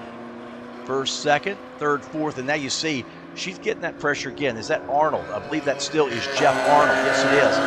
Arnold, Parkville, Missouri, in the number 268. Backs off a little bit. A couple times he had gotten almost up side by side with Vaughn's number 817. Couldn't do anything. Your front 2 have gotten away from the pack.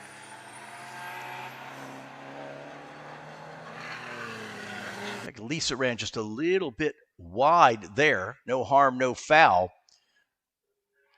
Off of turn number 14, you see a big downhill section here. And for now, that's settled down a little bit. Everybody has kind of gotten into a single file mode and, in fact, spread out a little bit. Here, just completing the first couple of laps of Group A. And there's Scott Smith, Group A, ST4 leader. And his distance back to the 2nd place, the BMW 122 of Svilin Kennel. So good racing right now in Super Touring 4.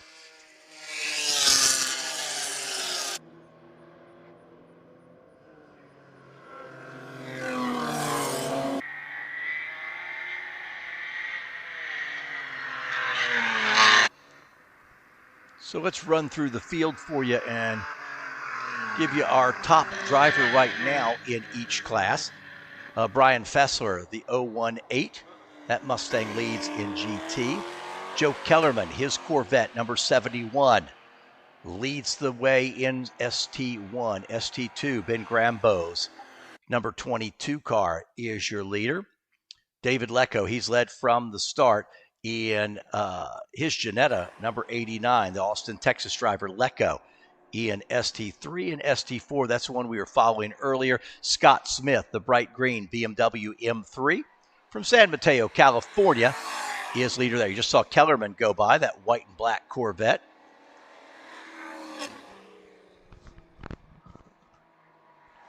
So I mentioned at the start about Tage Evanson waiting for the championship race, and then I don't know if he made the start or not. So I saw him at breakfast this morning, and we talked about it. We're like, okay, going to save it for the championship. I thought I saw him on the pace lap, so we'll have to get the story on that a little bit later.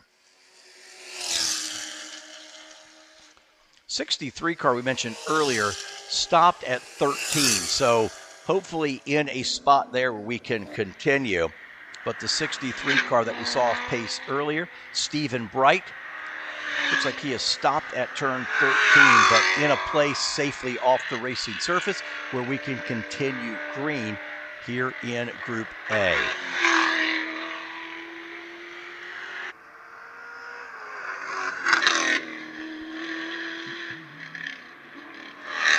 One of the great things we have here are the bio.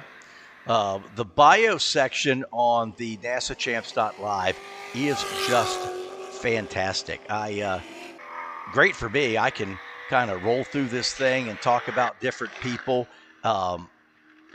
As we go on, they keep populating more and more of it. And it's so user-friendly. That's the cool thing. You can go through here.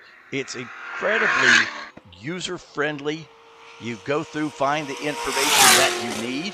And like I say, from a broadcasting standpoint, I absolutely love it. Again, debuted this weekend, NASAChamps.live. It is a great way to experience the racing. Early stages, about 10 minutes into this.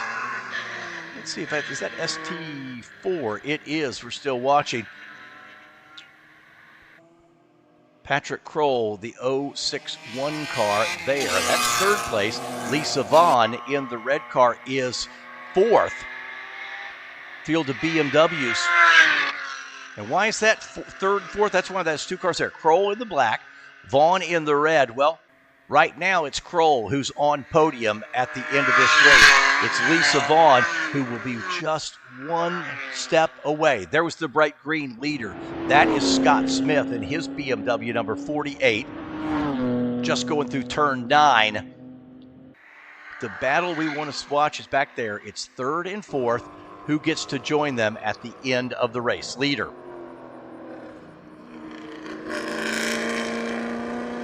Down that hill. 11 and 12.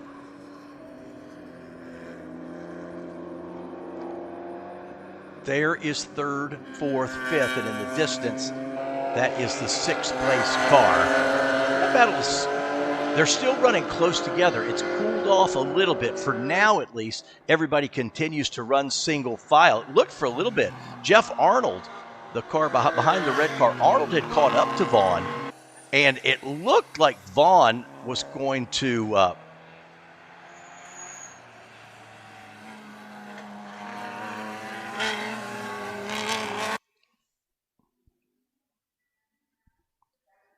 Vaughn had some pressure from Arnold, but that's dropped back a little bit. In fact, you see she starts to gap that car a little bit. That's the fifth place car, which is nice now because the more she has some gap there, now she can get a little more aggressive and try to take the race to Kroll in the 061.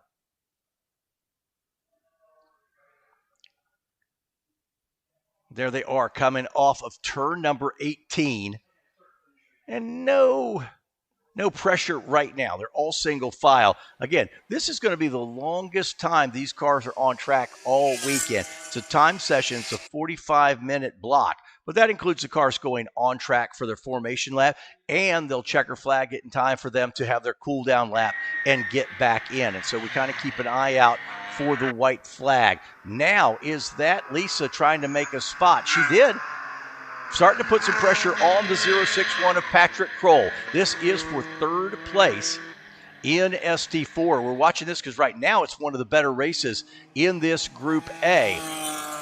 Takes a lot, kind of a wide angle off that corner in her car, and now they head down the hill. Look, that gives you a great shot of you're down in that hole before you set up for this turn 6 area. That gap you see now, maybe 7 car lengths between third and fourth place. You sweep through that hill. That is then turn number 7. And let's go roller coaster riding. Again, you try to make this as straight as you can, but the road is moving back and forth underneath the view. Leave that car in front of those two. That may be, I think, is an out-of-class car. So we'll see if that's somebody they've caught in another class. It is. In fact, does a nice job. That car says, oh, there's a battle for position behind me. I'm not running the race that I wanted to. I'm going to get out of the way and let those folks battle for a podium spot. So nicely done there. And that all the ST4 guys now right there as Sean Farah gets by. The ST4 cars have all cleared that car out of class. You like to see that. If you realize what's going on in front of you, or excuse me, coming up behind you, is folks battling for a lead or battling for a position. Your car's off the pace a little bit.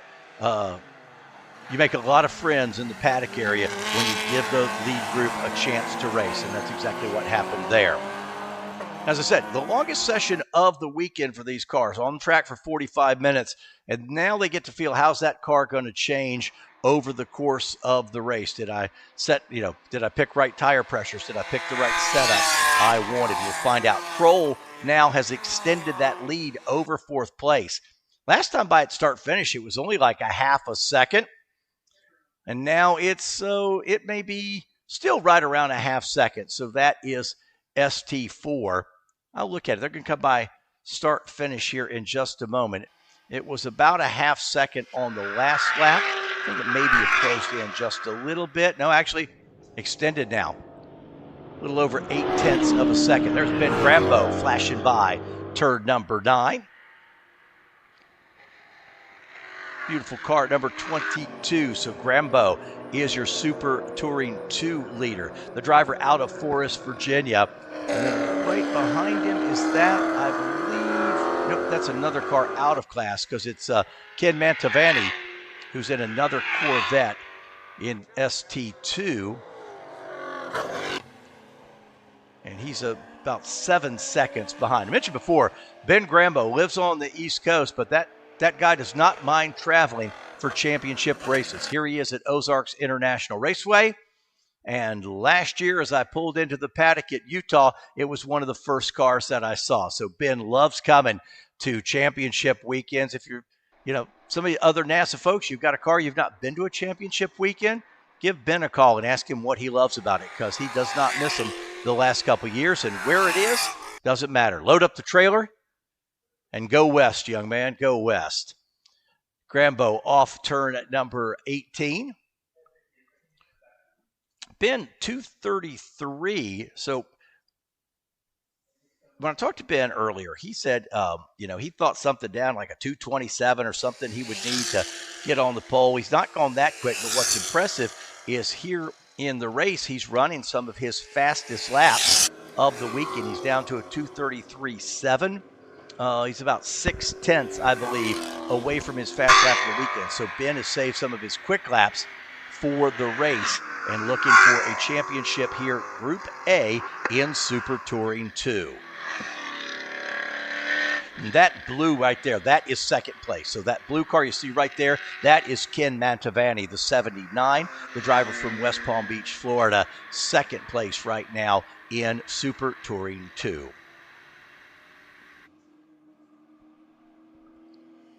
All right, let's run through the field, give you your leaders. Kellerman leads the way in ST1.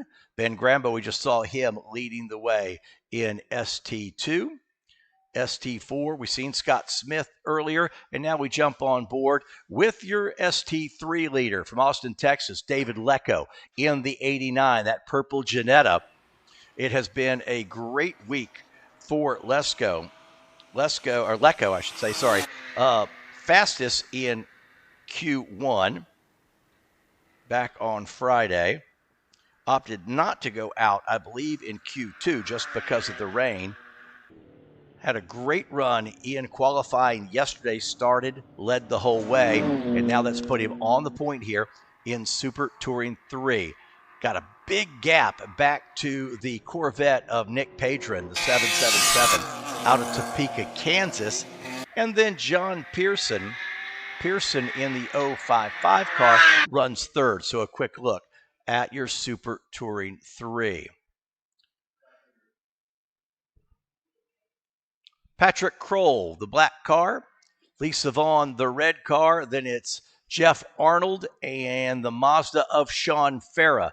That is 3rd, 4th, 5th, and 6th. In ST4, we go back because this group has been putting on a good race. Scott Smith is way out in front. Still in Kennel is kind of in his own gap in 2nd. So that's why the best race now as they go through turn number 9 is 3rd, 4th, 5th, 6th as they go across your screen. Kroll has the final step on the podium. Lisa Vaughn wants to take it away. She's dropped back a little bit. She's been as close as a car length or 2, and a time or 2, she's kind of taken a different line just to see if there was an opportunity in the right corner to get alongside the 061. Hasn't been able to make it happen. The gap now is opened up a little bit, but she's kept him within a second. The most she's been behind has been 8 or 9 tenths, and she's been as close as almost side by side. So while that gap's opened a little bit, she's still in touch with that 3rd place car.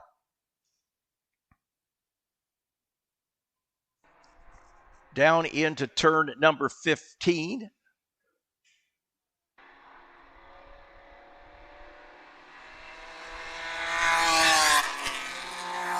This is area as we're heading back towards the final combination onto, I call it the finishing straight. Like I say, it's a big looping left-hander, but it starts as soon as you get off turn number 17, it starts, you're just adding throttle, even though the whole time you've got it cranked left. That's Scott Smith, the 48 car, with a big lead now in Super Touring 4. There's Scott. Had a solid week working through turn 6 complex and 7. Got to get 7 just right because look at this. Now, little bend and you are flat on it for about as long as you can.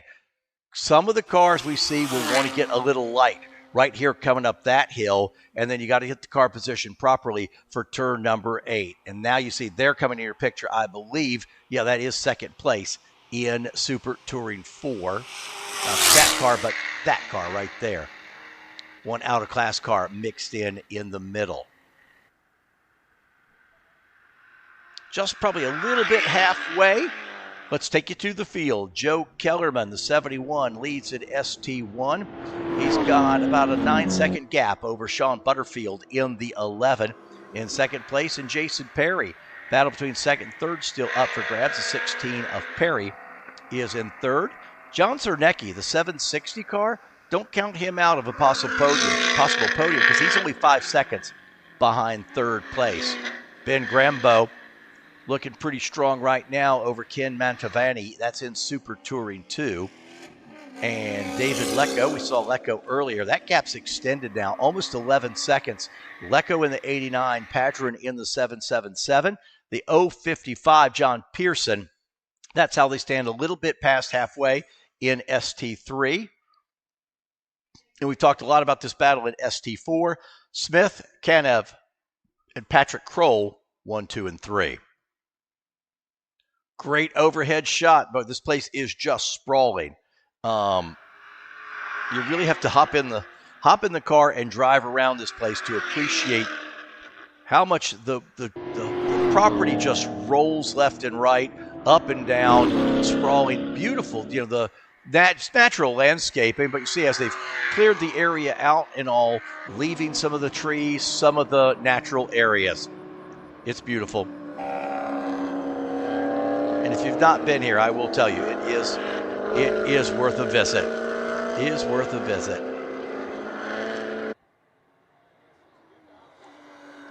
Yep, they've got it. Now everybody is pretty close. Everybody is pretty close. Scott Smith has extended, so the gap between 1st and 2nd and 2nd and 3rd. But then, again, it's 4th on back has gotten really good. There's Vaughn. She's lost a little gap. She's lost about 2 seconds now back to Patrick Kroll. So that has now gapped a little bit. I thought she had reeled him in a bit. She had, but then Kroll kind of got on the horses. He's extended that back out. That's the battle again, 3rd and 4th in Super Touring 4. Got a quick moment. Again, this will be our last race of the morning, and we'll go to a lunch break. we come back around 1:30 local time for the Group D championship race. Since 2008, Hawk Performance has supported NASA members with the best braking products in the industry, combined with a lucrative contingency program for HPDE, time trial, and racers alike. Hawk Performance is dedicated to make sure drivers feel confident no matter what the road or track conditions bring. To see how Hawk supports NASA members, visit drivenasa.com. And have a moment, we do want to say thank you to Toyo Tires. Since 2002, Toyo Tires has been the official tire of NASA. Season after season, NASA competitors are rewarded with generous contingency awards and unparalleled support. Toyo Tires is committed to supporting NASA competitors for all their tire needs. Just visit drivenasa.com for more information. Closing stages here, a bit coming in this Group A championship, and now everybody's gotten kind of spread out as we've gotten a little bit later in this race.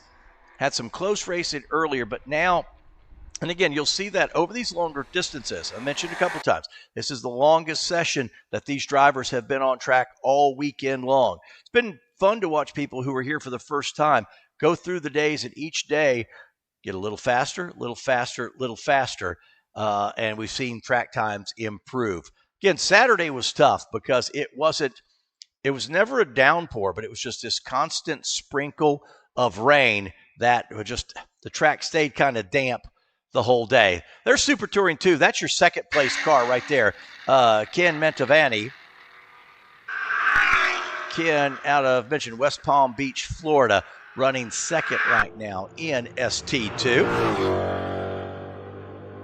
Got a gap, a way to catch back up to Ben Grabo, but doing a great job in class there in the ST2 division. As I said, Ken Mantovani, 2003 Chevy Corvette.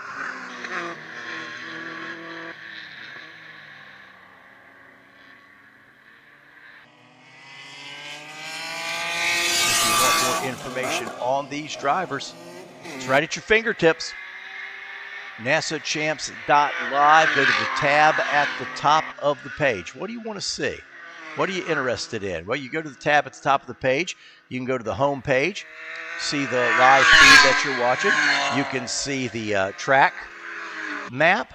You can go to live timing and scoring if you'd like and follow your favorite drivers, or you can do your own camera multi-view so you watch what you want to watch. Debuted this weekend for the 2025 championships, bringing racing home to you like never before. It's NASAchamps.live. Cars racing through turn number 9. And I think that is back to our Super Touring 4 race. Indeed it is. We keep going back to SD4 because right now it's the best racing on the track. Patrick Kroll, Lisa Vaughn, and those two cars, the 268 of Jeff Arnold, the white Mazda of Sean Farah. That is 3rd through 6th in ST4. Everybody else on the track has gotten pretty spread out. These 4 drivers still have their eyes on 3rd spot. Kroll has it right now. Race for to end right now. Sean Kroll gets to get handed a trophy, go home with some hardware.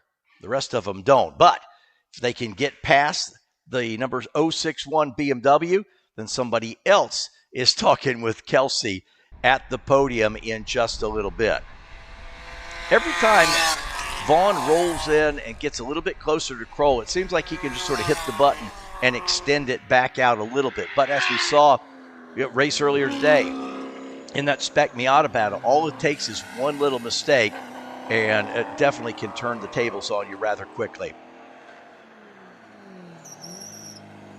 Keeping an eye on the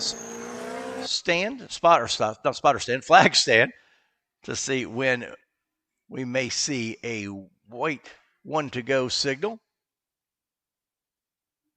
That's a great spot, by the way, where you see those folks sitting up on the hill. Excellent place to sit and watch the racing here because you are kind of up on a bit of a rise and looking down on the track.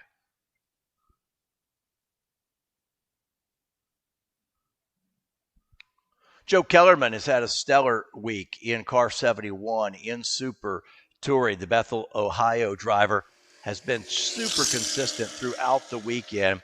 Got about a 9-second gap back to Butterfield. Butterfield with the gap back, but it's still Perry. Casa Grande, Arizona's Perry. There you see.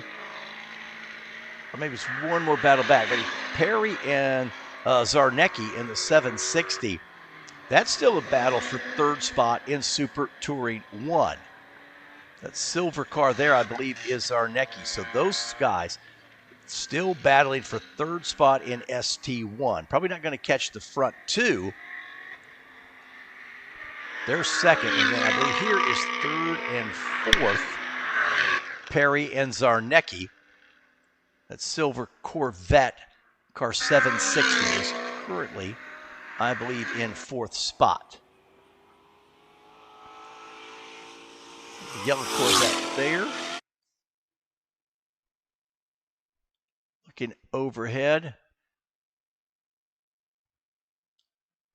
I do believe Perry and Zarnecki there. That is the battle for third spot in Super Touring 1.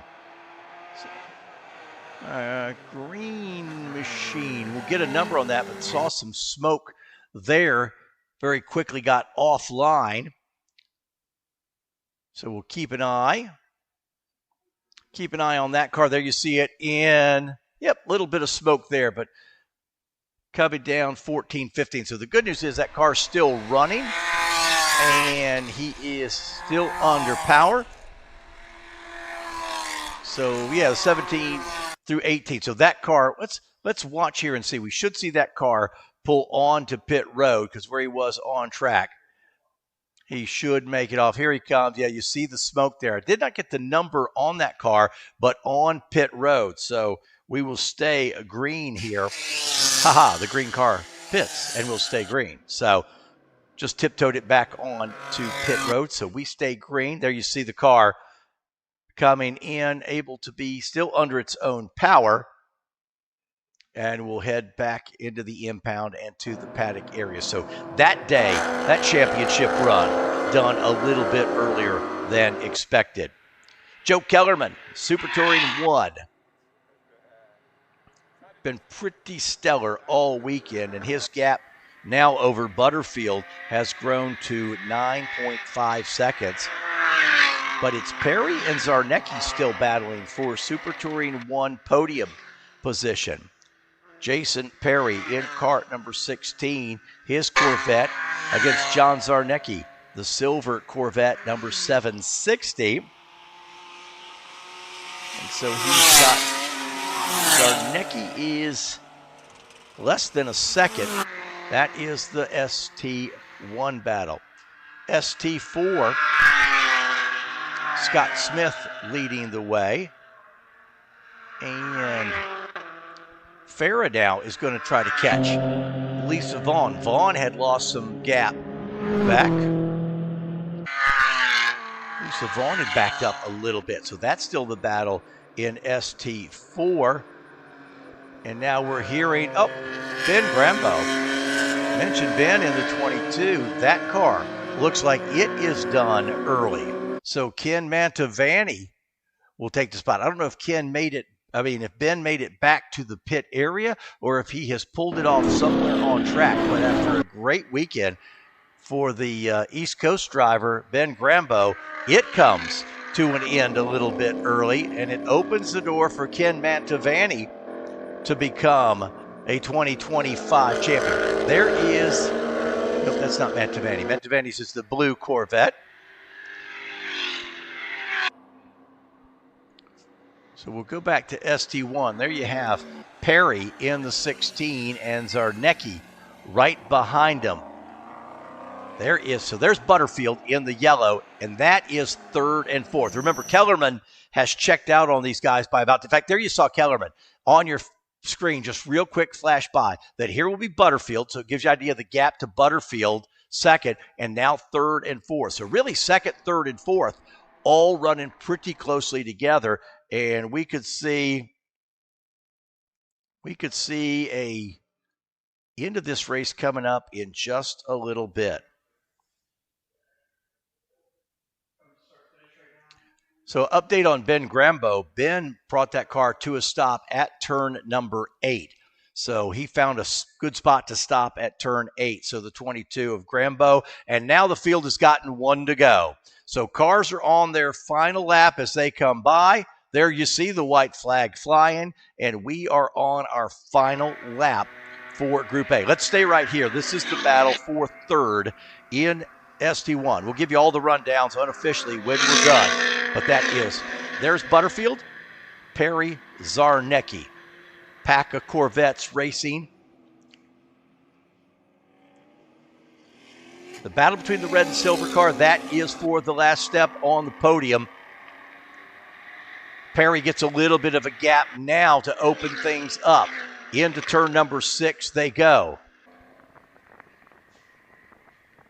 They've actually caught Butterfield a little bit. There, Butterfield just comes into your picture at the top of the hill. Let's see what Zarnecki can do. Can Zarnecki, if you're going to close, this is the place. Get a little bit of toe down this long part of the racetrack before you get into turn number 7. Can't get it quite done. There they are through 9. They'll stay single file here. Kellerman's lead 8 seconds over Butterfield. He actually caught a little bit. There is Kellerman. This is ST1. Best race right now because there it is for third. Perry hanging on to the spot for now. Zarnecki wants to put some pressure on. Force the driver in the red Corvette to make a mistake. They are working their final lap. Group A, Championship Sunday here at Ozarks International Raceway. Kellerman in the white car is your leader. Now Butterfield is there, and the battle is on for Perry. Perry's got Zarnecki just filling up his rearview mirror. Here will come down the hill. Leader in ST1. Second in ST1. Here's third and fourth. Perry is trying to get it done. They go down to the bottom here. Car bottoms up. We come back up. Start climbing the hill again.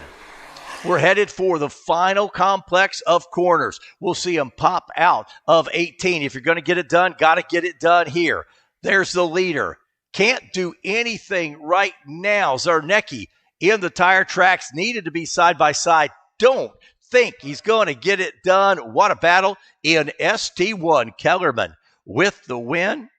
Butterfield and Perry will hold off Zarnecki for podium finish. Fantastic stuff. Checkered flag out here. So let's go through this quickly. It will be unofficial at this point. Unofficial at this point, but you see in Super Touring 1, it was Joe Kellerman. The win in the 71, Sean Butterfield, the 11 car in second. Jason Perry was third in the 16, just missing the podium. John Zarnecki in the 760, Dustin Drollinger in the 76X, and then it's Isaac Richter in 36. That's unofficial Super Touring 1 winner. Super Touring 2, Ken Mantovani ended up with the win. Tough break as Ben Grabo came to a stop on track, and so Grabo will miss out on that championship. David Lecco in the 89 car, unofficial here in Super Touring 3. Nick Padron, the 777 car, will come home second. Adam Merchant, he'll join him on the podium. Denver, Colorado's Adam Merchant in the 32 car.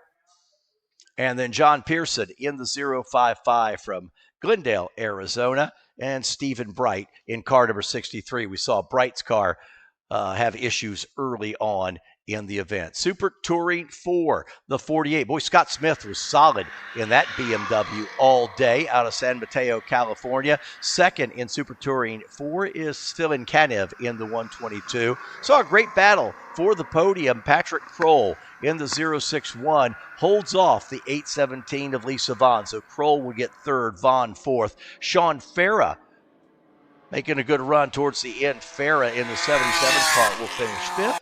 Jeff Arnold in the 268 car will come home sixth. And again, these are unofficial results as they cross start-finish line. You see those guys. Actually, that's Patrick Kroll. They've actually not finished yet. They're coming. So that's the battle for podium there, but it looks like Kroll will indeed hold on. And Lisa Vaughn, that's a good run. Lisa Vaughn never let Kroll get too far away. So that then is official. Super Touring 4. Patrick Kroll hangs on. Lisa Vaughn 4th. Sean Farah 5th. And now Jeff Arnold crosses the line in the 268 for Super Touring 4. And Brian Fessler in the 018 car in GT. So unofficial results there for Group A and some good battles. SD4 battle for the podium was good. And as we went back to Super Touring 1, the Jason Perry, John Zernecki race for 3rd and 4th place was a good one. Leaders had all gotten away in most of the classes, but Super Touring 1, Super Touring 4, they gave us some good battles to watch. And if you can't win, you want to stand on the podium, and that's where everybody's headed now. They'll take those cars to Impound, and somewhere between Impound and the podium, we'll have Kelsey catch up with those folks in just a little bit. So everybody rolling in. So we'll have some cars on track in a little bit just to wrap up the morning, but we're going to be taking a break here in just a little bit. Let's talk about your afternoon. Remember, we've got a podium cam. You want to flip on that podium cam, dedicated. If it's your favorite driver on the podium, flip on the podium cam and you can see the podium. Next championship race is 1:30 our time. So 1:30 local time for our Group D championship. And then around 2:50, our Group C championship race. To wrap it up, again, during the lunchtime, our TT Awards. Our TT Awards are going on the podium during lunch. As we see cars, those are the folks who have rolled back into the paddock area after the event. Here, there's the 760. That was John Zarnecki we just looked at. He was at a great battle today. The 16 car, Jason Perry. It was fun watching those guys race side by side. There's Adam Merchant in the 32 into the podium area, and the 89 car. Nice interview with David Lecco earlier before this race that Kelsey had done earlier in the weekend, but nice, insightful conversation. There's Fessler. That's the 018 car. That is, those guys are always fast and always have the coolest looking race cars at the track. Running in that Mustang. Boy, I was just having my brain stopped for a minute. 32, again, mentioned Adam Merchant. And we'll give everybody a little bit to get out of the car. And then, as we said, Kelsey, who gets busy here at Championship Sunday, interviews in the impound area, and then she'll chase them down to the podium to see what's going on. You want to watch the podium? That's up to you. You just go to the NASAChamps.live site. You pick the camera you want. We've got one dedicated to the podium, and you can watch all the podium. It's almost like you're being here. You can just walk around and see what you want to see. Drivers out chatting with each other. A few high fives. Oh, look, there's Kelsey. She's getting ready to talk to some people as well. Let's see. See if she's ready to go yet. So we, I'm not sure really actually for live yet. I think we're waiting for anyone to cue us in. Oh. So We're warming up. Oh, we are live. Yes, this is excellent. So we're here, Dave Lecco. We'll just do our introduction. So excited for your big win today. Thank you so much. I'm thrilled as well. Yeah. I was getting the oil temp sensor, so I was glad the race ended. That is good. Well, you were a landslide ahead of everybody out there. How did you get this massive lead? I mean, the car was great. I've got good instruction. Derek Easey's my coach. So just putting the pieces together and getting faster every time. That's how we got the lead. That's amazing. Well, we put your awesome interview out there earlier right before this. People got to know you a little bit more. What's next for you? Let's talk about the Janetta Challenge and how NASA's really got you prepared for that. Oh, yeah. Actually, so the Janetta Challenge is all-spec series. They've got 10 races per year. So last year I was the vice champion there, and the field has grown to 25 people, all with the same car. And I'm currently third in the points this year, but we've got 4 races left, so I'll have a strong finish and look forward to winning that. Yeah. Take your big podium, take your trophy. But today I'm happy about the NASA Championship. Absolutely.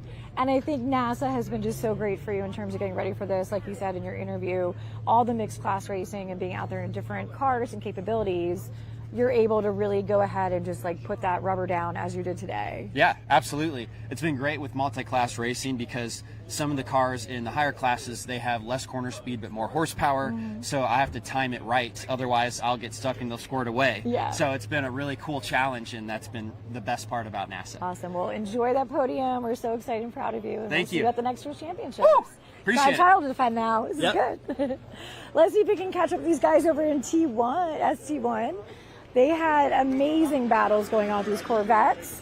Let's see if we can find Jason Perry and if we can find you guys to talk about the battle that was out there, guys. How are you doing today? We're doing great. Good. Awesome. So we are just on our little live broadcast here with everybody learning all about what happens out there. So they got to see every turn for turn action out there. Who wants to talk about their experience? I'm going to hit first. it was good. Great time. Good battle. I mean, had pretty good clean air at the beginning, and we were rolling pretty good. And then John came up. He was rolling me in, and I'm like, oh shoot. So it was good. It was very clean racing. Last 3-4 laps we were just back and forth. So yeah, it was a great time. That's awesome. And your take on that, being someone came up and surprised you to be right there? Yeah, it was. I got off to a slow start. Got stuck behind a slower car yesterday and just couldn't make it up. So today I got in a good position. I raced with these guys in Arizona, so we're familiar with each other. I knew we'd race clean. And once I kind of got my rhythm, I just started reeling them in lap after lap after lap. I was getting closer and closer. I think I rubbed some paint off his bumper. I'm not sure, but maybe another lap or two I might have had it. But it was excuse me, it was a lot of fun. Yeah, a lot of fun. that's amazing. And that's part of what we love in the NASA family. It's so nice to see people, you race with them all year, but you come to championships and you can have those really close battles and have not just a confidence in yourself and your machine, but also in your friends out there. Well, this is my first year in ST1 racing too. Oh, so well, there you go. To make it this far with still rookie tags on the back, I'm pretty happy. I actually was like, I love that in the back of your car. It was so good. We saw that we were doing the grid opening, and I was Yep. like, I love the license plate. Yep. It's so good. Anyway, thank That's you very amazing. much. Well, Had a thanks, great guys. time. Congratulations Thank you. on your Awesome podium. We'll track. see you up there, Okay. and we'll see you at the next year's championships. Absolutely, 100%. Who knows where it's going to be? All right, thanks. Thanks, guys. Let's go talk to Joe and some of the guys up at the front here and get a sense of how it feels to be a champion. Over the cone there. Joe, big win, hopefully. How are you? Congratulations. Oh, great. Thank you. I know we're still waiting on the final official results, but wow, what a show you put on out there. It was fun. It was fun. Got my 3 in a row. There you go. Did everything could. Started out rough, and it's funny how it all starts to come together. That's amazing. Well, now you have a full hat trick of championships, Yes. which is amazing. As far as your last round of the track here at the Ozarks, what was anything that surprised you, things you expected? Yeah, I had a rough go around this last one. There was something at the back of the car rubbing through every dip. So I actually hit the brakes before the end of each roller coaster so the car would stop bottoming out. Yeah, well. So I lost a good couple seconds every lap because of that. If you go watch the video, I'm hitting the brake. They're like, why are you hitting the brake? They got to be thinking I'm nuts. But I'm thinking is, instead of trying to kill the lap, just maintain the lead, keep a good distance in front of the second. Amazing. Well, congratulations. We'll be catching up at the podium. Enjoy that top step. Thank you. We're going to send this back to Edwin in the booth. Everybody at home, thanks so much for joining us. Have a great day. So much, Kelsey. Appreciate it a bunch. Looking at some timing and scoring. A couple new track records set in that race. Brian Fessler set a new track record in GT. And Scott Smith, we talked about how well Scott's race was going. Scott Smith set a new track record in Super Touring 4. So a couple track records set there in our Group A race. Track Day Tire is proud to be the official tire supplier of NASA. NASA members are able to take advantage of TrackDayTire.com's enormous inventory and technical support team, focused solely on helping members extract the most from their competition tires on track. For more information, you visit DriveNASA.com. We appreciate those folks. As the official motorsports supplier of NASA, OG Racing helped get the best safety products in the driver's hands with the convenience and simplicity through the all-new NASA Racing Gear store operated by OG Racing. Accessible via the NASA homepage, the new NASA Racing Gear store operated by OG Racing will offer NASA members special member rates and one-click convenience to purchase all the necessary gear. You go in HPDE, time trial, racing, plus NASA official merchandise and more. You can visit store.drivenasa.com for more information. And wanted to mention Action Sports Canopies, founded in 2011. Action Sports Canopies is a top manufacturer of large format print items, including canopies, flags, table covers, and event products. As the official print partner of NASA, members receive an exclusive 15% discount on retail products. Visit drivenasa.com for more information. So we've got a break coming up in a little while. And we still have 2 more championship races. During lunch, our time trial awards, they'll be handing those out at the Podium area. You can watch that. Pick the camera you want to watch on nasachamps.live. But give you real quick, our afternoon looks like this. 1:30, our Group D championship race, and then back with Group C at 2:50. We've handed out a bunch of hardware already. We still have 2 championship races to go, and that's coming up a little bit later this afternoon here at Ozarks. On-track session of some of our high-performance drivers will be out there as the final on-track before we go to lunch. But we're going to take a break now. You've been watching the 2025 National Autosport Association Championships. We're from the Ozarks International Raceway. We'll be back after lunch.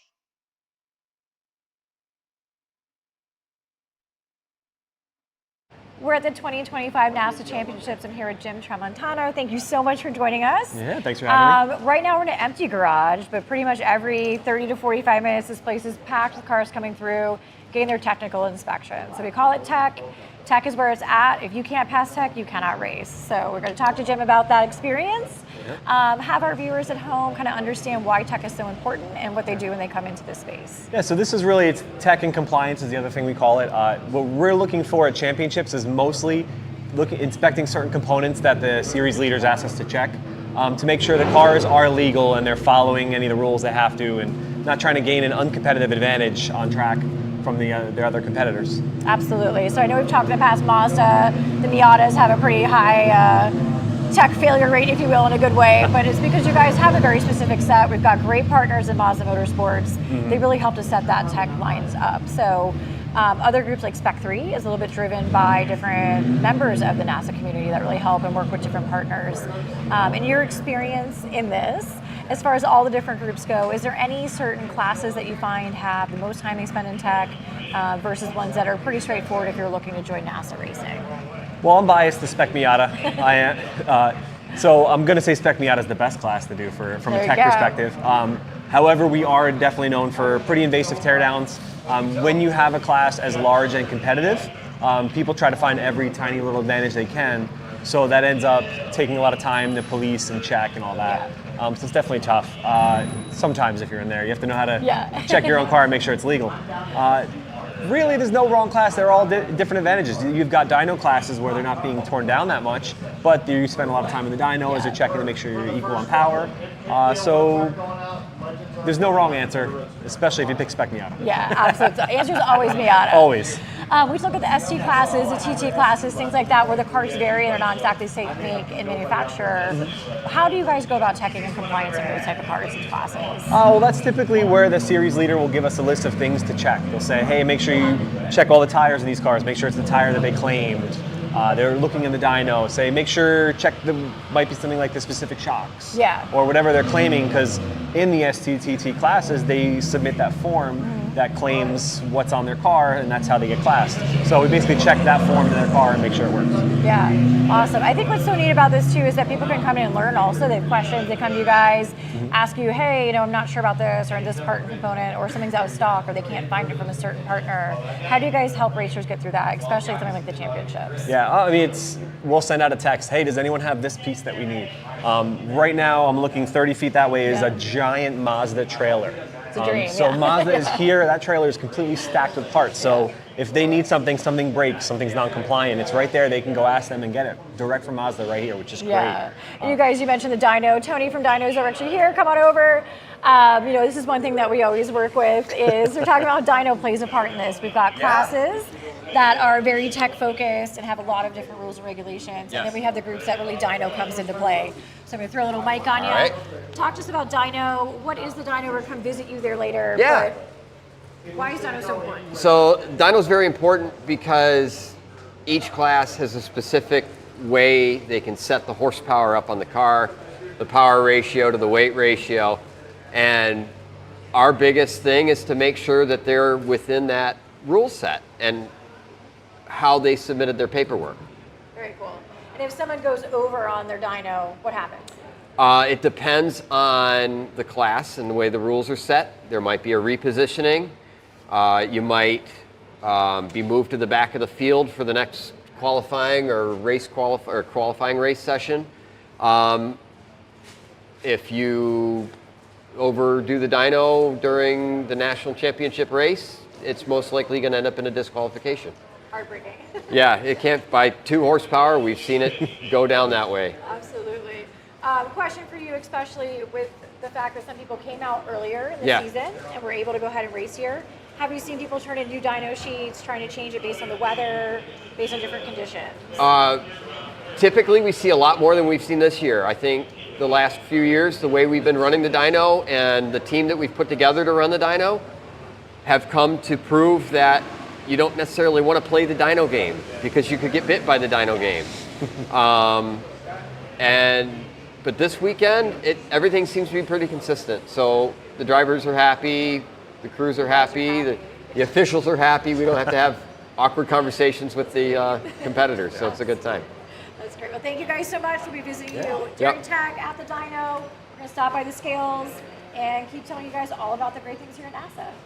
We're back at the NASA 2025 Championships with Joe. Happy to see you again. Back again. I know, it's been a whole year since we saw you out of Utah, so now we're at the Ozarks. For the people at home who don't know you or maybe didn't watch last year's live stream, give us a little bit about where you're from and what region you run with. Through NASA Great Lakes. I'm from Cincinnati, Ohio. Okay. And what was your last question? Oh, those two are the great. Yeah. How long have you been racing in NASA? I started in 2005. Excellent. So happy anniversary, 20th. Took a little break when the kids were in school. That's right. Came back in 2011, I think, and doing pretty good. Awesome. So last year you killed it at the championships. You are the guy to beat this year. As far as coming into this, did you come out to the Ozarks ahead of time at other events to kind of train and learn the track? I did. This track's difficult. I came here a couple years ago. Knowing that, I did some more practice. Still to learn. So we came back in July, and I picked up, I think, 4 seconds from my original time. So I was excited. Yeah, absolutely. To get numbers like that from where I was before.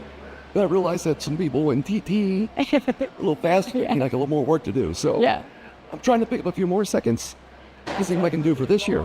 Very cool. And for the people who aren't as familiar with how much a second is in racing, we always say it comes down to hundredths of a second. It's a lot. So when you make seconds of time improvements, what's your strategy to get there? Is it more feeling comfortable with the track, somewhere like this, since there are blind entry and you have to really trust the track? Or are you making step improvements or a combination? This one, making improvements to the cars is part of it. But the biggest thing with this track is just being comfortable. Yeah. And the high-speed turns, and when you think you should be letting off the gas, you can actually give it more. Yeah. The car will stick. Of course, the faster that you go, the more downforce you have. Right. But for amateurs, it's hard to... A little bit head and heart. Yeah, absolutely. So once you accept that in this track, once you learn that, you become a lot faster. Yeah. I tried everything I could, and the biggest thing is just push harder. Yeah. But of course, this track is not the safest track to go off, so that scares you a little bit. Yeah, I would say it's actually an incredibly safe track in terms of that. I think, one thing that we hear a lot about Ozarks is scary. And I think what you're referring to also is there's a lot of barriers. They put a lot of work into building this track, making sure that it's safe in terms of stopping you if you come off that way. However, as a driver, you know that your margins are small. Yes. You don't have a lot of runoff. You have to know the track. And like you said, you have to know how to use that track to your advantage. You're going faster. So it's not that the track's not safe. Yeah. It's that you're going faster and faster turns, which in turn gets to me in my head. not safe type of a thing. Yeah, but- absolutely. Or my wife, of course. Yeah. I'll keep my fast. I'm going through some of those turns. It's so true. So it's so exciting this year with the live stream that we're going to be doing on Saturday and Sunday is we actually have a choose your own adventure type of situation we're setting up. And so part of that, people can see those turns and see where they go. At this track, what are some of your favorite turns and why do you think that they're so great? I look at some of the favorite turns. I'm not sure the number of them, but going the downhill, it's like a roller coaster. You just fly right back up the other side. The compression, Yeah, probably around 14, 15, I think it is. Yeah, compression, everything that you're not used to on a normal track. This track has it, so it's exciting. And once you get this track down, flying. It's so much fun. That's amazing. It's so much fun. It's so great. So talk to us about your Corvettes. I know that these are championship winning cars. You always bring a backup, which we love because they're beautiful. But with the car you're going to run this weekend primarily, did you make setup changes, as you were saying about this? What kind of things did you change and elevate in this car for Ozarks and the championship specifically? Well, it did well in July, so we didn't do much changes to it. Just trying to make sure it's reliable. Yeah. It's got a few little issues right now, but overall, it's race cars. Tire pressures, learn a little bit more about that and what I can and can't do. But overall, we didn't do much to the car. Absolutely. Just hopefully it was So maybe the driver. I'm kidding. On that side too, we talk about tire pressures. It's one thing I think I was surprised when I first got to Ozarks. In the morning, it's a lot cooler. As the day goes, it heats up dramatically. We're talking 20, 30 degrees swing. Are you finding that between your sessions, you are targeting to be running a certain, which one of the sessions you're in, you're going to try and put down those better times? Definitely the core sessions, of course, can take a little bit longer. And what's nice about this track, it's longer. You have more time. You're not going to catch the pack like you do at a lot of other tracks. Yeah. So if you can't do it on your first lap, you do it on your second and third lap. So now I can be a little more patient, get the tires up to temp, and then hit it hard. Yeah. And get ready. Get that. That's awesome. And one of the things about your class we love so much is it's so competitive, but also so friendly. Who are some other people that are here this weekend at the championships you're looking forward to seeing and racing with again? Well, of course, I'm running TT and an ST. And a lot of the guys in TT, like Eric, I mean, set the bar so high. Right. TT, ST. I don't know a lot of the guys in ST. They're coming from everywhere. Right. So I'm not real familiar with who they are exactly. Yeah. That's exciting. So we'll be checking in with you throughout the weekend. I think part of that is we love to see when those relationships on track develop. I know as a driver myself, you start to learn the car and learn how that person drives and kind of getting those things figured out. So we see you at impound at different times of the weekend. We're sure to ask you if you're making any friends out there or frenemies. Yeah. And one thing we'd love to learn more about this, why did you choose a Corvette? Why was this the car you wanted to run in TT or ST since you have other choices? Well, I started with a Corvette. Had a green one, somewhat similar to those colors. Yeah. Then I bought a Camaro. Oh. And I ran the Camaro for a couple of years. I said, this thing's a heavy pig. It doesn't turn worth a crap. And my buddy shows up with his Corvette C5. Yeah. He let me drive it. Yeah. I couldn't believe how well it turned. Yeah. I said, all right, it's not me. Yeah. It's the car. Right. The Corvette is so light, so nimble. Right. The tires are so big. So racer's dream. Yeah. Everything about it, of course. Go out and buy one of these for a decent price. Yeah. And then add all your nice things that go into it. It's everything you need to add to it's easily accessible. Absolutely. So from that standpoint, makes sense. Excellent. Well, it's great. Well, it's so nice to see you, Joe, as always. We're always happy to be here. As we start to get these videos together, one thing we ask everyone, any shout outs to the fam back home and sponsors and other people who helped you on your journey? Well, and of course, Lewis is here. His co-owner's car. Yeah. He's here. It's why we're all in here. It's pretty much a team. Obviously, competing against each other, but it's amazing. Lewis is taking care of us and anything and everything we do. Yeah. But shout out to the family, yes. wife, kids. Yeah. Thanks for letting in free. Yes. Yes. It's so good. It's great. Well, thanks so much. It's great to see you today, and we'll catch up with you throughout the weekend and just get you all to that final podium. I appreciate it. Awesome. All right. Thanks. We're back with Joe, and we got our Magic 8 Ball here because we got important things to happen. Uh-oh. So are you familiar with the Magic 8 Ball? I am not. All right, this is amazing. We got like half and half. So you ask it a question that your heart or your brain need to know, and when you flip it over, it'll tell you an answer. Uh-oh. Okay. So you gotta say your question out loud. Will I win the ST1 National Championship for 2025? Bold question. Bold. Oh, God. Let's see. Good Give it a little baby shake. So, Set on. oh, outlook not so good. Let's ask it again. Was that a sad answer because you need your morning coffee, Magic 8 Ball? It is. We need a new sign. Signs point to yes. We Yes. remain in mystery. The 8 Ball's getting smarter. It is getting smarter. It's learning. All right. Well, we'll check back in with you. I'll Yes. see if in pounds. Absolutely. See if the Magic 8 Ball is just a total crock. We'll see what happens. All right. Sounds good. Thanks so much. Thank We'll see you soon. Appreciate it. Bye. We're back at the 2025 NASA Championships. I'm so excited you're here, Jay. So good to see you. Finally, in real life, we've had many phone calls and Zooms over the years. I know, it's good to be here. The people at home who don't know you, give a little background on where you're from, your region, obviously, that you're so fond of and why, and the car that you're driving. So, my background is, currently I'm the NASA Great Lakes Regional Director, and I usually am working events and don't get to drive that often, so this is a special opportunity that I get to race at a championships event. My background, I live from Northeast Ohio, south of Cleveland, a little town called Wadsworth, and sort of grew up, born and raised in that area, and have two great kids, Jake and Clay. My son Jake has raced this Very car cool. in Trek with us before, and back in about 2004, I got my NASA competition license and have been racing. And I raced the inaugural 2006 championships at Mid-Ohio, and I won that one. Yeah. So that's like my kind of claim to fame from way back in the day. Perfect. So that's kind of cool. And I don't know, I love this track. I love Ozarks, and just had the opportunity to come here. The car's been on mothballs for 3 years, so I haven't driven it in a long time.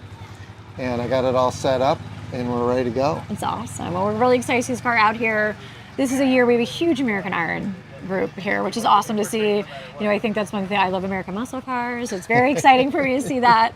Why American Iron fan of this car? Obviously, you had it for a while. Have you stayed with this class? So that's a very good question. So this car, my mom bought brand new in 1986. She was going to school at Kent State for her library science master's degree, and for some reason she chose this car. It was 5-speed manual, Mustang GT, AC delete, and no power windows. Mom is my soulmate best friend. I love it. And at the time, the 86 was a pretty hot car, and she really didn't know what she was getting into. She blames me for talking her into it. I don't remember that part of the story, but so she had it for 5 years, and when I graduated from Ohio State, it was sort of my graduation present. Yeah, it's been with you ever since. And it's been with me ever since. It started out as an autocross car, and we've developed it into this road race car. It's had 9 different variations of front brakes over the years, and so anyway, it has a lot of sentimental value. And well, I think it's great too. I think it's one thing we talk about NASA is you can start from the beginning and start doing the HPD, work your way up to get to your comp license and start racing. But the same way too, you can have a car that literally can last you a lifetime of racing and just continue to change it the ways that you need to fit what you're trying to accomplish with the different classes. So it's a little rough around the edges, but it's well loved. It gets the job done. That's so true. As far as the Ozarks go, obviously you love this track. You're a track record holder. I do. At this point. So what would you give advice to people who this is their first time out here experiencing this track? Yeah, this is my most favorite track. I've driven over 35 tracks, raced over 35 tracks, and just the length of this and the complexity, the commitment, the speed. It's the G-forces you feel and the apexes of so many of the corners. It's just a fun track to drive. Driver's track for sure. But it takes a while to learn, just because it's so long and so many corners. I think the first day I was here, I came to the inaugural track day when I have a sticker on my car over there. It says first drive. And I think it took on my second session, and I pick up tracks pretty quick. I was driving around and I was lost. Oh, no. I'm like, did I make a wrong turn? Where's start finish? So you just really have to take it easy and take your time. don't think you're a rock star. Right. And just pick it up one corner at a time. Everybody says all the guardrails are real close and there's no runoff. But if you look at the historical tracks, Road America, Road Atlanta, Right. Mid-Ohio, there's concrete walls lining you name it. the track a lot closer than this. Yeah. These corners are high speed, very high commitment, so there's chance of something going bad if it goes bad. Right, I agree. I think it's a much, we talked about too, like with other people, and I've got to go out and drive a little myself, and it's a really an eyes up track. With the same way too, the track disappears. You have blind corners, blind turns. Right. You really, like you said, have to learn the track, start to piece that mental map together, really feel confident in your track knowledge, and then start to pick up the pace and really dial it in. And whenever you drive a new track, it always feels like it's 15 feet wide. And this track's wider than 40. In some areas, it's really wide. And it's, I don't know, any new track just seems narrow and the guardrails are close. Once it comes to you, it opens up and it's fun to drive. Yeah, you start finding those extra feet, like, curbings in different areas that you're like, oh, yes, like that's the one that feels so good. So we're really excited to see you out there today and this weekend in qualifying. I know it's a little bit wet right now, so it's going to be interesting to see who goes out and hits those laps. Any big competitors you're seeing right now for your title? Someone breathing down your neck? Yeah, one of my good buddies from Florida, Bruce Byerly. We've been racing together for years. I've known him for a long time, and he's got me by a couple seconds right now. So he's really fast. His car is really set up. And I just put the car in the dyno. I was a little disappointed with the numbers. It's down about 10 horsepower or so. Wow, but finding the shoe. I'll work with it. I got to just look for roll speed. So, but no, there's some good competition. A bunch of the Florida guys came up, American Iron Florida guys. A bunch of my buddies that I've known for years, and it's all the NASA family. These are my really good friends that I've known. I don't know, pushing 20 years now from NASA, and they're some of my best friends. So it's amazing. Well, we love it. Friends out here, frenemies on the track. Everybody wants that P1. So our final thing we're asking everybody is to take the Magic 8 Ball. All right. Our new thing that's fun this year. Hold it in your hands. When I was a kid, I believed in these. I had was my favorite tool. We're going to believe this weekend. So we're asking everyone to ask a question of it, and we'll see what it has to say. Okay, let's see, Magic 8 Ball. Am I going to have a podium finish this weekend? All right, let's see what it says. Oh, it always sticks. Ooh, reply hazy, try again. That's not good. Give a little maraca shake, see if it helps. This is a margarita shake. Right. Margarita, yeah. Ooh, we got a very doubtful. Oh no! I have to try harder. Magic 8 Ball, are you just pulling jokes and pranks? Very doubtful. Oh no! Come on. We're gonna see if it's snoozing in the rain. Magic 8 Ball, is it raining out? Ask again later. Wow. We're striking I'm out. going to find you later, and we will probably see you on that podium. I have more confidence than the 8 Ball does. I was going to say, I think when you have a title that you're defending, you definitely know what you're doing out there. Okay. So thanks so much for your time, Jay. Always a pleasure to catch up with people. Thanks for all you do for NASA and all your Great Lakes family out there. You can tune in this weekend on the live broadcast. Go ahead and go to the NASA website, and you'll see some special things. And you can follow Jay, crush it all around this track, all throughout the entire championships. We're here at the 2025 NASA Championships. I'm so excited with Derek Fletcher. Great NASA driver, better person in the real world, I have to say. I'm always impressed with your updates on social. Thank you. It's so good to see you. So for people who don't know you, let us know what region you're from, what class you're racing, what car you're racing, and where you're from, your hometown. Okay, great. Well, I'm from North Central Arkansas, out in the boonies for all you country folks out there. But it looks a lot like this where I'm from, so this doesn't intimidate me at all. The rain was a little bit of a surprise, but we're going to deal with that. But I drive the number 3 Milwaukee Tool Chevy Corvette Z06, and we're also sponsored by Windshield Wow, which is a great product they might want to check out. And yeah, I'm from NASA Mid-America and was formerly with Mid-South, so I've been getting around a lot. And The team is great, NASA's great, this event is great, it's a great venue. I really want to thank JR for putting on a great event for us in spite of the weather. Yeah, absolutely. And today it's a little bit wet. It started raining around lunchtime here on our qualifying day. Talk to us about your weekend so far. I know you've been here before. You actually have quite a few lovely times put down at this track. Yeah. So for those who aren't as familiar with the Ozarks, pieces of advice that you would offer them, ways to go ahead and conquer this from a mental and a physical capability. Well, I tell you what, I take it one sector at a time, so I break it into 4 parts, and I just work on one part at a time, which I've been doing now for about a year. The secret to this place at a 4-mile track is to string all those segments together successfully to get your optimal lap. I've yet to do that this week. I'm hoping for better weather tomorrow, and we'll put the slicks back on. Today, it's really about survival. We just want to keep it off the walls, keep it out of the grass, get a good grid position tomorrow.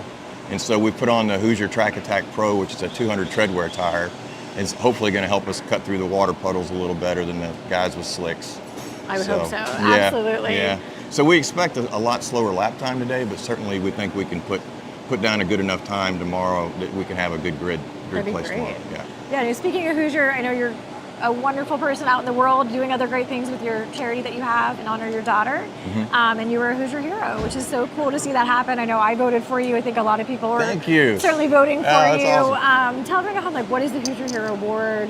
Talk about your foundation. Let us know about the important work you do outside the racetrack. So Hoosier was looking for a group of people. Each year they have the Hoosier Hero program, and they just want passion in racing, pride in racing, performance in racing. For us, I think the reason people voted for us was because of a Heart Like Mine Foundation and the work we do by just getting the word out at all these racetracks. And I got to tell you, race car drivers make up about 75% of our donations. So it's a very compassionate group. And as much money as we spend racing, a lot of people throw a lot of money to charities that they believe in. Yeah, absolutely. And a Heart Like Mine Foundation is one such charity that they can trust. And what we do is we help what we call heart warriors all over the United States who are in hospitals getting heart transplants and procedures and that kind of thing. And it's really hard on families when they're separated for weeks and months at a time. Yeah. And so what we try to do is bring families together for weekends. We try to make sure that a single mom has everything she needs to make her appointments, or fixing her car, or just whatever we can do to help people. Absolutely. And so what's great about Heart Like Mine Foundation is that it's really easy for companies like Milwaukee and Windshield Wow to get behind the effort because it's a charitable cause, and they know that we're out here doing good things. So winning is important, but it's not, there's a lot of kids out there who are suffering who would love to be here right now just watching. So if we can get out of here in one piece and go home and go home and see all those kids, we'll be tickled to death. Yeah, I like it. That'd be It's so great. important too. I'm so happy I got to meet your wife this weekend finally. I feel Yes, like yeah. second family member through Facebook and social, seeing her all the time. And I just think your family's so wonderful. And Kelsey. not just the support you do for your own family and everything with your daughter, but these other families out there. Like you said, the community for racing, NASA in particular, is no stranger to the charity work Right. that everybody does. And Right. it's, on the track, if you need parts, it's off the track and foundations and companies and people help support this entire thing. Right, So exactly. we really appreciate that. Yeah. With your Corvette here, I know we've seen it out there many times, ripping great laps. What kind of setup stuff did you do for Ozarks particularly, and how are you weather's one thing, obviously, but the seasons change, temperatures change during the day. What kind of things you're thinking about this weekend going into qualifying? First thing is air pressure. We usually go out with pretty low pressures and they build up really fast. In this case, it's going to be really difficult to build heat up in the tires. So we're going to go out with a little more pressure than usual, a little more fuel than usual, just in case I have to do a few more laps and build some heat. But other than that, we're pretty limited to what we can do because it really is a street production car with a race seat and a bunch of stickers on Hey, it. it's the best way. Buy it from the dealer and have a good time. Heck yeah, it's under warranty, Yeah, So, absolutely. And yeah. we've asked everyone too, also, like when you started doing racing, how did you get into racing, and what was your pathway to get your competition license? Well, I was, 4 years old. I started racing motorcycles, and so it's been in my blood forever. And then I took off for about 25 years. And when Annabelle got out of the hospital 8 years ago, we decided we wanted to go back racing just to get the word out about heart disease and have fun at the same time. Yeah. And so we picked NASA, and NASA's been great to us, and we're just having a great time doing it. Well, we love to hear that from you. So excited to have you here this weekend. We have one more question for you, doing a fun little thing this weekend. We've got the Magic 8 Ball involved in the championships. Just to add another flavor surprise for the drivers. So we tell everyone, go to hold that, think of a good little question and ask the Magic 8 Ball. We'll see what it has to say. So what do I do? What do I ask? You just, whatever you want, whatever your brain. Am I gonna podium this weekend? Woo! Big question. Outlook good. Oh, there it's we looking go. good. We love it. We'll take it. We'll take it any day. So great to see you, Derek. I'll check you Thank out you. there, and we'll be there impound all throughout the weekend to check up with you. Appreciate it. Thanks so much for your time. Yep, thank you. We're here at the 2025 NASA Championships. I'm so excited to be talking to you guys out of Southern California. We got Alex and William here with us, so I'm going to let them do an intro. Guys, let us know where you're from, what car you're in, and also your local region. My name is Wilson Lamb. I am from Los Angeles, California. We are coming from the SoCal region. What was the other question? What are you driving? Oh, Mazda Miata. Woo! My name is Alex Tan. I'm from Los Angeles. I'm driving Mazda Miata. Awesome. Answer, always Miata. Always Miata. That's where we are. So you guys made the long haul out here. You're in contention for one of the best awards you can get at championships, longest haul to get to the race. Tell us, what about the championships? What made you inspired to come make the drive out here to the Ozarks? Him. So we've been in national in 2018, 2019, and then 20, and then it was the best experience ever. So back then, my crew, my teammate, just so small. So then 2021, I start doing more and more, and then I have a program that is arrive and drive. So it worked. Now we have about 9 or 12, so on our team only. That's so, amazing. Yeah, so from that we just keep going. Whatever we want to go, we just go. That's so awesome. I love it. Yes, Yeah. full send. Yeah, he all the started way me. through. He started me. He convinced me to come. I didn't want to come. And he said it was a once in a lifetime opportunity to come to drive across country, to go to an epic track. And it's a once in a lifetime experience, and that sold me. Awesome. Well, it's definitely what happens in racing. I think your friends always feed you and the shared passion that you both have, clearly, not just Miatas, but racing as well. The Ozarks, is this both of your first time here? Absolutely. Yes. Very All right. first. So we'll get hot takes, best turns, scariest turns, first reactions. First reactions for the high-speed straight over the crest, flat through that was really interesting at first. That would have been my most scariest. The best, probably I think it's the 16, 17 area. Yeah, that one. No, before that. So 13. Okay. Yeah, that one was really fun. Quick into a right-hander. Yeah, that one's a lot of fun. Scariest or best right now? The most interesting is the curved start and finish. Yes. Yes. We've been the seeing a lot of curved start and action. finish. Yeah, that's definitely. one of the most interesting. And how about for you? For me, yeah, definitely is pretty fun track, high speed. First session on the open test day, the first lap, I almost threw up. Yeah. I almost threw up because it's those two high and low, and then roller coaster. roller coaster. We don't have those track in Cali, and then we just we too spoiled with the flat, and then we don't have any runoff, especially after the rain. Yeah. But definitely this track is a mini Nürburgring. I love it. That's great. That's what we think. I think it's worth every penny. Yeah, and that's why everyone's saying that Ozark is really a driver's track. You're busy the whole time. You're doing a lot of action. Really I think especially cars like the Miata, where you don't have a huge horsepower curve. You guys actually are set up for an advantage here. You can get in those corners. You can duck and dive and make those passes. Especially more than the heavier cars that are out here. Absolutely. Yeah, Definitely. Yeah, we've noticed that in our class, all the heavier cars, we catch them right in the corners. Yeah, so fun. This is great. So as far as your Ride and Drive program, your team, your friends, you've conned and excited and got them out to go do this. Talk about some other people came out and made this trip with you as part of your race team. Say it again. Other people that came on your race team out for this trip this weekend. You've got a couple cars here, obviously all with your group. Yes. So how did you get not just one lucky soul to come out and do this? We have a couple friends from other region that we already been talk about it. We have from Arizona region, and then we have from here. We just met the new guy from Texas region here, and we brought Matthew, our crew, the whole he brought family. His family. I brought my wife. We brought the dog. We brought Excellent. everyone. Everybody. It's a whole family affair here, which is what we strive for. Yeah. Super family friendly and just having fun the whole time we're here. That's great. Well, that's what we love. We're at the 2025 NASA Championships. We're so excited to be here with Thunder Roadster guys. We had so much fun with them, interviewing them at the last races. I cannot wait to hear about the new things that have happened. So give us a rundown about your region that you guys come from and who's here with these vehicles. Okay. Our legend cars are from the Texas region. We're all from Oklahoma City area, Stillwater, Oklahoma City. And you can come join us. we pretty much race everywhere. Yeah. We just load up and race around the country. Wherever Doc schedules us to go.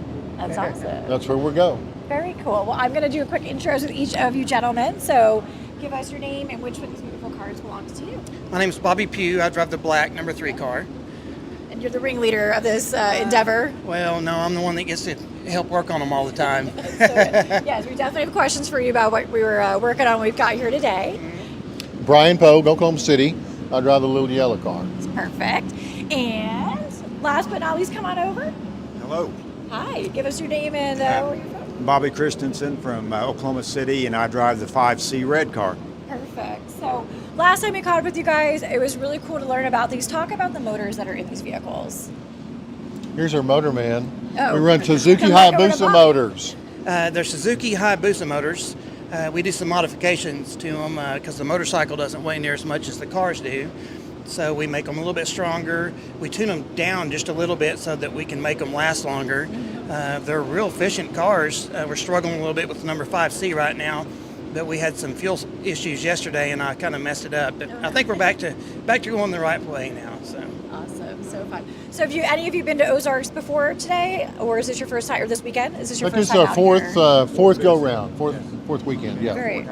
Awesome. So talk to us about this course and these cars. You know, some people may think, oh, it's a smaller car, it makes the course easier. Some people will think, oh man, they can't be getting around this quite as effectively. What is your take on this car at Ozarks? I don't think there's probably any car here that this course is easy for.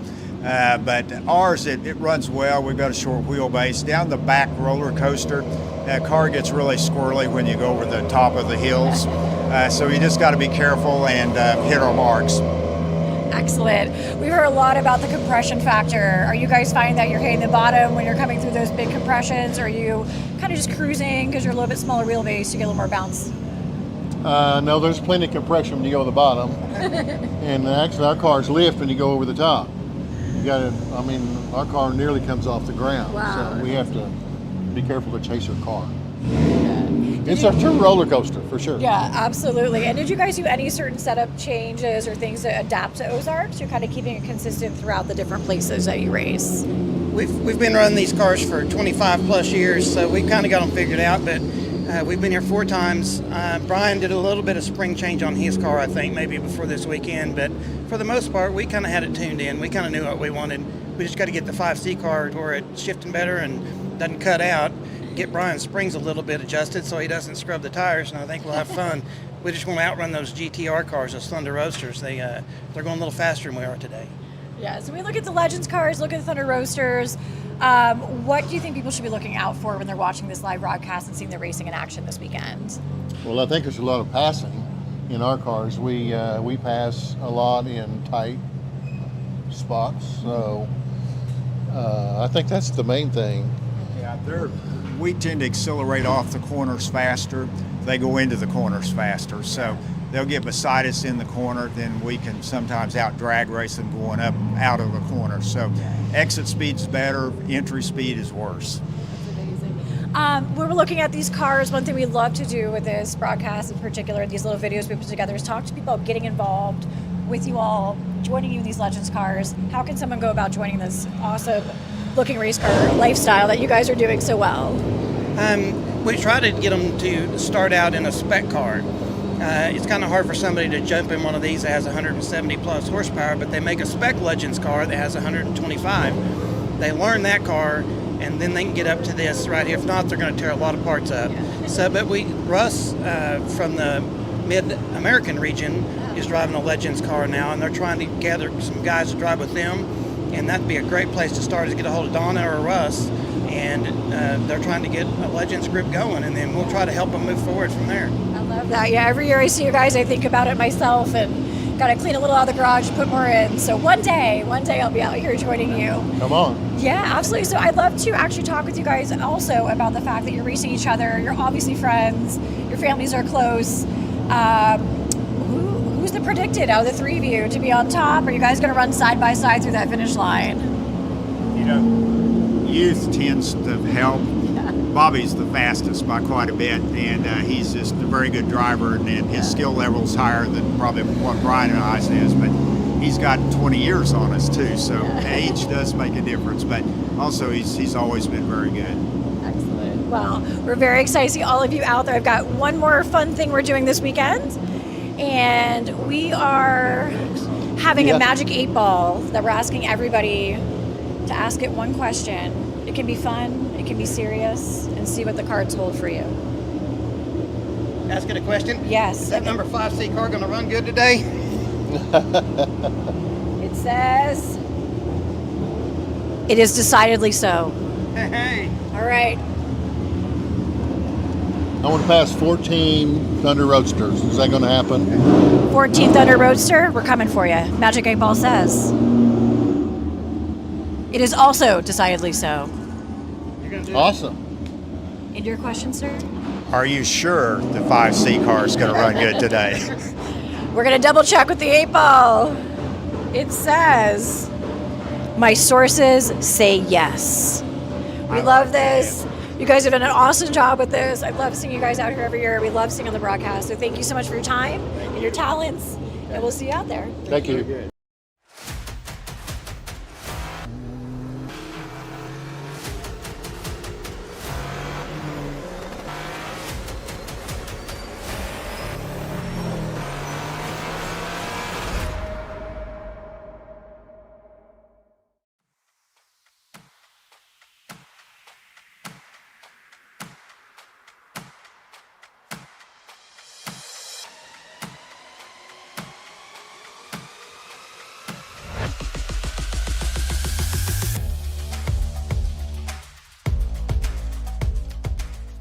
Lifeline is a performance-based business, and we're an engineering solutions business.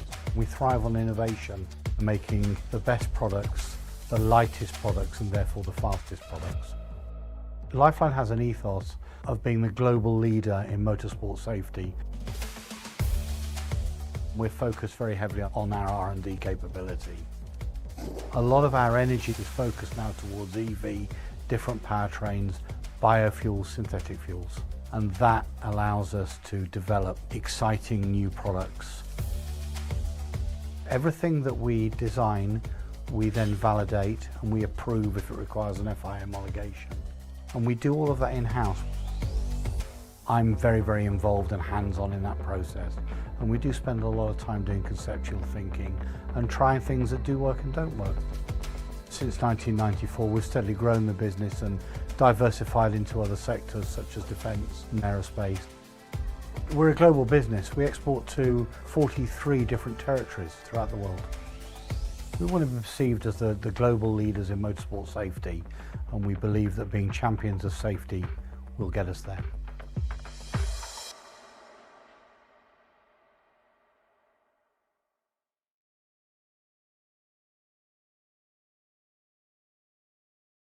Okay, so pretend this is your race car. It's on the trailer, and you have an accident. Ouch! At least your truck's insurance will pay for another one? Yeah, not so fast. Standard insurance won't replace your race car, whether it's in the trailer, in the paddock, in the garage, or the repair shop. But at Hagerty, we can protect it for what it's really worth anytime it's off the track. No matter what or where you race, offer less than a set of race tires. Hagerty, let's drive together.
I feel about your strategy.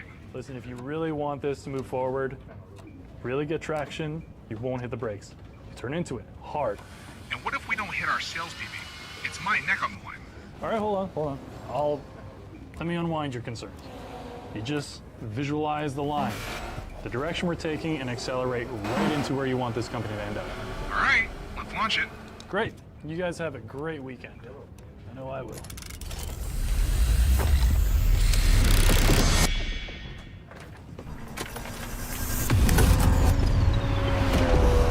The PB. It's our obsession. The relentless pursuit of that perfect lap.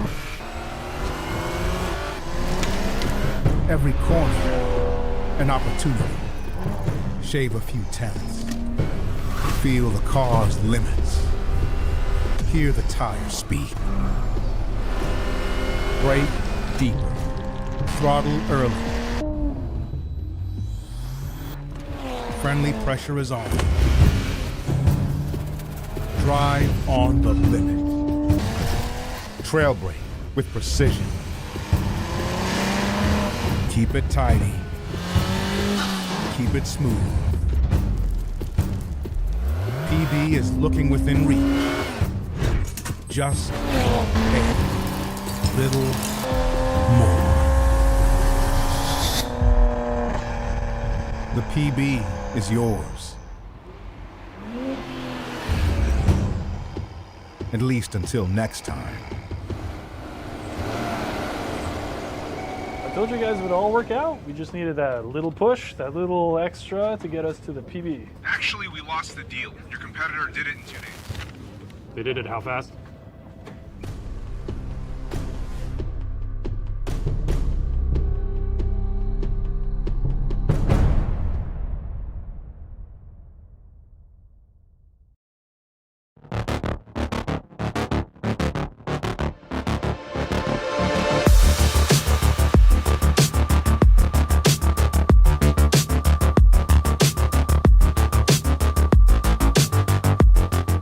Okay, track day checklist. Let's go. You got your gloves, your helmet, water, snacks, sunscreen, your car is prepped and ready to go.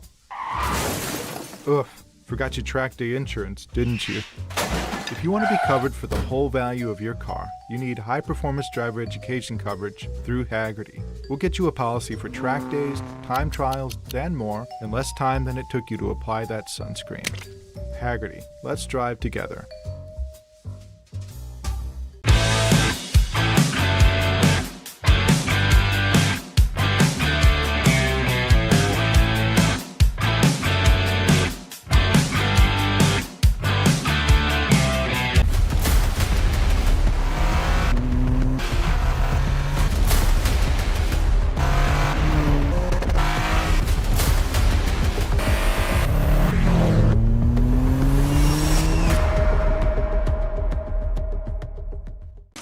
You've reached Riot, where good motherfucking is made by our polite, well-spoken team. I be taking off, keep going on, and I resume. Turn it all the way up like we filling up balloons. Already a winner when I came up out the womb. Moving like a conference call at work. Zoom. I'm in a hurry. I can never slow down. My pictures are blurry. I always overdo it, and it's very necessary. I got winning on my mind, and the rest is secondary. We gon' get it done. Can't stop when we start. We get it done. Take no days off.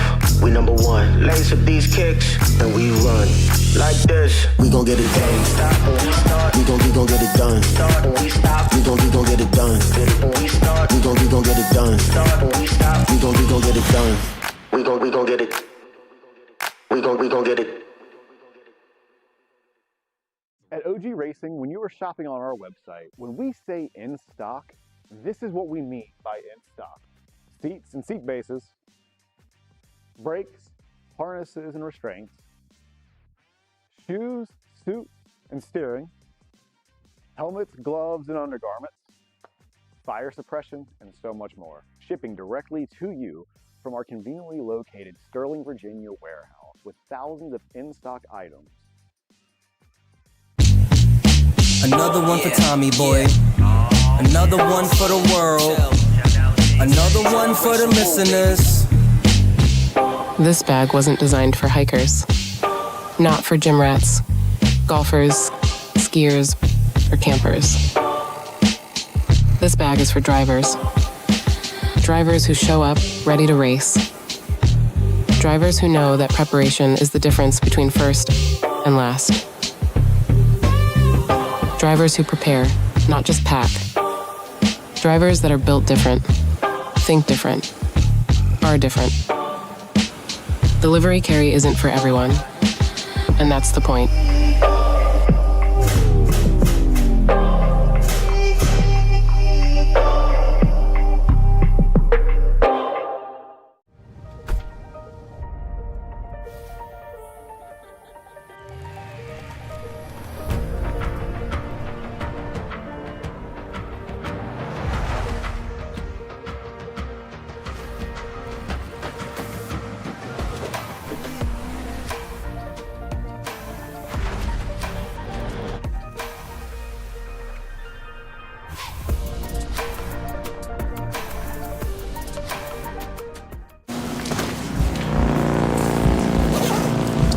Thanks for filling in. Sorry, my flight was delayed. All right, we're P1 with P2 reining us in. They were already on the wets. The track is wettest on the east side, specifically through turns 7 and 9. We're gonna put you on intermediates to hold the gap. You need 157s to bring it home. You got this.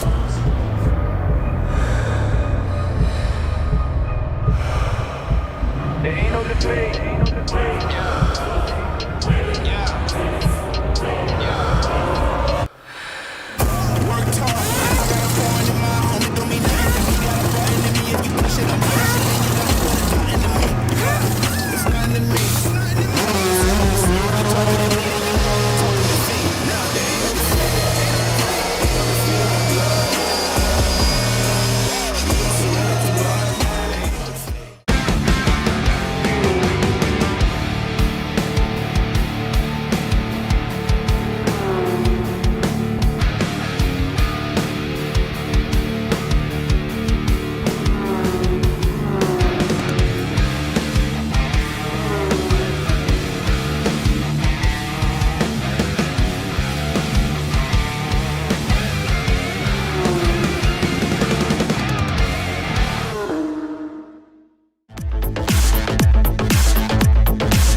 Lifeline is a performance-based business and we're an engineering solutions business. We thrive on innovation, making the best products, the lightest products and therefore the fastest products. Lifeline has an ethos of being the global leader in motorsport safety. We're focused very heavily on our R&D capability. A lot of our energy is focused now towards EV, different powertrains, biofuels, synthetic fuels. And that allows us to develop exciting new products. Everything that we design, we then validate and we approve if it requires an FIA homologation. And we do all of that in-house. I'm very, very involved and hands-on in that process. And we do spend a lot of time doing conceptual thinking and trying things that do work and don't work. Since 1994, we've steadily grown the business and diversified into other sectors such as defence and aerospace. We're a global business. We export to 43 different territories throughout the world. We want to be perceived as the global leaders in motorsport safety, and we believe that being champions of safety will get us there.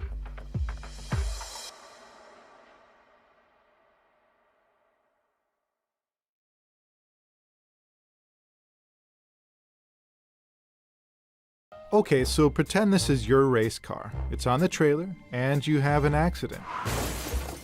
Ouch! At least your truck's insurance will pay for another one? Yeah, not so fast. Standard insurance won't replace your race car, whether it's in the trailer, in the paddock, in the garage, or the repair shop. But at Hagerty, we can protect it for what it's really worth anytime it's off the track. No matter what or where you race, offer less than a set of race tires. Hagerty, let's drive together.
feel about your strategy.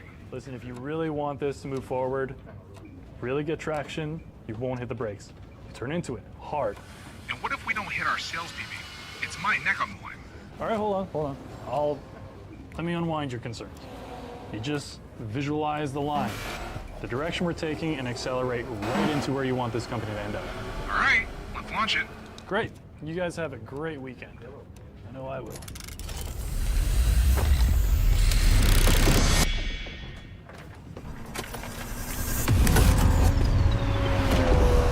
The PB. It's our obsession. The relentless pursuit of that perfect lap. Every corner, an opportunity. Shave a few tenths. Feel the car's limits. Hear the tire speak. Brake deeper.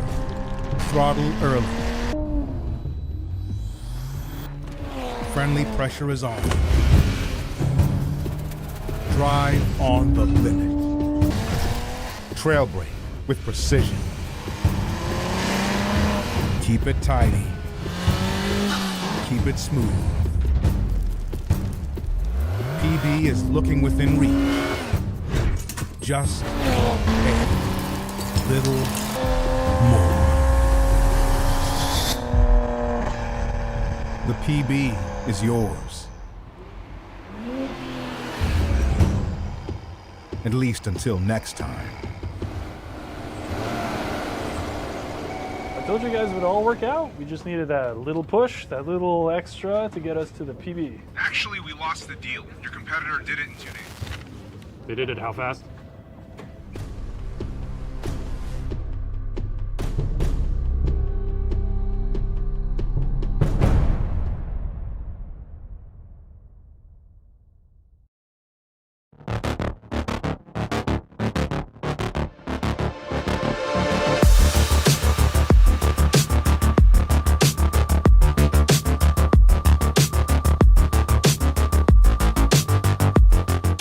Okay, track day checklist. Let's go. You got your gloves, your helmet, water, snacks, sunscreen, your car is prepped and ready to go.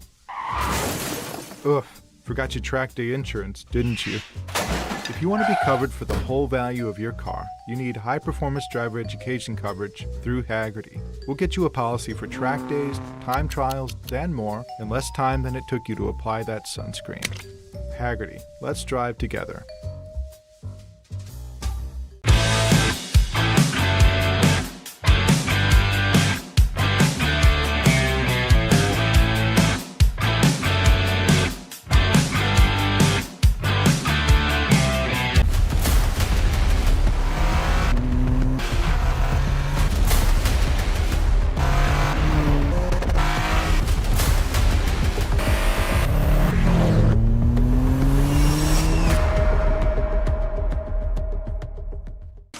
You've reached Riot, where good motherfucking is made by our polite, well-spoken team. I be taking off, keep going on, and I resume. Turn it all the way up like we filling up balloons. Already a winner when I came up out the womb. Moving like a conference call at work. Zoom. I'm in a hurry. I can never slow down, my pictures are blurry. I always overdo it, and it's very necessary. I got winning on my mind, and the rest is secondary. We gon' get it done. Can't stop when we start, we get it done. Take no days off, we number one. Lace up these kicks, and we run. Like this, we gon' get it done. Stop when we start, we gon' get it done. Start when we stop, we gon' get it done. Get it when we start, we gon' get it done. Start when we stop, we gon' get it done. We gon' get it. We gon' get it.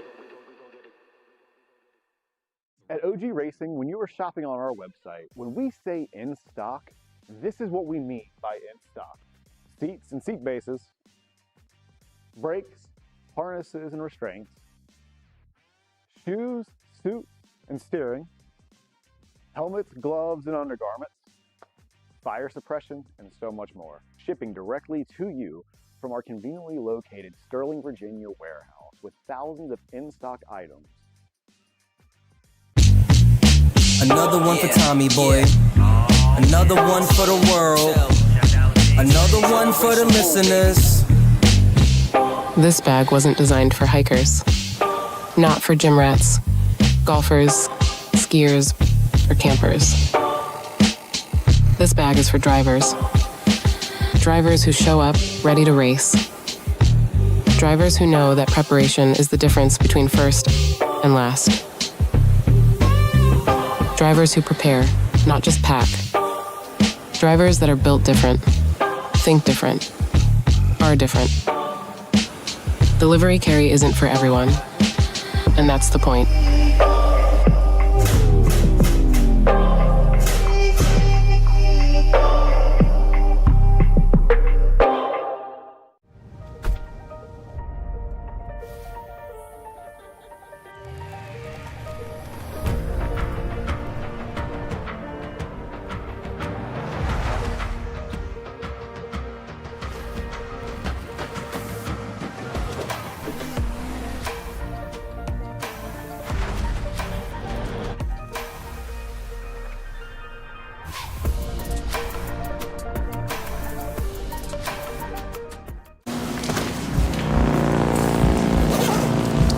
Thanks for filling in. Sorry, my flight was delayed. All right, we're P1 with P2 rein us in. They were already on the wets. The track is wettest on the east side, specifically through turns 7 and 9. We're gonna put you on intermediates to hold the gap. You need 157s to bring it home. You got this.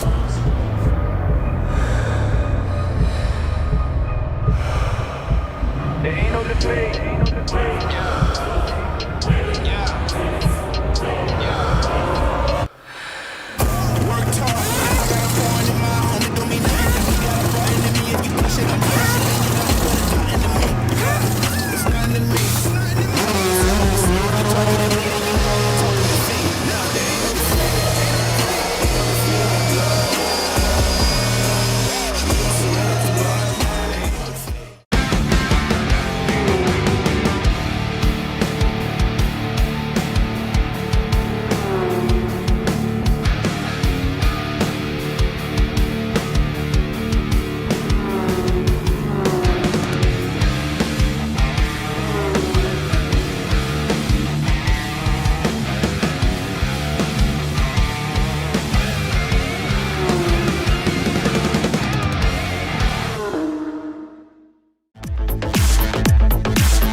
Lifeline is a performance-based business and we're an engineering solutions business.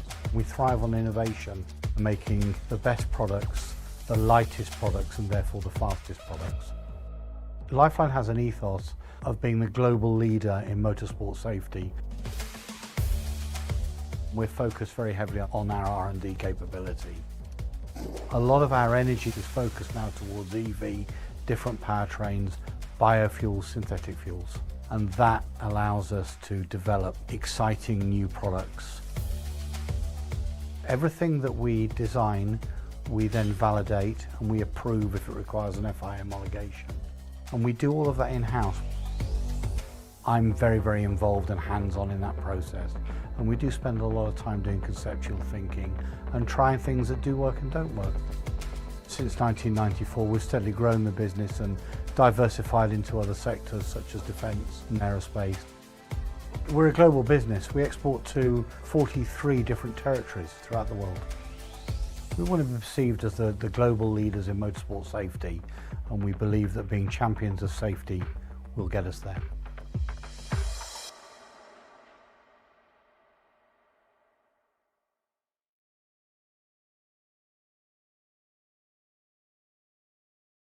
Okay, so pretend this is your race car. It's on the trailer, and you have an accident. Ouch! At least your truck's insurance will pay for another one? Yeah, not so fast. Standard insurance won't replace your race car, whether it's in the trailer, in the paddock, in the garage, or the repair shop. But at Hagerty, we can protect it for what it's really worth anytime it's off the track. No matter what or where you race, offer less than a set of race tires. Hagerty, let's drive together.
I feel about your strategy.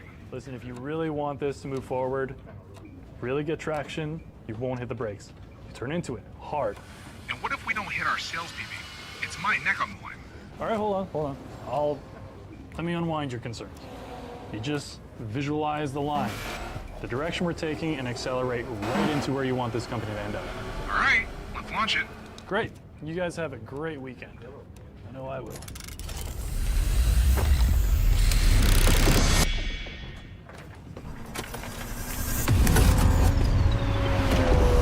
The PB. It's our obsession. The relentless pursuit of that perfect lap. Every corner, an opportunity. Shave a few tenths. Feel the car's limits. Hear the tires speak. Brake deeper. Throttle early. Friendly pressure is on.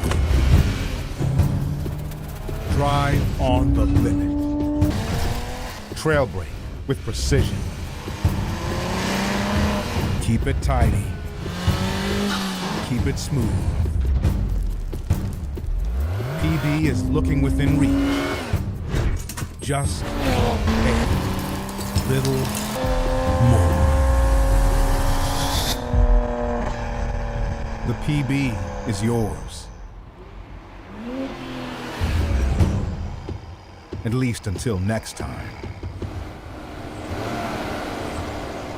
I told you guys it would all work out. We just needed that little push, that little extra to get us to the PB. Actually, we lost the deal. Your competitor did it in 2 days.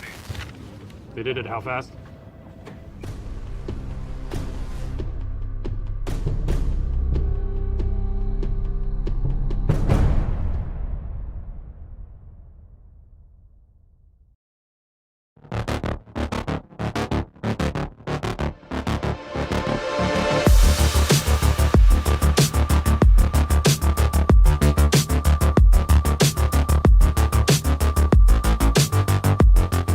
Okay, track day checklist. Let's go. You got your gloves, your helmet, water, snacks, sunscreen, your car is prepped and ready to go. Oof, forgot your track day insurance, didn't you? If you want to be covered for the whole value of your car, you need high performance driver education coverage through Hagerty. We'll get you a policy for track days, time trials, and more in less time than it took you to apply that sunscreen. Hagerty, let's drive together.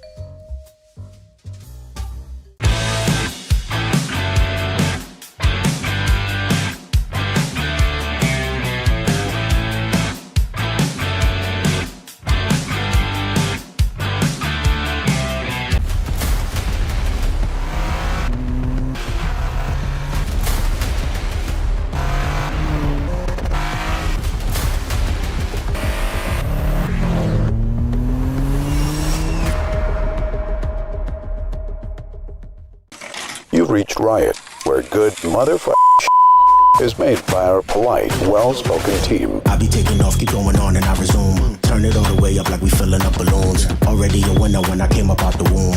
Moving like a conference call at work. Zoom. I'm in a hurry. I can never slow down. My pictures are blurry. I always overdo it, and it's very necessary. I got winning on my mind, and the rest is secondary. We gon' get it done. Can't stop when we start. We get it done. Take no days off. We number one. Lace up these kicks, and we run. Like this, we gon' get it done. Stop when we start. We gon' get it done. Start when we stop. We gon' get it done. Get it when we start. We gon' get it done. Start when we stop. We gon' get it done. We gon' get it. We gon' get it. At OG Racing, when you are shopping on our website, when we say in stock, this is what we mean by in stock. Seats and seat bases, brakes, harnesses and restraints, shoes, suits and steering, helmets, gloves and undergarments, fire suppression, and so much more. Shipping directly to you from our conveniently located Sterling, Virginia warehouse with thousands of in-stock items. And welcome back to the 2025 National Autosport Association Championships from Ozarks International Raceway. Special thanks to Hawk Performance, Toyo Tires, TrackDayTire.com, OG Racing, Action Sports Canopies, Lifeline Fire, Hagerty Motorsports, Toyota, Midland USA, Livery, Riot, and Riot Motorsports. Well, hello, everyone. I'm Edwin Pardue. Kelsey Hill is patrolling the podium and the impound area, and there you get an aerial view of this 2.97 mile road course, over 1,480 feet of elevation change. As you make a lap around this track, up, down, that total lap, you're going to move up and down 1,480 feet, and it is amazing. And Zach, who's here, he's the guy that's pulling all the pictures up for you, actually took a pace car ride at lunch. He's like, wow, it is different in the driver's seat. You really feel how much you move around.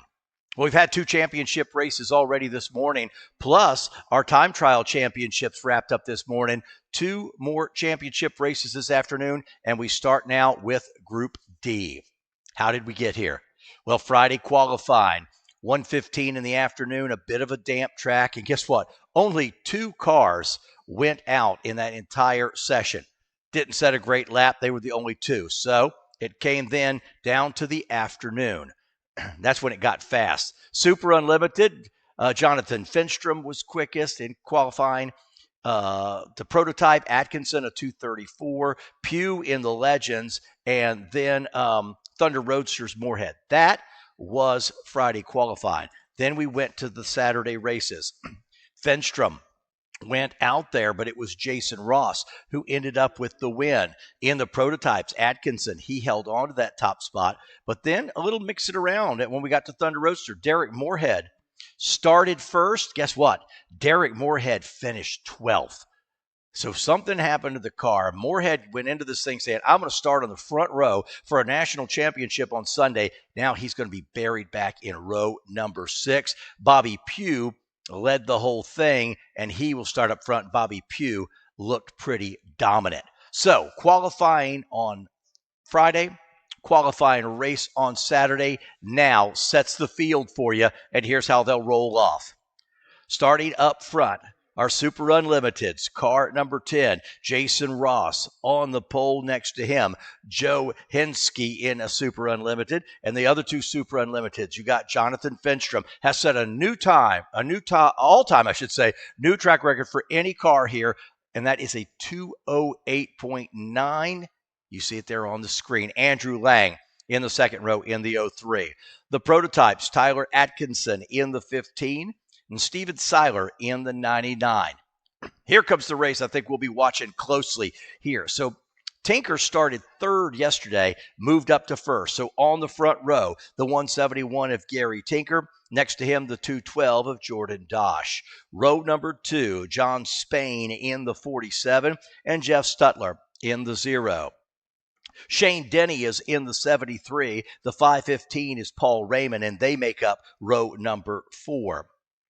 Next row, I should say, is Michael Rupp in the 13 car. He is right next to the car of John Corto in the number 5. Next row, Stu Jones in the 27, and then the 14 of Nick Grossman. Final row, the 274 of Scott Hawking and the 72 of Derek Moorhead. We'll talk about Moorhead a little bit more later. And then in the Legends, gosh, Bobby Pugh was like shot out of a cannon yesterday. Bobby Pugh will start up front. Bobby Christensen in the 5C and Brian Pogue in the 91. So what do we want to watch here? Will there be any incredible fast lap set? Maybe not as fast as we've seen, because in the time trial session in the morning, it went on track at 8:20. Almost all the laps there, except for a few, were quicker than when they went back out at 10:40. The track was ideal for going fast this morning. So we'll take a look at those times and just kind of see where we go. Do we get down into that 2:08 category that we've seen? Maybe not. And then the other thing is we'll see, does Derek Moorhead make the start here? What was the issue yesterday that took him from first to last in the Thunder Roadster field? Can he come back up? Those are the stories that we are watching. They're going to roll off in just a minute, but gives me a chance to tell you about Lifeline USA. They offer a wide range of motorsport systems that employ AFFF foam, Novec 1230, and other extinguishants with automatic mechanical and electrical actuation. Kits come complete and ready for installation with all necessary components included. NASA recognizes the importance of fire safety in amateur motorsports, which is why Lifeline is the official fire suppression partner of NASA. NASA members can purchase Lifeline products through the NASA Racing Gear store powered by OG Racing. Visit store.drivenasa.com for more information. And a thank you to Hagerty Motorsports. As a NASA official partner, Hagerty Motorsports offers time trial and HPDE participants track day insurance on their personal vehicles against damage while participating in a NASA HPDE and time trial competition. NASA members also are eligible to receive a 5% discount on collector insurance through Hagerty. Visit drivenasa.com for more information. Waiting for the last couple cars to grid up, and they should roll out here in just a moment. Thunder Roadsters have been a blast to watch all weekend long, and I'll tell you what, the crazy thing yesterday, Bobby Pugh in the number 3 Legends car was incredibly quick. Here we go. We're rolling out now. Single pace car, and I believe 4 flying waves here to kick this one off. And we'll start looking as we go who answered the bell for this one. I want to see, I did not get a chance to get down to the paddock and garage area last night to see what Moorhead, what the issue was on the 72 car. So we want to see if he makes it back out there. And we'll check, we'll look for him. He is the number 72 car.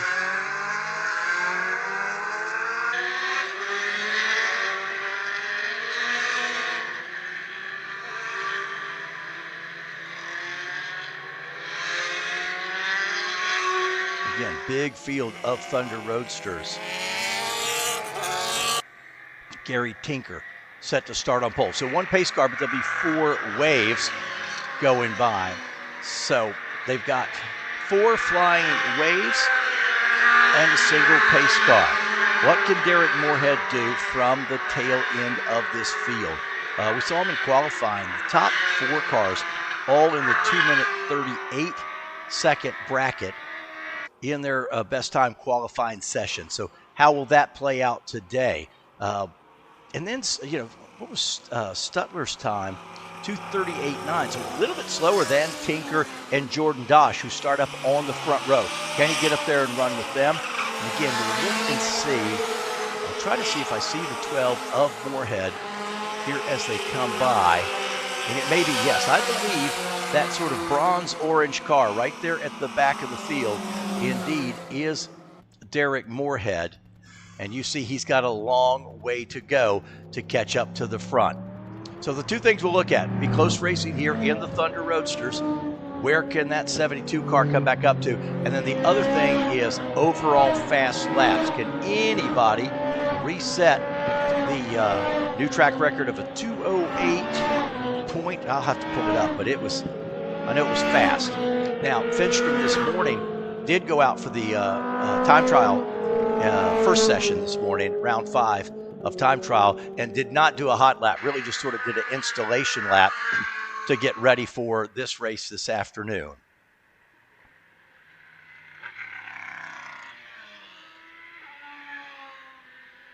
There are the NASA prototypes. Let's see.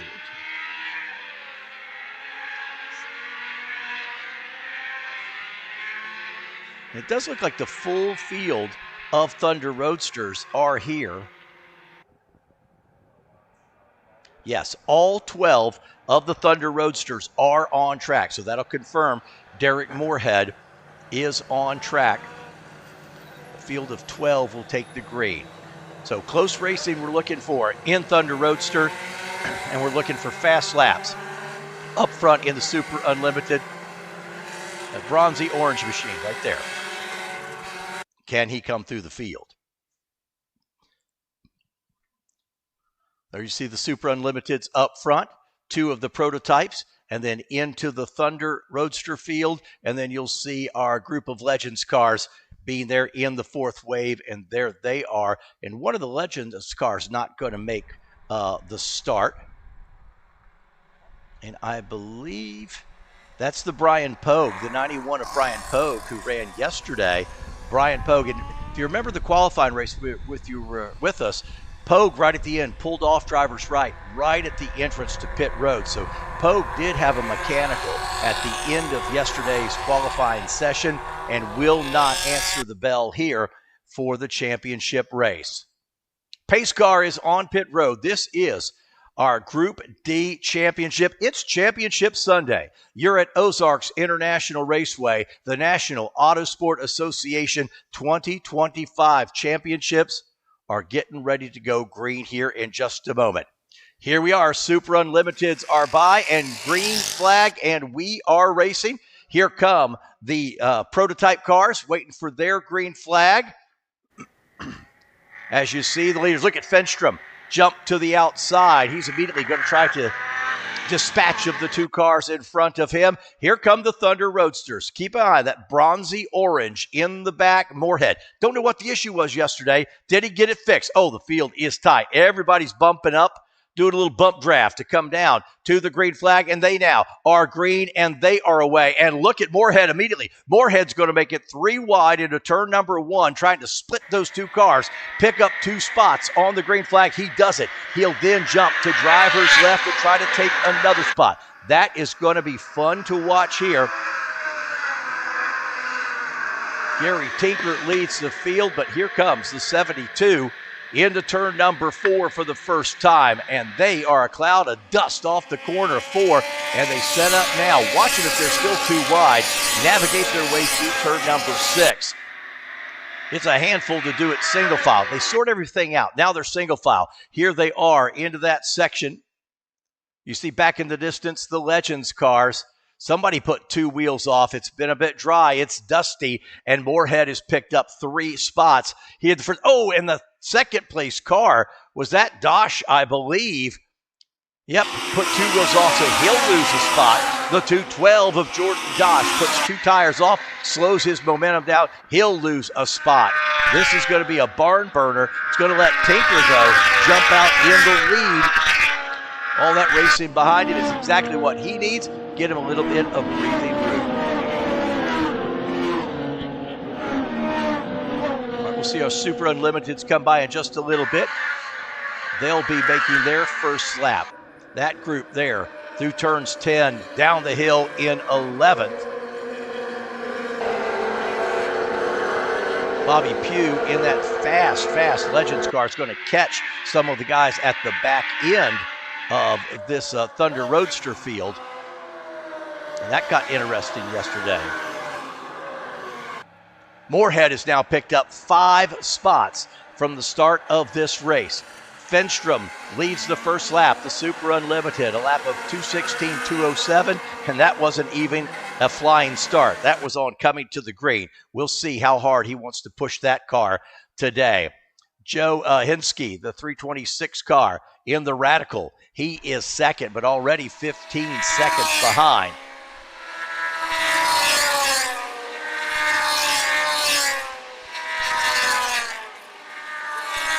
There you see Pugh. Pugh quickly is going to catch a couple of those guys at the back of the Thunder Roadster field.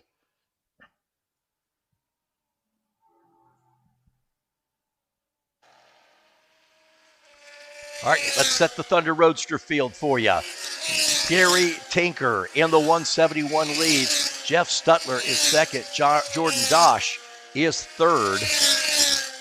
And let's see who. It was Dosh who lost a spot, but how far up has Moorhead come? Derek Moorhead is already to 5th spot. Moorhead started 12th as we take a look at our Legends cars, but Derek Moorhead, the Ohio driver, started 12th. He is 5th on lap number 1. Whatever took him out of the qualifying race yesterday, I'm going to guess they've got it fixed because he is flying from 12th to 5th. Lap number 1.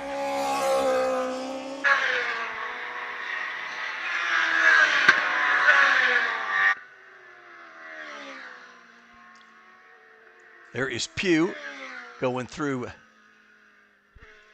turn number 6. Christensen a little bit behind. Thunder Roadster track always moving 3 wide. Here comes Derek Moorhead. Moorhead trying to pick up a few more spots. That's turn number 9. They get right there at that rumble strap. Moorhead's about to pick up a few more spots here.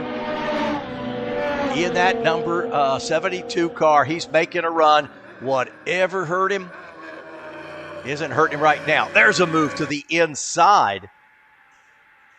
That was down there at turn number 16. 2 of the cars in front side by side. So now Moorhead, Moorhead's in a position here. Yes, it's the longest race of the weekend. he can be somewhat patient, but he doesn't want Tinker and Stuttler to get too far ahead, and then he's playing catch-up because it's hard to do as a single car to catch up to the rest of that field. Tinker, Stuttler, and Dosh go by the start-finish line again. Finstrom's first lap, his quickest so far, 2:16.207. That's what we want to keep an eye on just to see, is there a blistering fast lap? There you see Bobby Pugh. Pugh now has caught some of the Roadster cars sort of the back of the field, and Moorhead has caught up to some, but they had to go by that. I think that was one of the prototypes that's off the pace. So they had to work past that prototype, I believe, and now they're clear. And now you see as they come by start-finish, Moorhead goes to work on the 47 of John Spain. That's the battle, 4th and 5th. Spain out of Lyman, Maine, right now holding off the 72 of Moorhead. We're following this one right now because it is currently the best race on track. Look to pick them up. There is your leader. That's Gary Tinker. Jordan Dosh, Stuttler, Spain, and Moorhead. Moorhead did not pick up another spot there. Thought he was going to get him. Now they're single file into turn number 6. I love the colors on Jeff Stuttler's 00 car. I mentioned sort of the tied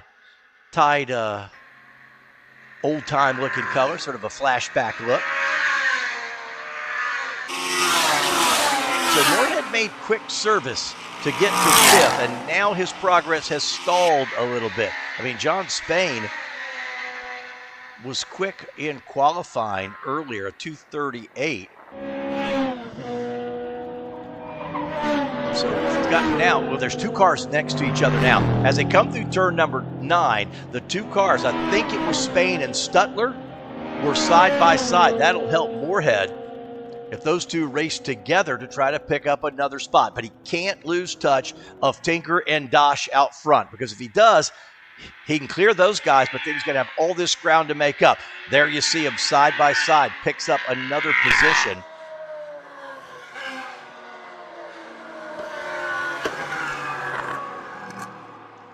So Spain now 4th. Moorhead picked up a spot, so we'll see when they come back by timing and scoring and reset if that was for position. I think it was, and that would put Moorhead 1 spot ahead. Boy, we knew he was going to be charging to the front. He's done a great job, but every car he passes is going to get a little bit tougher. There's Bobby Pugh. Pugh just picking up where he left off yesterday. That car's so quick. And then here comes the Bobby Christensen in 2nd spot in Legend. So he's still within touching distance of the leader, but definitely kind of running 2 different programs right now. There is the number 3, Bobby Pugh. That's 15 and 16 there as they come down, kind of that sweeper. And then the left, get down to the bottom of the track. They've done a great job here.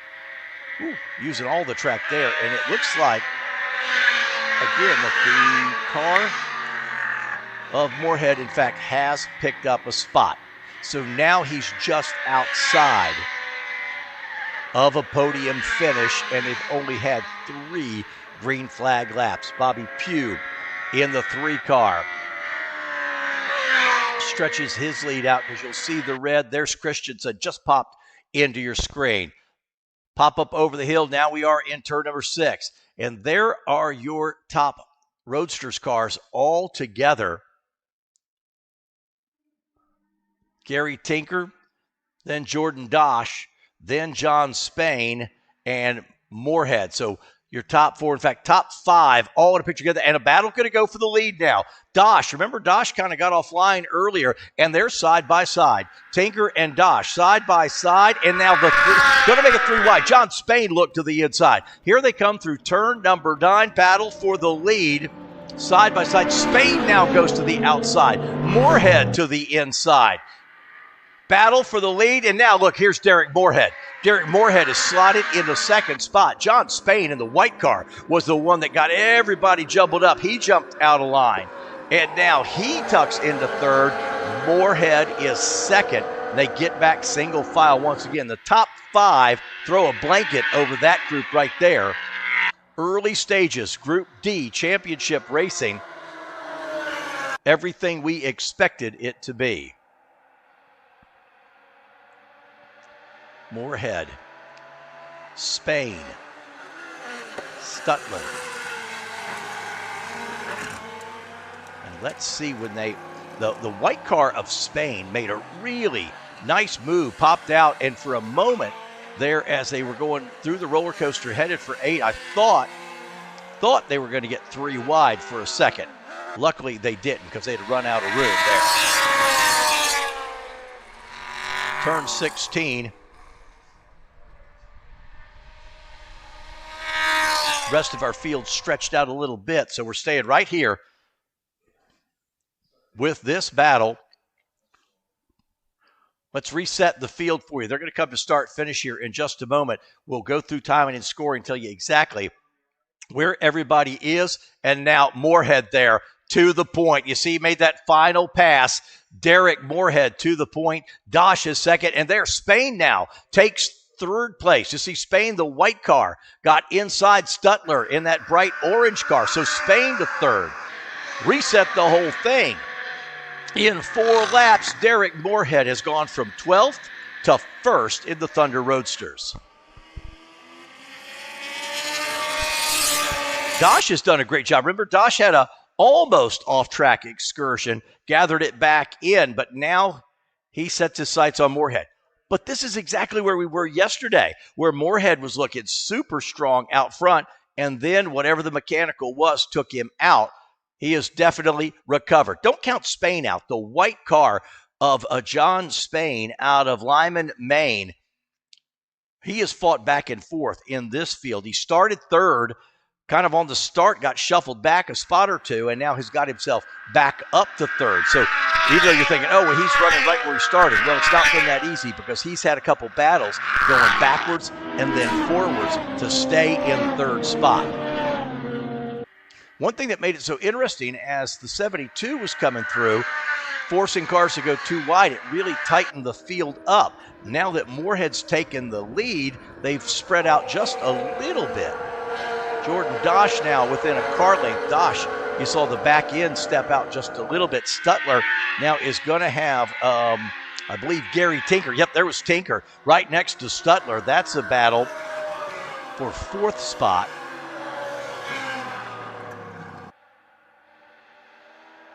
So Moorhead now, he can't get away from Jordan Dosh, though. Dosh is still there. They've not gotten more than maybe 2 car lengths between the two of them.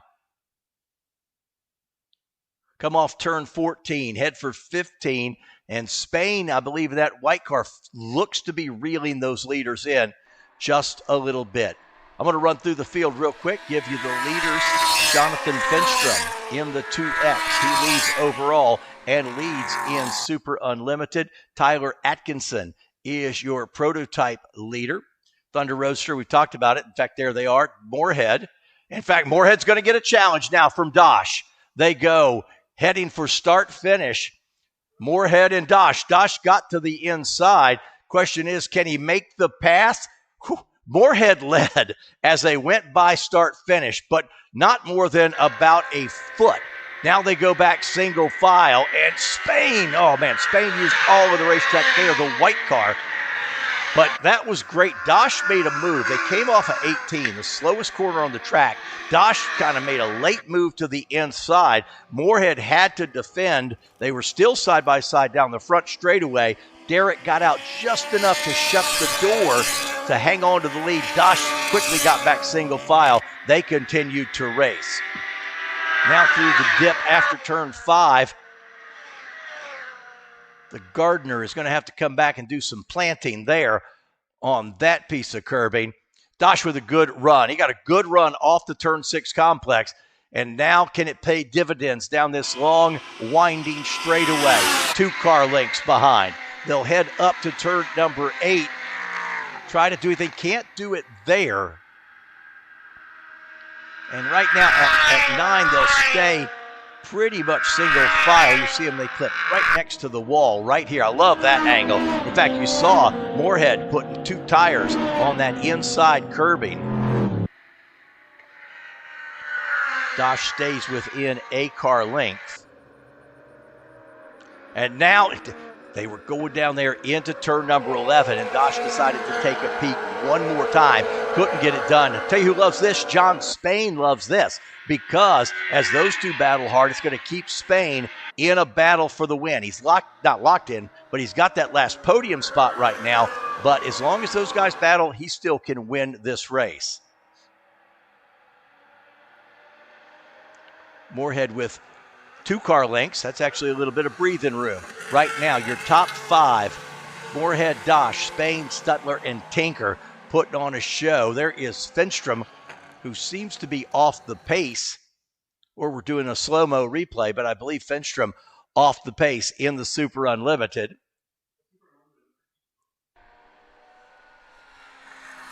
And we'll watch him see if he brings that 2X car onto pit road. Yeah, slowed down a bunch in that one. And you see, yeah, there's Finstrom. I bet if we see him come out of 18, I imagine we're going to see him go on to pit road. Now we do have a yellow. In fact, they're going to pick up the field here. A safety car is out. There you see that beautiful Toyota, the Toyota GR Supra pace car. And we'll see where our incident is. We've got a car stopped somewhere on track and just in a spot where they can't leave it. So they're going to have to go and pick that car up. So a car has come to a stop somewhere on course. And where it is right now is not a spot where it's good to race. So full course yellow, they're going to have to pick that car up. Well, it's been the battle we had hoped it would be. Now, you see the cars here. They're getting waved around. That's the pace car. Yeah, they're getting waved around because the pace car is going to wait and pick up the overall leader. Now, we've had some shuffling around. Finstrom is still the overall leader, and there he is. So he did not come onto pit road. So the 2X will still, I believe, be your overall leader. Yeah, they'll pick him up now. Zach, can we go back to turn 6 real quick? Did I see a car spin around? Yeah, that is Finstrom, I believe. I saw that they were going to let one of the cars get past the Toyota, the pace car, and in 6, I'm pretty sure that was Finstrom that just spun behind the pace car. That's kind of weird. They had waved a couple cars by. They waved the Thunder Roadsters by. They waved, I think, one of the prototypes by. And I do see Finstrom now. He's making his way through the roller coaster. See him on the screen there to driver's left, that white machine. But I don't know if maybe he came up on the pace car quicker than he thought.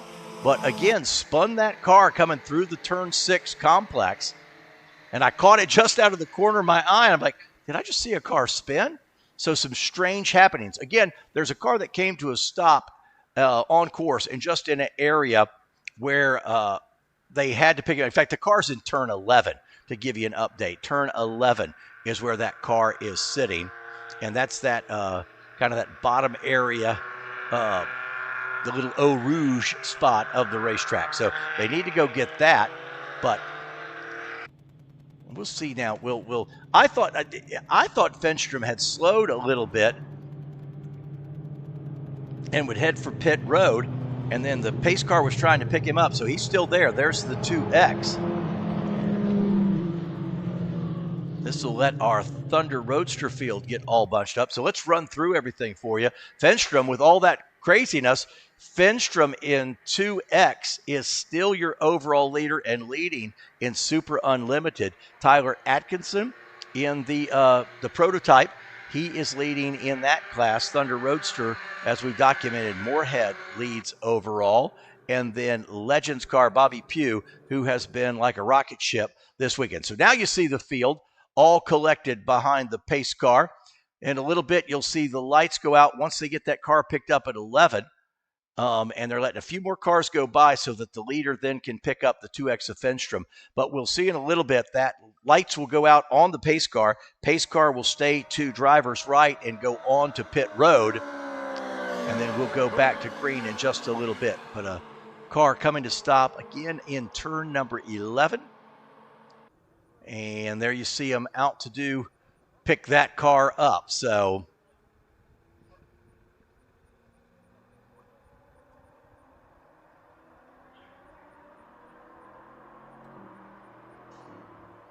and I get that. That's actually, that is 11. 15, 16 is the combination. That looks a little bit more like the Eau Rouge quarter. This is 15, 16 coming downhill. And there you see the car just sitting in the gravel trap there. Driver's right. And yeah, that's a spot you don't want to be in. So that's turn number 11, driver's right. Just as you get into the, just past the braking zone. And so that's going to be a little bit, because they'll need to pull him out of the gravel there. He's up against the wall. Doesn't seem like he's into the tire barrier as much as just that's where he slid down and stopped. So these are cars that got the wave around from the safety car so they can come around and catch back up to the field. That's Pugh, you see, leading the way in the black number 3. Well, this has been eventful. We've seen a car come from 12th to 1st. We've seen the leader spin behind the safety car. We've seen Bobby Pugh's Legends car running like it's a F1 car out there, absolutely flying. And there's the car, the 515 machine, that has come to a stop. Just rolled down the hill and came to a stop there. So that car, they'll hook him up and get him in. That's Paul Raymond's car. Paul out of Houston, Texas. Paul started the race in 6th and will come to a stop here early. So Paul, I don't think it's damage. In fact, may have just been a mechanical, and that's where it stopped. So rollback is there. Going to pick up the 515 of Paul Raymond. Meanwhile, the rest of the field rolls by. Moorhead let 2 laps before this caution came out. Dosh in the 212. That's a sort of blue camo. Second car in your field right there. He got side by side with Moorhead and looked really racy. Moorhead was able to shut the door. So there is still some racing to go in the Thunder Roadsters.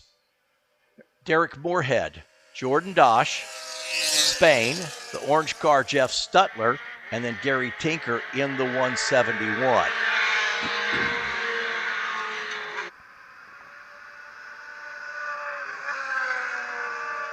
And so we had to send the rollback over there to pick up the 515. And indeed now the 2X of Jonathan Finstrom has gone to pit road. So the 2X of Jonathan Finstrom has gone to pit road. So that's why you saw the pace car waving more cars by. Well, that's because the 2X had gone to pit road. So now they had to figure out who was the leader, pick up the leader. The leader is the 326 now of Joe Henske. So the pace car waved a few other cars by, picked up the leader, Joe Henske. But again, Finstrom is on pit road. We'll see if he comes back out. Not sure if he will. But he has had a stellar weekend with some fast laps. So Joe Henske now is the overall leader. That second car in your view, that is the prototype of Tyler Atkinson. And then you'll see the third place, that is the 72 of Derek Moorhead. That's overall. So now they've reset the leader. So there you go. Henske in the white and red. There's the prototype right behind him in the 15, and then pick up Derek Moorhead in the 72. So if you're wondering why do they keep waving cars around, again, when the 2X went on to pit road, that meant there were some cars a lap down who are caught by the pace car. They wave them around. Then they pick up the 326 as the leader. So they got to, again, take it a little bit to get that car, the 515, hooked up in the gravel and get him out. We'll keep our eyes on the pace car for the lights to go out.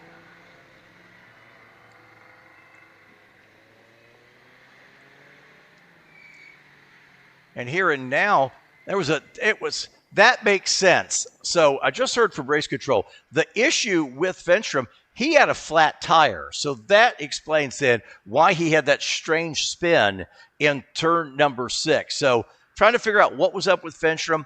Flat tire. You saw him spin. Came back into the pit area. We'll see. I don't know if they'll bolt new rubber on that car and send him back out or not. But that explains at least a little bit what happened behind the pace car, and he is back in the pit area. So we'll let you know if he gets back out. But Finstrom with tire issues, and that's taking him out.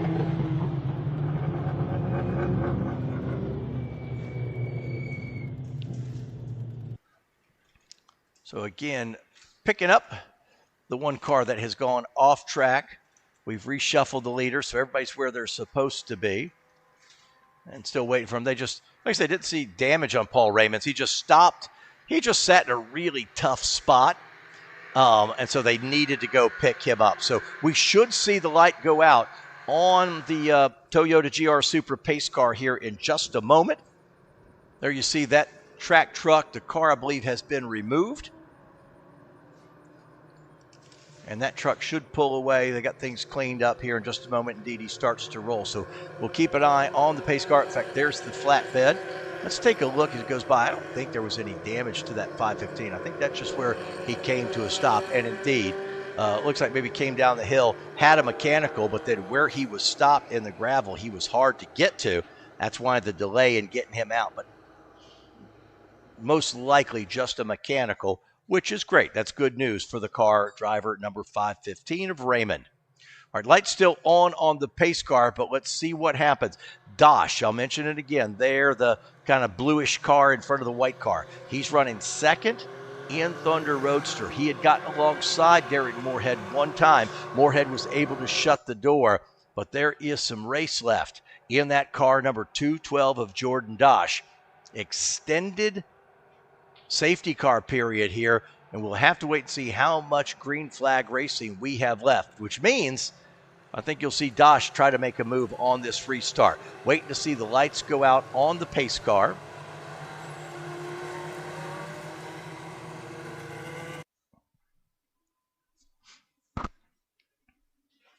Coming to turn 14 now, so we could see the lights go out and possibly the pace car onto pit road this time by. We'll look and see when they get to 18. Stutler there. Back and forth, working a little heat to the tires behind the 47 of John Spain. We'll wait and see as the pace car comes out of turn 18. We'll be able to tell if it makes the move on to pit road.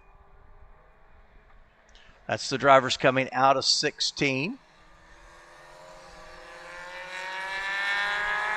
I'd love to see that pace car get on pit road, turn these guys loose for a few more green flag laps. Shot of the whole field there. Bit of attrition in this race. All right, let's see. Does pace car go on to pit road? Yes, it does. Pace car on pit road. We're going to look for the green flag this time by. Hedsky leads overall. Tyler Atkinson sits there second overall. And here comes that battle for Thunder Roadster. It's the best on the track. We're going to watch it. There is Moorhead in the orange. Dosh Stutler tried to peek out in the orange machine, and immediately we fan out 2-3 wide behind him. Overall leader, that Super Unlimited is going to scoot out of there and get away from the field. There's Dosh trying to look to driver's right. Can't do it. Spain in the white car now. Comes up side by side for Dosh. That's a battle for second spot, and give it to John Spain. Dosh was looking to the right to try to get by Moorhead. John Spain said, thank you very much. I'll take that outside lane. And Spain makes the pass work.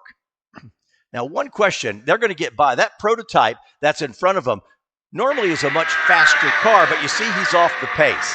So typically that prototype would be much quicker than the Thunder Roadsters. He's having issues. He's going to get off the track and let the drivers, oh man, did you see Bobby Christensen? The Red Legends just cut the corner there. Did a nice job to save the car. Back to the leader of Derek Moorhead. John Spain now in second place. There's your overall leader, and here comes that battle. Spain has been racing all along here. That's through turns 8. They'll come to 9. And you saw Spain there, just maybe 5 feet off the rear bumper of Derek Moorhead's car. Pugh continues to roll. And we've got an update. We saw Bobby Christensen cut the corner in the Legends 5C. He may have done a little damage. Some smoke from the 5C of Christensen will hopefully make it back into the area.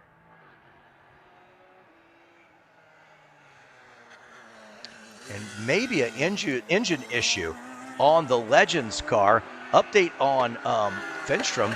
He may have actually had some contact under the L, and that caused the flat and the spin. So that'll be interesting to follow later. Let's hope Christensen can get back to the pit area. It's the Red Legends cars. He's had a motor issue. Let's hope he makes it back into the pit area. And doggone it, he didn't make it back around. Where is he? That is up at, is that 13? Yeah, I believe that's up at turn 13.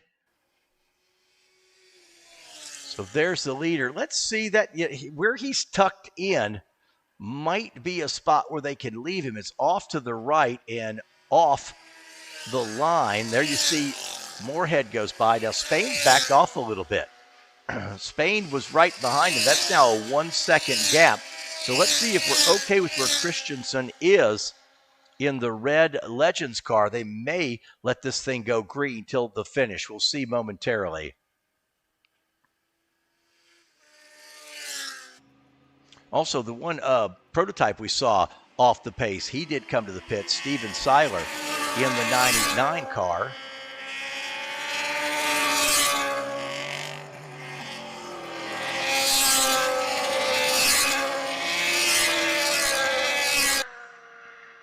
But yeah, Christensen up there in 13, but might be in a spot safe. They go by a time or two, become scenery, and we stay green. Let's go back to that front pair. There they are. That is Moorhead leading Spain. And Spain now draws right back up.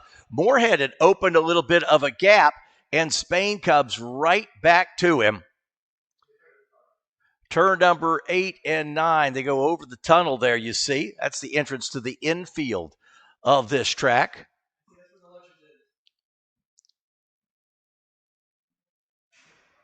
Boy, Spain had dropped back a little bit, then reeled in the leader once again. There's Stuttler and Tinker, and there they are down the hill.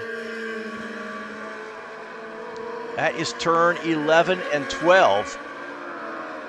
And again, Spain backed off just for a lap or so, regathered his composure, and now has gone back and taken the battle to Moorhead. This is for the win in Thunder Roadsters. There's the battle for the leads again. And Spain is there. Stuttler down. Now remember there, Stuttler, and then the car behind it, that green and black car of Tinker, that's your podium battle. So Stuttler, that bright orange Tide machine, currently is going to stand on the third step right there, unless Tinker can get by. That's the battle for podium. Here's the battle for the lead. Driving hard off the corner.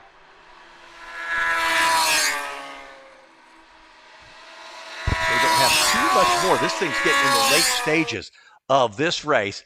That was off 16. Here we are now 18 and coming back to the start-finish area. It's Moorhead and Spain. Spain's getting racy.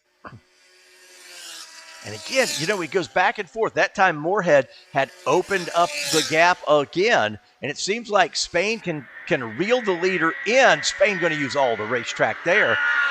Spain can reel that leader in, then drives hard a lap or two, can't make the pass, and then the gap opens up again. The bright orange machine, he is still third. And look at Spain doing a little dirt tracking, going into turn number 4. Gap now is maybe 6 car lengths. But yeah, Spain he'll catch up to the leader, do a couple things to try to make a pass, and then has to back off a little bit and then reel him back in. The problem is he's going to run out of time to do his reeling because we are in the final stages of this one. In fact, the leaders will see white flag next time by. The leaders will see the white flag next time by. Moorhead has created a gap now back to second place. Stutler's done a nice job. He's left Tinker maybe 2 seconds behind him here in the final stages. So white flag is flying next time by. We're watching this one because it's the best race. And look at Spain. Spain reels him back in. That's there in turn number 9. And there's just certain parts of the track where it looks like Spain is a little bit quicker than the orange car. To turn number 11 we go. Cuts it to about 4 car lengths off 11. They climb the hill to turn number 12. These guys would have received that white flag, so they're working that final lap. Stutler's got a bit of breathing room now. Back to Tinker. Oh boy, you saw Bobby Pugh just about took a wild ride. Bobby Pugh in the Black Legends car put 2 tires off track, but he gathered it in. Well done, I should say, by Bobby Pugh. There's the leader in Thunder Roadster. Coming to 16, the right-hander on 16. Checkered is out on the field, but not for these guys. For the final time, this is for the win. They're into turn number 17. It is still Moorhead leading the way. He got that hard off 18 for the final time. Can he hold off Spain? I think he's going to. He's got about 4 car lengths now. From last place to first place, can Derek Moorhead do it? He does it. Oh, man. Moorhead, Spain, and Stutler. What a race. Let's give you a quick recap here. Unofficial, Joe Henske wins in Super Unlimited in the 326. Jason Ross in car number 10 is second. And Jonathan Finstrom, the 2X, finishes third. Derek Moorhead, he started 12th. He wins the race. John Spain will come home second in the 47, and Jeff Stutler will take the final row on the podium, final step on the podium, I should say, in the 00. Gary Tinker in the 171 is fourth, and Jordan Dosh, the 212 car, is fifth. Stu Jones will come home sixth in the 27. The 13, Michael Rupp, is seventh. Finishing eighth, Scott Hocking in the 274. John Porto in the 5 car. And then Nick Grossman in the 14. 2 cars that didn't make it to the finish. Shane Denny, the 73, he'll get credit for 11th place. And Paul Raymond, the 515, he will get credited with 12th spot. Let's give you the rest of our field. It'll be Bobby Pugh then holding off Christensen. And I believe in the end, yes, it'll be Tyler Atkinson getting the win in prototype. So unofficial results as we have wrapped up our Group D championship. Thunder Roadsters, I'm applauding you. There's my applause. That was a whale of a race because, Moorhead was amazing coming through the field, but then Spain gave him some real pressure there. And it looked like was Dosh going to get himself back into the battle, but it was Jeff Stutler who started fourth, who ended up third. So that was fantastic, and we give, like I say, for our Group D guys, Matt, can I do it again? I'm applause. Well done, Group D racers. Finstrom's deal is still confusing, so I don't know if he had a flat, it caused him to spin, and he had contact, or under the yellow, did somebody get into Finstrom, cause him to cut down a tire and spin? We saw him spin there in the turn 6 area. So a little interesting there. Not sure if one caused the other or the other caused the one, if you will. Well, we still have Group C Championship coming up in just a little bit. You see we got some cars to pick up. One of them will be Christensen's red Legends car that came to a stop. And, yeah, probably a little cleanup to do up here because no one is actually using the racetrack in that corner. So they've got there to the left. They're not using much of the racetrack. They're using all of the curbing and some of the grass. They're going to get Christensen's car picked up, get him back in. But excellent race there across the board. The unlimited cars with some weirdness going on, and then a heck of a battle. And then Bobby Pugh, I don't know if I mentioned it real quickly, but Bobby Pugh, who ends up winning in Legends with just a handful of laps to go, he was battling with, I believe, a couple of the Thunder Roadsters, and Bobby about threw the car off track, and that would have been a mess. That would have been a mess for sure. So I believe Christensen's car is up there in turn number 13, so that's where they need to go get that car. And then one car here at stopped driver's right, so they'll get that car as well. So a little bit of cleanup to do post-race, but we have been treated to a good one here with our Group D. We got Group C coming up. Hope you're enjoying this, and I hope you're enjoying the new NASAchamps.live. NASAchamps.live is the new way to experience NASA racing. Interactive. You pick your camera, you follow your driver, and it's a superb way to enjoy your racing here. We got one more championship race to go. Drivers are getting ready to crawl out of their cars, so Kelsey has caught up with some of the drivers. They got to be tuckered out. That was a heck of a race, Kelsey. Yeah, absolutely. We're going to get these guys over here celebrating. They just had an incredible race over here, all the way from 12th to 1st. Here in the Thunder Roadster, we had the number 72 with Derek Moorhead at the wheel. And coming in second is number 47, John Spain. What an incredible race for those of you watching at home with us. It was so amazing. Derek, let's talk about what happened out there. From 12th to 1st, how? Give us all the good news. Yeah, you just got to keep your head down and hope for the best. I mean, there were some gaps opened up. From zero to hero. I know, and John, you also drove so great. John, stay up here with us if you don't mind. We'll talk about this. Absolutely. Let's talk about this race. You guys, what we see on our side is incredible. You guys are together the whole time. You're coming from the back, pushing each other. What was it like? I don't remember any of it.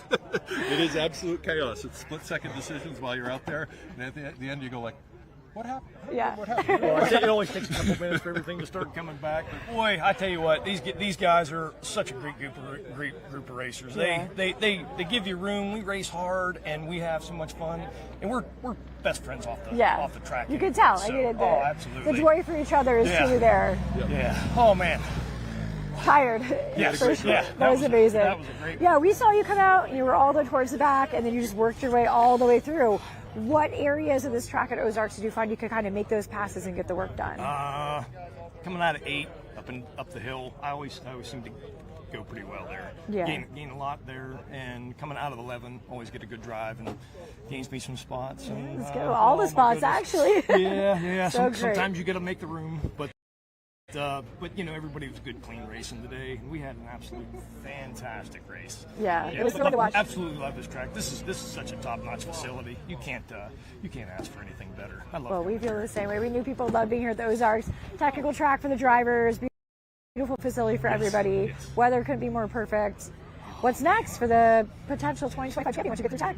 As long as everything's good and, you know, load it up and drive it again. Should be fine. Yeah, long haul home. We got Gingerman and NCM coming up, so still lots of good racing left in the year. That's excellent. All right, well, good luck in your home region. Congrats on being the champion, and what an incredible run you had. Oh, just absolutely amazing. Awesome. Well, we'll see you soon. Enjoy that podium. I will. All right, we're going to grab a quick chat with some of these guys and see how the rest of their day went. I was going to get the pass run, and then you checked up, and I checked up, and I was 5 minutes too.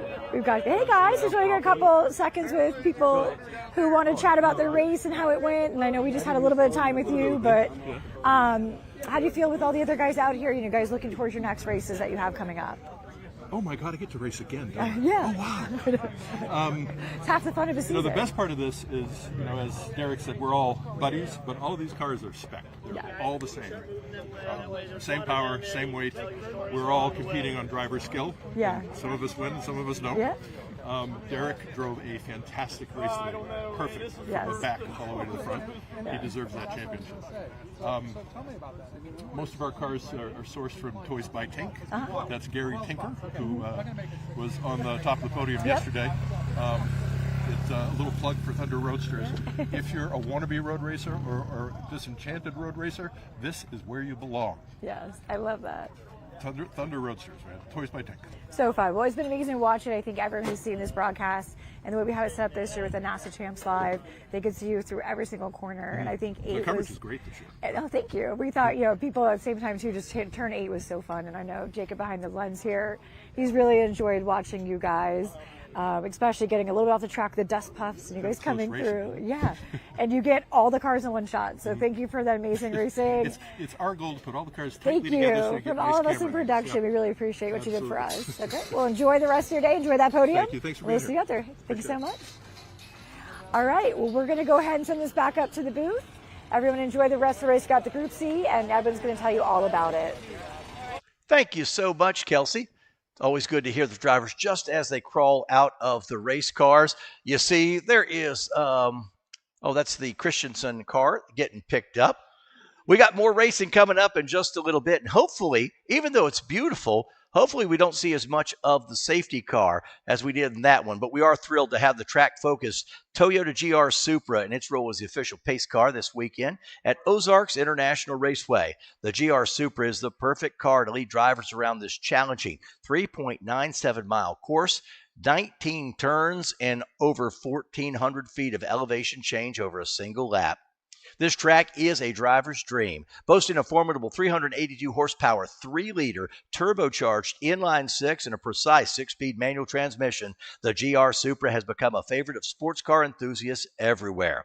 As part of a partnership between Toyota and NASA, every customer who buys a new GR sports car will automatically receive a complimentary one-year NASA membership, including 1 complimentary track day at a NASA high-performance driving event. For more information, visit gr.drivenasa.com. Midland Radio offers a complete and versatile product line with family radio service, General Mobile Radio Service radios. Midland also offers micro mobile two-way radios, which are ideal for work and play and offer up to 10 times the range as traditional GMRS two-way radios. Today, Midland offers more than a dozen handheld radios fit for any scenario. NASA members are eligible for a 15% discount on all Midland products. Visit drivenasa.com for more information. Some of those folks are headed to the the Podium area, and we do have our Podium cam. So if you're sitting here on NASAChamps.live, you can go to the cameras, pick your podium. Maybe your friends were all in this last race, and you can go pick the Podium camera. We might be moving on to the next race or something, but you can watch the drivers in the Podium.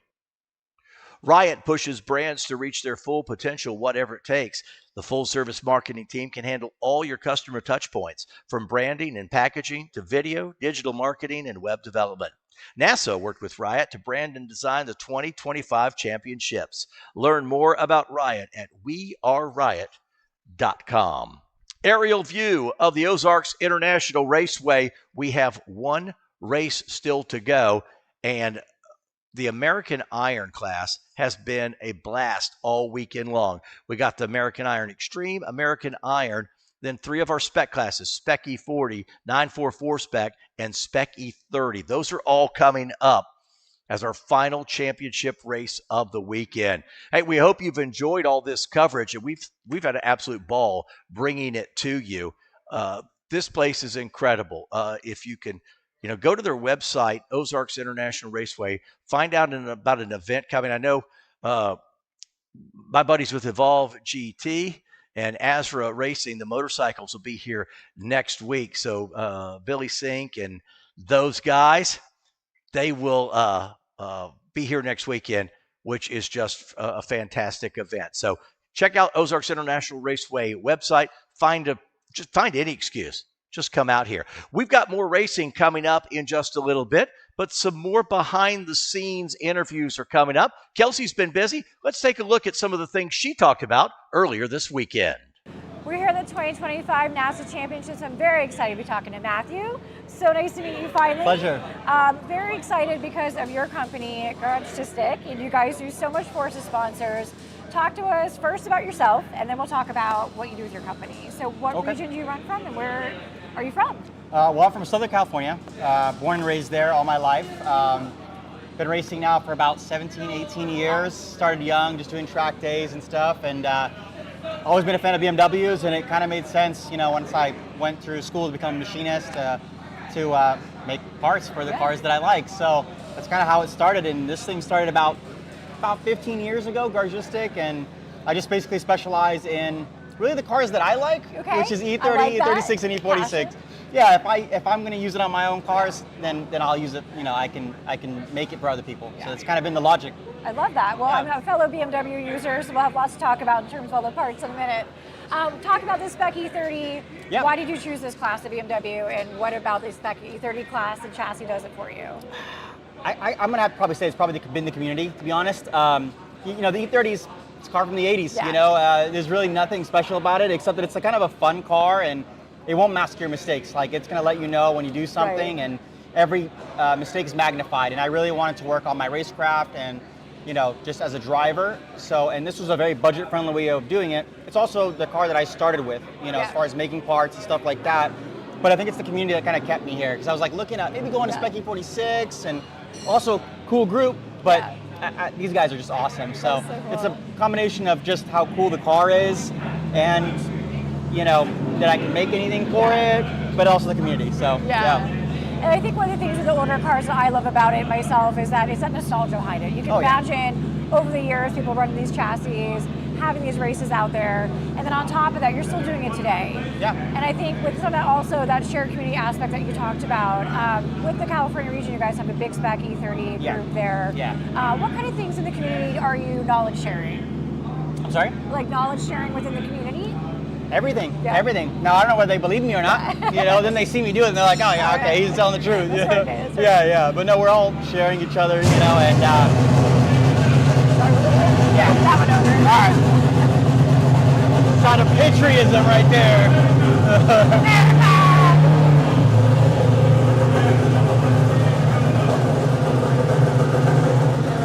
They're actually the Fesslers are good friends of mine, and Brian races with me like in WRL. So I love, I always get excited to. I've wanted to do WRL. WRL sounds like a lot of fun. Yeah. We'll talk about that off camera. All right. All right, so we're going to start over, Jacob, at what about the community? Okay. So within Spec E30, I know it's a great community with that. What kind of shared knowledge do you find between each other? All kinds of things. We're always sharing now. Sometimes they don't believe me when I try something. I'm like really telling the truth, and then they'll see me do it, and then they'll try it.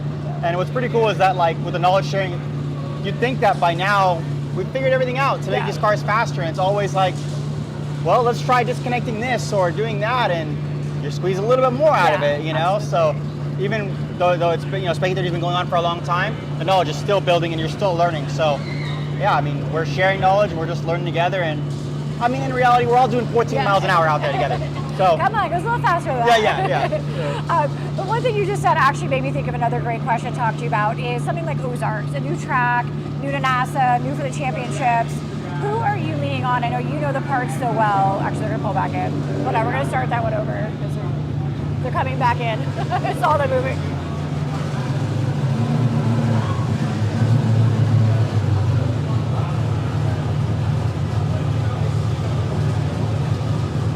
I love it. That car is so cool. I know. So Paul is he worked at Ford in their performance group for a long time and started his own shop, and he's just a brilliant mastermind. And then Brian's grown up in it, and so between the two of them, it's been so fun because they're great. But we run BMWs in WRL, and so it's fun. I'm always like, do you feel like a cheater in the German cars? Yeah, I know, right? And Paul will just stand there and watch us, and then be like, he'll wait, and they'll be like, okay, so don't do that. It's so fun. Is the volume bad right now? Yeah. I was like, maybe it's not so bad. It is. Yeah.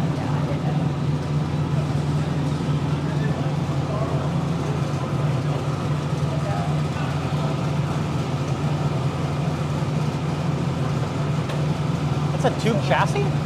Yeah. Oh my They God. built everything from like the bottom up. That one they built the whole way. And then the white car they actually bought that like on a showroom floor at a Ford dealership, and then stripped the whole thing down and started fresh. That's a lot of work. That's beautiful. Yeah, you should. They're both just gorgeous. Like the craftsmanship on both of them are unreal. You can tell.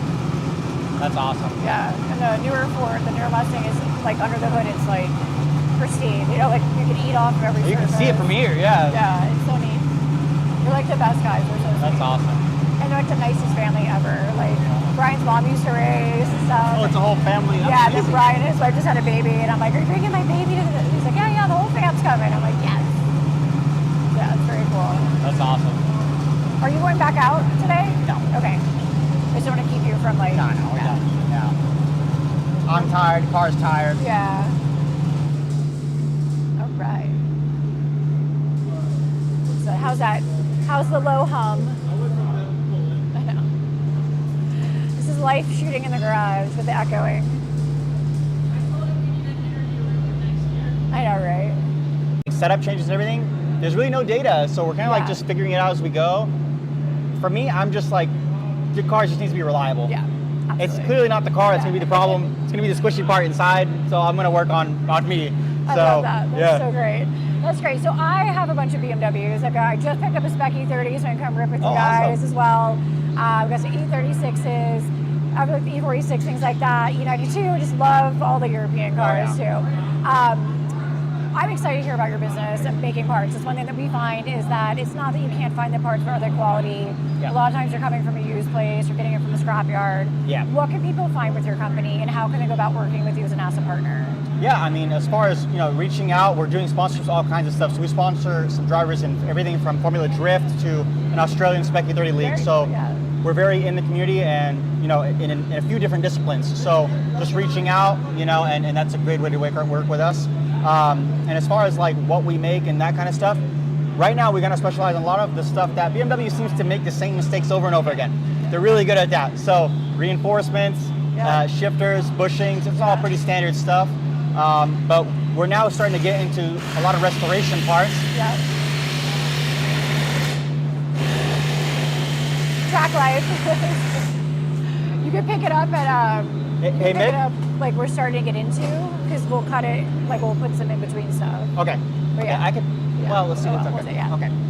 So we say we're starting to get into, and then so right now we're starting to get into a lot of aesthetic parts, just because as these cars are aging, the Spec E30s, a lot of the guys on the street just want to preserve them and keep them running. So we're not only just in the racing side of stuff, but we're also in the restoration. So a lot of body panels, carbon stuff, aesthetics, just anything to keep these cars on the road. So that's kind of like the new direction that we're going right now. Yeah. So we're able to do a lot of manufacturing in-house. So it's really cool for us to experiment and make a batch of like, did it work? Okay, cool. If not, we got some cool parts. Some people got it. If not, we'll move on to the next thing. So Selfishly, I have to ask, are you guys doing transmission and differentials, or are you sticking mainly Not with yet. other parts? Not yet. Yeah. Keep a girl posted. I know. Another BMW weirdness. Yeah, I love it.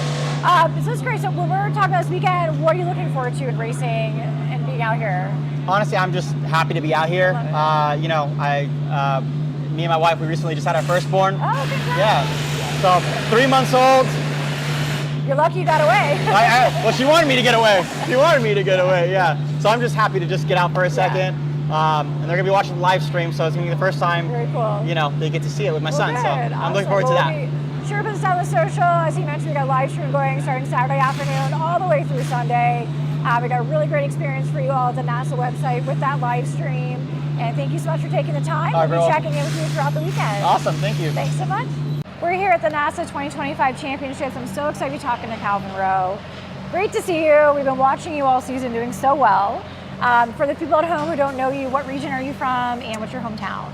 Yeah, so I'm from the Great Lakes region. I'm from Kentucky, but it's kind of far from Great Lakes, but I spend the time to drive up there just because I've been doing it since I was in HPD 1 through HPD 2, 3, 4, all the way to comp school, just because I like the way they run their region. it's professional. It's always got good crowds. We got big run groups, so it's always a really good time and a lot of racing experience. That's good for me. Yeah, absolutely. That's what we love to hear. And you're an exact example of what the NASA system looks like and why the ladder system works so well. Starting in HPD1, what made you want to get on the track in the first place? Yeah, so my dad had a 944 in his garage. It was just a regular street car he just owned.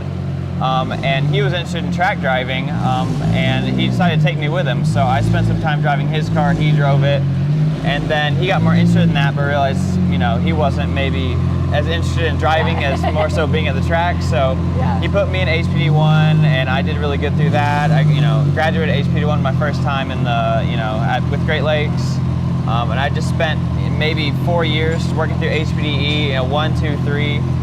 Into 4, I'm just, going through all these drills and everything to where I was always, really comfortable with my car, really confident, never any worries about, contact or pace or anything like that. So, it was a really safe environment for me. And by the time I worked all the way up to, comp school and started racing, I could come straight out the gate into racing, fully competitive, fully, on my pace, no big deal.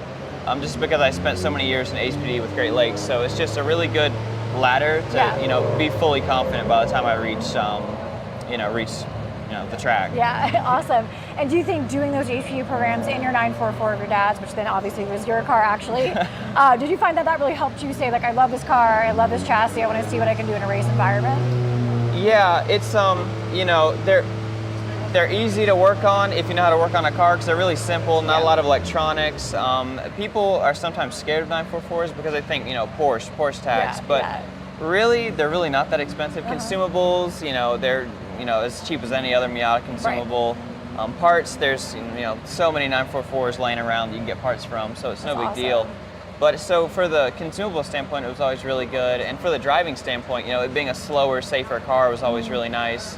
And it's always, especially having that slower car, it made me have to learn how to keep my pace myself, because my car could never, hide any problems that I might have. It's so true. You were talking to the spec Miata guys, same thing. I have a Miata, I love driving it.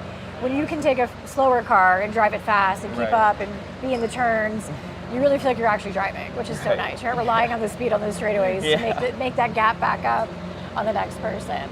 It goes without saying, you've won a ton of races. Talk about your first podium. When was that? And what was that like for you? I think my first weekend out of comp school, I had a bit of a rough time coming out of comp school because I was fully ready to race and confident in myself, but we had some car setup problems just with it, trying to find the balance of the car and then meeting the regulations with weight, we were way overweight. So I was really struggling where I would catch other 944s in corners, but then they'd pull away in the straights just because our car wasn't really as competitive back then. We had a lot of weight in the car, but that was something we could learn. Once we started racing, we could learn about all those different, how to optimize the car and actually be competitive. My first weekend was really rough. I think I had a car problem that led to a DNF, and then I got punted and didn't finish, but then I got second my third race. But ever since then, it's been kind of an upward turn. So even this year, all of this year in the Great Lakes region, it's been undefeated except for 1 DQ. So well, there you go. Hey, you're not naughty little time. With that, obviously you got a great Hoosier Racing Tires shirt on. We love our partners at Hoosier. Have you ever driven 944 on different tires than Hoosier? I have. So I raced 944 back before the new Hoosier RCES came out, the new spec tire, and it's a whole different car with it's a whole different characteristic. That's where amazing. maybe before it was the lap times were a bit slower. It was a bit more. Just felt kind of a little bit more sluggish through the corners, towards maybe a bit more, it had to be more patient and just kind of roll the car in. But now with the new Hoosiers, it completely changed the setup of the car. So it really grabs now and it sticks. So you can go carry way more speed and it'll still grab and stick the whole way through. That's amazing. And they're more consistent all the way through. Just in the RCES, the endurance is part of that. They say. But just throughout the race, they'll stay more consistent grab. Even out here at Ozarks, the long sweepers, I don't know what I've never driven here on any other tire except the Hoosiers, but I know even if I, go in a sweeper and stick it in and just put the pedal to the floor, the car will bounce, but it's consistent. So it's going to grab the whole way through. So you can just know, and that's a big part of the lap time around here, is just because you can't see where you're going to end up. So you just have to be confident and know that the car's going to stick. And that's what separates the quicker people from the maybe not so quick people around here is knowing, being able to trust the car and just know, absolutely. put Track the pedal to the memory, floor and it's going to understand stick. your vehicle, all of that. If someone's looking to get in a 944, they buy one, straight off of a used car lot type of situation, find it on Facebook Marketplace. What are 3 things you would recommend that they look at in that situation to start to get into NASA with a 944? A big thing is the late versus early cars. They all look the same, so you would never know. But a late car for like a race car is completely different. They're a lot lighter. They have a lot more power. So that's what we struggled with when we first started out. We had an early car. Okay. And so we didn't know because they all look the same. You would never think. Yeah. But it led to a lot of problems. And so we ended up having to this is a late car. We had to change cars just because we didn't know. And we got so heavily invested in our one car. And then we're like, oh, we're in too Everything deep. comes out, So, but also 944 spec, I feel like is maybe not as competitive as Spec Miata. So Spec Miata, those guys are duking it out every corner from start to finish. 944 spec's a bit more chill, and the field spreads a bit more, and it's a bit more kind of more casual fun. Where Spec Miata, I feel like it's really you got 5 different people trying to win, in every corner. So absolutely. I think it's a very friendly class. I think the cars are pretty cheap. A competitive Spec Miata is $30,000 ish, what they say. But a top of the line 944 like this one is gonna run you probably half that. So that's awesome. It's definitely a cheaper class to get into, and it's not super competitive. So it's always a good time. That's great. Anything special about your car you want to point out to us, or any sponsors you want to chat about? Yeah. So obviously I just lost my thing. I lost my that fell out earlier. But yeah, Track Day Tire. Yep. Those Track Day Tire has been helping me out since HPD E1. Since I first started, they've always been. I don't even know if I could. The amount of help they've given to me since HPD 1 that they always give for NASA drivers, I always try to help them out. Yeah. All the way through all the HPDs into racing, still to this day. Track Day Tire has been a huge part of me being able to race and do what I do. Is they've always been really helpful for NASA drivers. So definitely shout out to them. Shed a little light on that. When we talk Track Day Tire, they are a great partner with NASA. They help you with setup questions, tires that are part of the spec that you have, rain tires, all those different aspects of it. Delivery on site, mountain balance on site. It's a great resource for our racers to have that here, and I'm so glad to hear that you've been utilizing that. Yeah, definitely. It's something we really push, and they also work with our tire partners to really understand the mechanisms of those tires, the compounds, changes, anything that needs to know so they can set you up right when you get out here on track. Right, yeah, definitely. Which is great. Aside from that, are you doing anything else crazy with this car? I know with Spec Series you can't really do that. Livery style, find out the silver is what you're into, the racing stripes. Yeah, so our first car was all silver, and this one was too. So we have always started with a silver car, but the more contact and incidents I have, we have to go back with black over top of it. So one day this will be a black car just from incidents, but so far we're trying to keep some silver going. Awesome, that's so great. Well, it's been so great catching up with you. We'll be watching you all weekend, and we'll definitely talk to you in pounds, as well as you keep climbing towards that podium here at the championships. If you have any shout outs to people at home, now's the time to honestly, the biggest shout outs, shout out to my dad for always taking care of the car and, making sure I'm taking care of and getting me out here. He spends so much time underneath the car, working on it, tinkering on it. He's the wrench.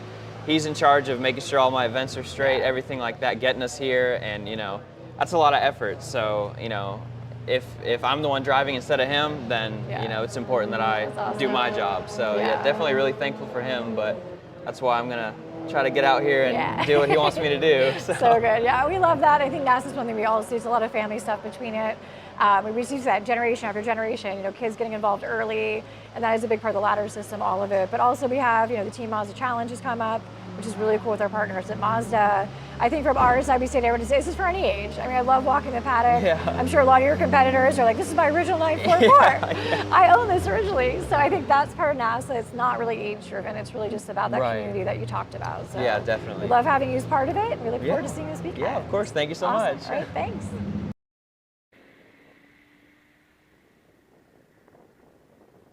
At the racetrack. Kelsey, thank you so much. Getting the scene behind the scene. Well, you want to be a sponsored driver? Livery is rewarding drivers every time they drive on track with NASA. HPDE, Time Trial, and Race Group all qualify for the new Driver Club program.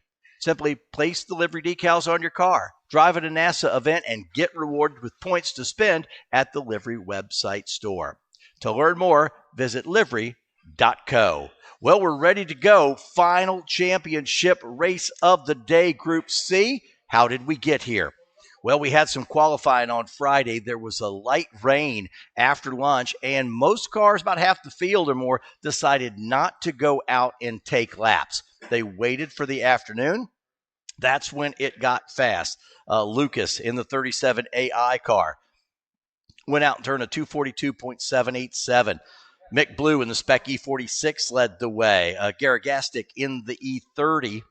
944 was set by Rowe, and number 22, Shaw, in the American Iron Extreme. So that set the field for the qualifying grid. American Iron Extreme, Thomas Neighbors started up front, but it was Brian Fessler getting the win. Then it was Carmine Pace who started up front in American Iron, but Bruce Byerly now takes the pole.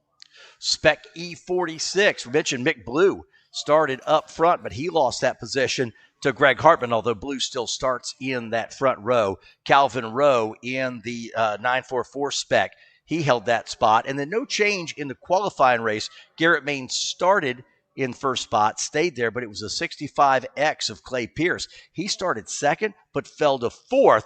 That means it's going to be some work for him to do in this race. So let's give you the starting lineup, our final championship race of the day. And here we go. American Iron Extreme, the quickest car on the front row. The 018, Brian Fessler. And next to him, the 24 of Derek Carter. Row number 2, the 41X, Nick Polsonek in the AI Extreme. And the other team, Fessler, car number 1, will start in row number 2. Row 3, the 22, that's Robert Shaw. And then next to him, Thomas Neighbors in the 113. Let's go to American Iron. Bruce Byerly in the 77. And then Carmine Pace, the 11X. They'll make up the front row in American Iron.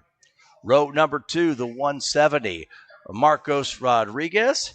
And then 20 HP, Isaiah Haynes. Go to row number 3 in American Iron. Bob Collins is in the 118. He's flanked by Jay Andrew in the 11. And then row 4. Joe Bugatech in the 65, and Brian Haynes in the 86 car will go 14th. And then we've got David Lucas rounding out the American Iron field. So that'll be our first wave of cars, the American Iron Extreme and American Iron. There you see our AIX field and the way they'll roll. Then we'll go to wave number 2, and this is the Spec E46. This will be a flying wave number 2. And that'll be the 76. Mick Blue on the front row next to Jeremy Evans in the 112. Row 2, the 775. That's Jason Reich. And then Kagri Yilmaz in the 100X. Row number 3, Greg Hartman in 41 and Bill Griffin in the 46. Row 4 is the 895 of Calvin Rowe and Jeremy Pullman in the 53. Sean Taylor then in the 47. That's Rowe, Pullman, and Taylor, your 944 spec team. And then the final wave will be a standing start for the Spec E30s with the 12 car of Garrett Maines and the Garagastic team car number 6. That is Matthew Ibrahim in the 6 car on row number 1. And then it's a Sean Aaron in the 33 car, 65X of Clay Pierce, and the 91 of Cliff Pearson. Again, the Spec E30 field will be a standing start. So American Iron Extreme and American Iron, wave number 1. That's a rolling start. Then the next group is the Spec E46 and 944 spec. That's wave 2. They're in a rolling start. And then finally the Spec E30. They'll be the last wave, and they are a standing start. Riot operates a full-service race team. That's right, Riot Motorsports. Their shop based at Burt Brothers Motorsports Park in Utah, offering full trackside support, arrive and drive programs, coaching and driver development, performance modifications, wheels, tires, and more. To learn more about Riot Motorsports, you can go to riotmotorsports.com.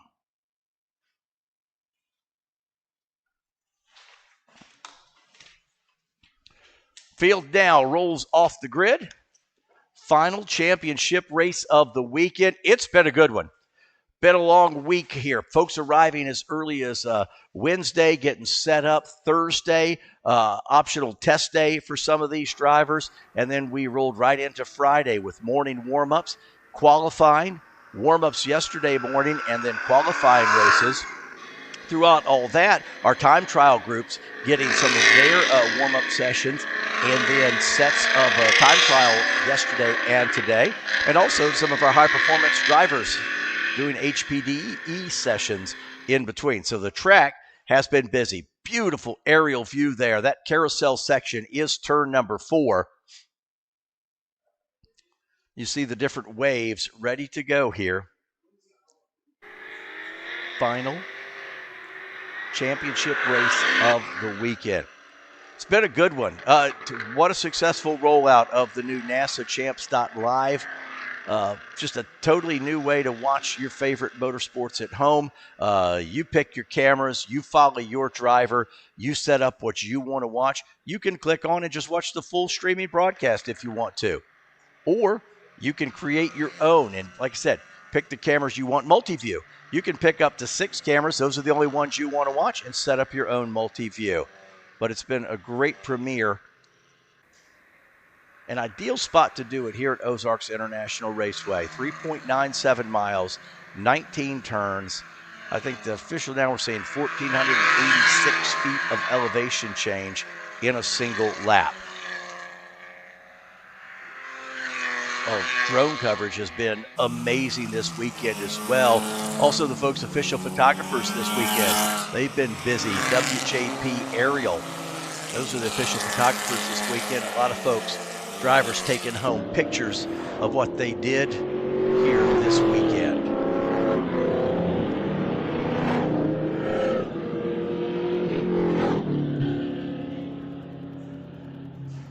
We'll look for the pace car to pull on to pit road when they come back by.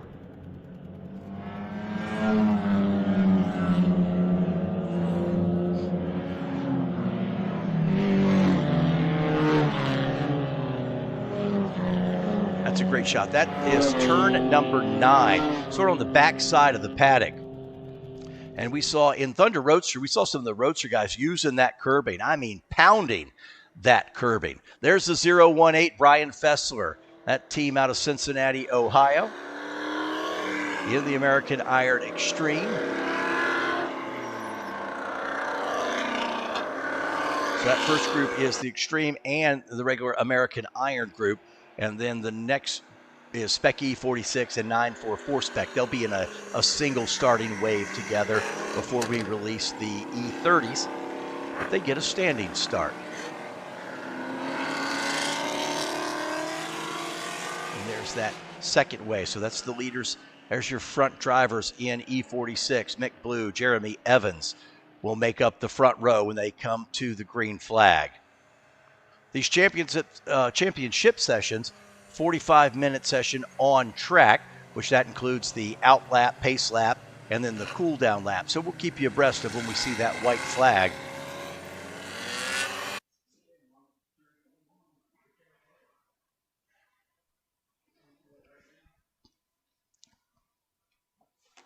That's a shot looking back at turn 18. As they come out of 18, they have the sweeper left-hander of 19 to get back to the start-finish line. Pace car makes that move to the right. There's our AIX3 cars there, and then the American Iron cars behind them. They will look for a green this time by, and you will hear the thunder roar as they come down.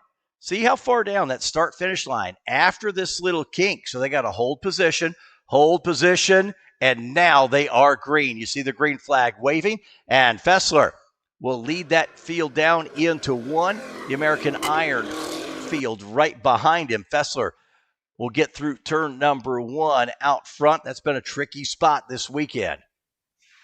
All right, our second pace car will go on to pit road. This is the Spec E46 field.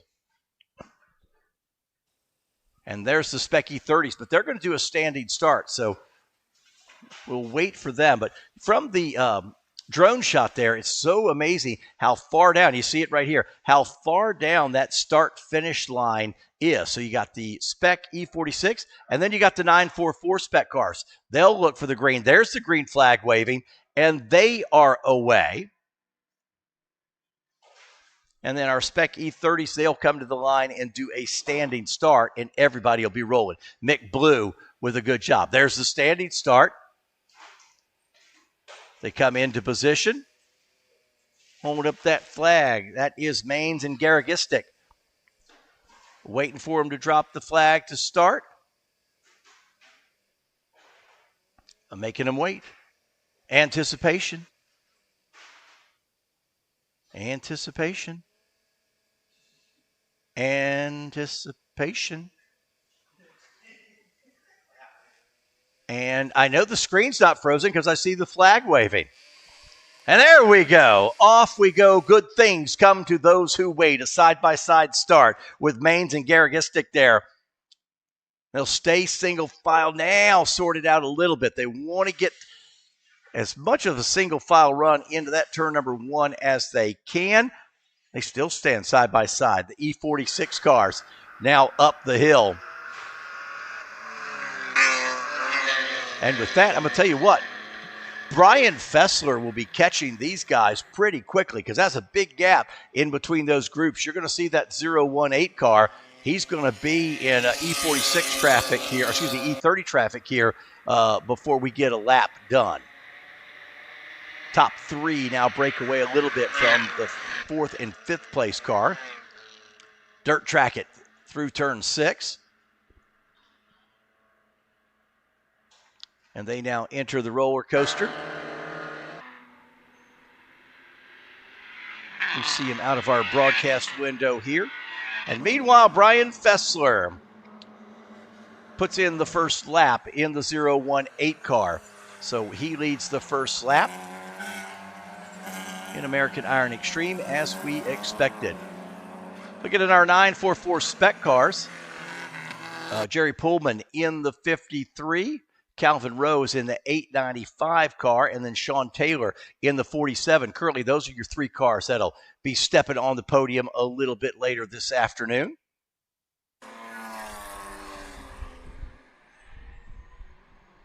They've spread it out just a little bit here on their first lap. And somebody's around, and I believe that is the 65X, I think. Let's take a look. Yep, 65X. That is Clay Pierce, the Spec E30 car. That is turn number 11 and up the hill. So Clay Pierce in the 65X. Not the start he wanted.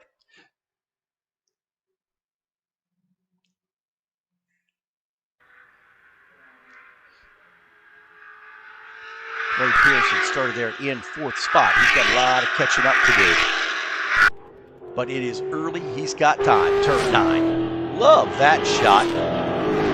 Pounding that inside curb. Bruce Byerly, 77 car, leads that group after 1 lap. Making the left in turn 11. Got a pretty decent gap back to the 2nd place car. That was Carmine Pace when they came by. But you know what? Pace may have lost that. I think that's Rodriguez now. It is. I believe Rodriguez has taken that 2nd spot. Pace may be back to 3rd. As they're swapping spots, that works for Bruce Byerly because he's able to gap the 2nd place car a little bit here as they work their 2nd lap of the race. So a good shot here to kind of get you an idea of the gap because you can give him, just as one's popping out of the screen, the other one is in. But it looks like a change between 2nd and 3rd place on that opening lap. You're looking at the American Iron cars. That bright Chevrolet Camaro, it's a day-glow yellow. That is easy to pick out there. That's Dave Lucis out of Lake Forest, Illinois.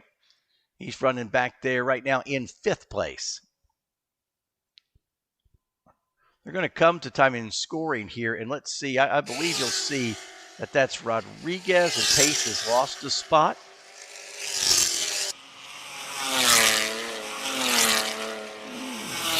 maybe not. So maybe that still is pace in the second place.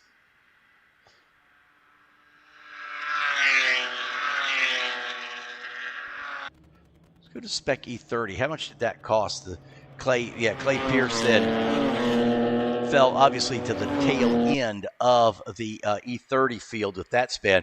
Looked like a clean spin, though. I don't think he collected anything, didn't get off or get stuck. In fact, that's where it happened just a lap ago. As we stay with that front group of our Spec E30s. Maine's in the 12, and the 06 is putting some pressure on the leader. That's your battle for the lead. Pop into our view here in just a moment. Hey, they stretched it out a little bit. Now we see a yellow. So we got yellow on the course. So full course yellow here. We'll look around, see if we can pick up what has brought this caution on.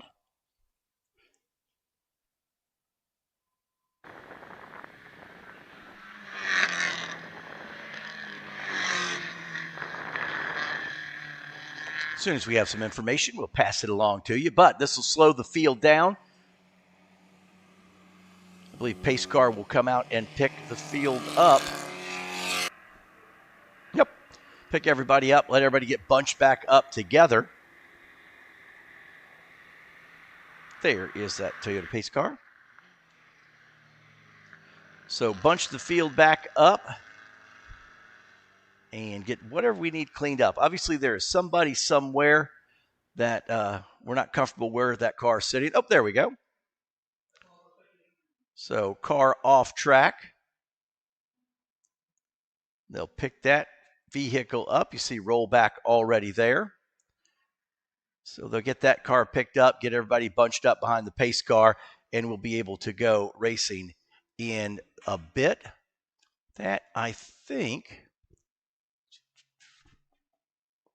that is down, I think, at turn 2, I believe. Yeah, I think that looks like they're down in turn 2.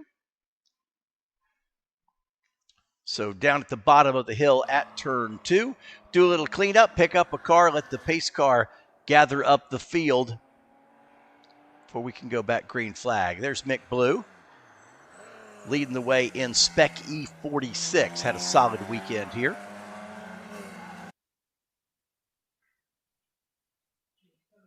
Want to come and enjoy a weekend here at Ozarks International Raceway? Reserve a spot right up there in the campground. And it's super impressive because that is right in the middle of the facility and spots there all with electric hookups. So you can come in there and hook up. And it's, like I say, it's in the middle of this huge facility. So the guys had to run a long run of power to get in there. But it is nice when you come to the track. A lot of the races are in the summertime. And you can get in there, plug in, and enjoy the weekend.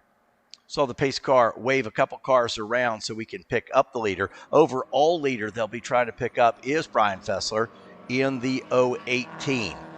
Let's take a tour through our classes. The aforementioned Brian Fessler leads the way in American Iron Extreme.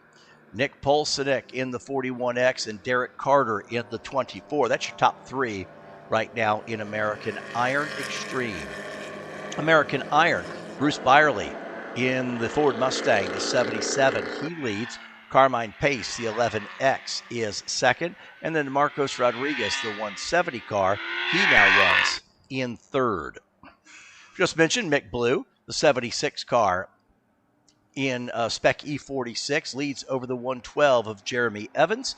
And Jason Reich, the 775 car, is third. That's your top 3 in Spec E46.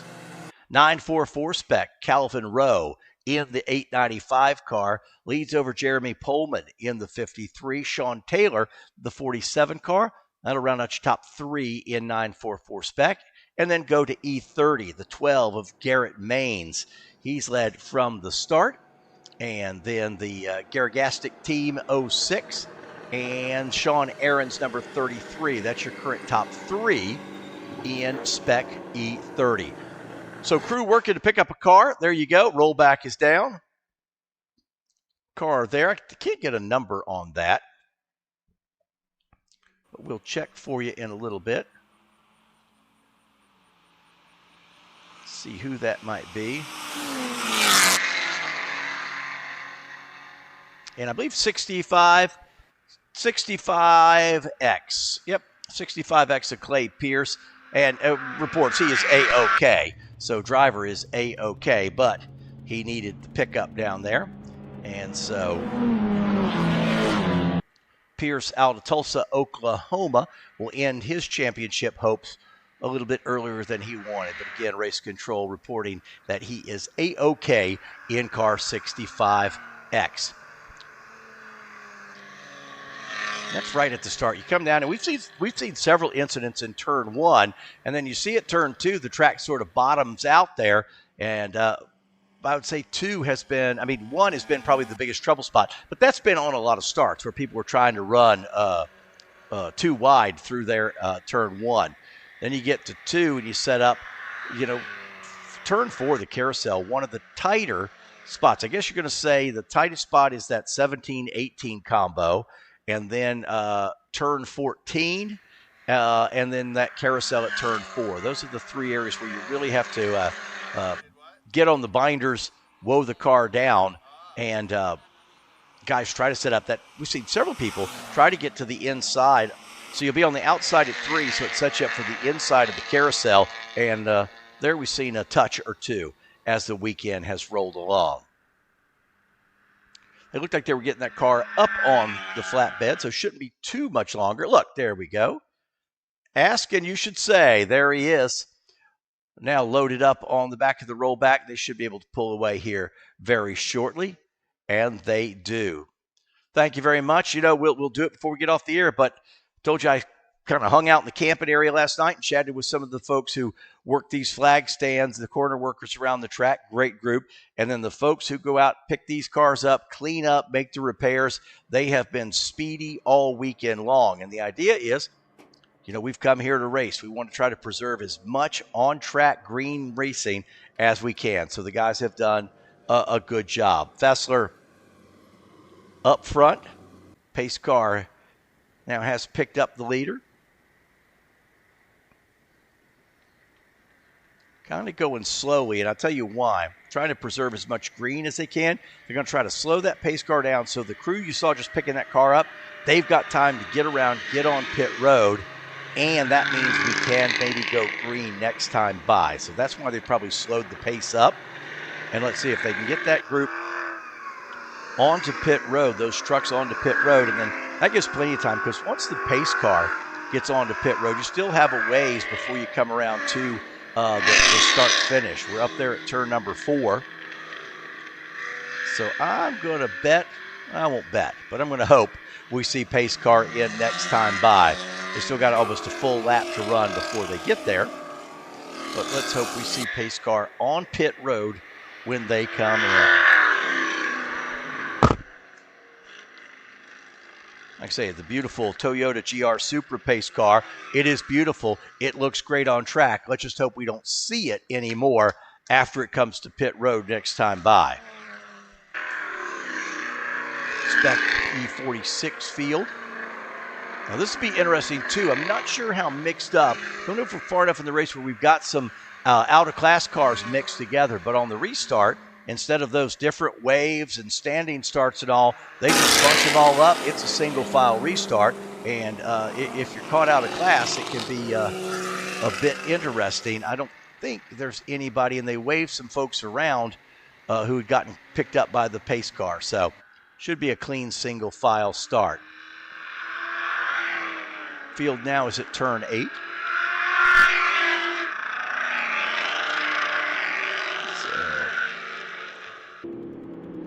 Got a ways to go before they go, but I think you'll see pace car in this time by. Gave plenty of time for that crew to pick up the car and get back into the paddock.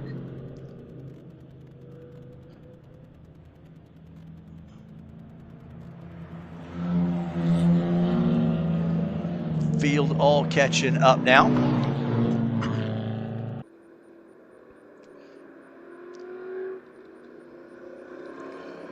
down in turn number 11.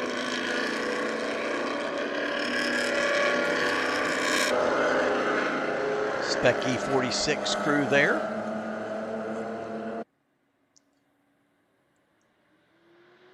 Now the light is still on the pace car, but I think we'll see it go out here next time, and we will get the word from race control that we will be green next time by.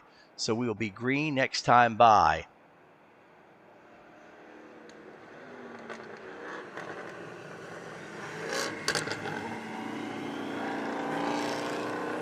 Green next time by, that's the word from race control.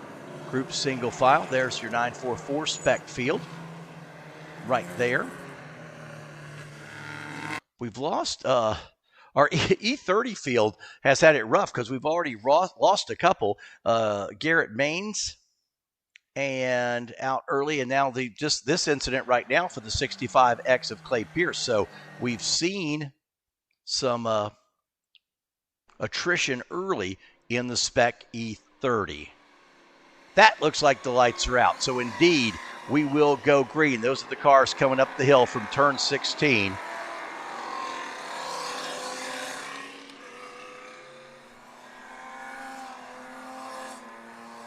When they come off of 17, we'll see, or I should say 18, we'll see that pace car make the move to the right. And indeed it does. All right, let's hand it over to Brian Fessler in the AIX car 018. The field is under his control. Single file, and this long run all the way around. Turn number 19 coming back to start finish. They'll look for the green. And green, green, green, we are away. Fessler will lead the field back to turn number 1. Single file restart here. There comes the second group of the E46 cars. Mick Blue still leading there. And then you see our E30 field just behind. Leaders are up the hill, and they will head for turn number 3. Fessler with a quick getaway opens about a 6-car length advantage over the rest of the field. The front of the spec E46, I think you're going to see a couple of those E46 cars in a second racing with some of the guys at the back of the AI class. We'll see that in a little bit. Polsonek and Carter, that's the battle, second and third in AI Extreme. Byerly still leads the way on the restart in the 77 in American Iron.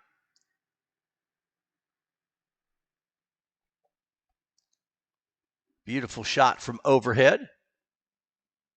So they group back there. That's on the backside, roller coaster, and then you come into turn 9 right here. Side-by-side battle. That is David Lucas, the bright-colored machine. Is he trying to get, I think he's trying to get under Rodriguez for position. They're side-by-side off turn number 8. Great dirt track in there. That was one of the spec E46 cars. Nope, that was, yeah, it was one of the E46 cars at the tail end was dirt tracking off the corner. We had a little bit of rain here on Friday, but otherwise it has been dry. And so if you put 2 off, it looks much more dramatic than it really is. Battle in American Iron. Byerly, pace, and then back here, pick up a couple cars running side by side. He did make the pass, I believe. Yeah, Lucas in that Camaro has now gotten by and picked up a spot.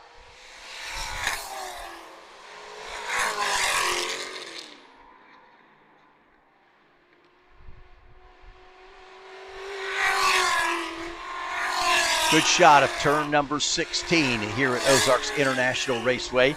Everybody now has settled in pretty much into a single file racing. That restart, single file restart, unlike the double filed start. So everybody is sorted out single file. Mick Blue's got a bit of a gap now over the second place Evans. That's spec E46. So as they come by, let's run you through the field for a quick update. American Iron Extreme, Brian Fessler in the 018. He's got a gap on the rest of his class. Bruce Byerly now has opened his gap up to Carmine Pace to almost 2 seconds. Spec E46, Mick Blue team, they've got 2 seconds now over Jeremy Evans. 944 Spec, that's still a good one. Calvin Rowe and Jeremy Pullman separated by just a second, and there he goes around. We were just talking about the battle in 944 Spec, and that's Sean Taylor right in front of us, waving yellow. Sean gets it going. Away we go. But we were just talking about that battle, Rowe, Pullman, and Taylor spins it around. No harm, no foul. Self-cleaning, and we're back to green in that corner. So driving it hard there. Now it's tough because Taylor's going to have a ton of ground to try to catch back up. Spec E30, we already said we've lost a couple cars, but Garrett Baines out front in the 12 has led from the start. So there's a quick trip through our DC championship race.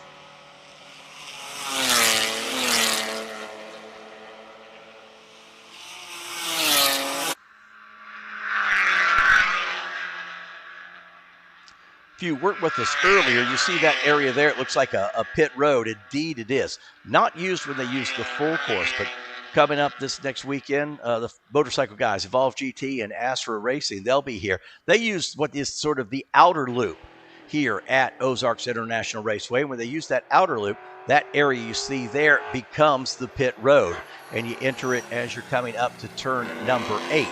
So that's what that is. Not used when they use the full course, but only for the outer loop, typically used by the two-wheel folks who come here to Ozarks International Raceway. While Byerly has his way right now, 2 seconds out front in American Iron, it's Pace and Rodriguez who are battling. That is second and third place, the 11X Carmine Pace. That's the black Mustang. And then Rodriguez in the white Mustang. See him right there going by, a little blue trim there. So that is Pace, Rodriguez, and Lucas still in fourth now. Lucas in the Camaro, the bright yellow Camaro you see on your screen right there. He's fourth. This is American Iron. Byerly, you just saw. There's Pace in the black car.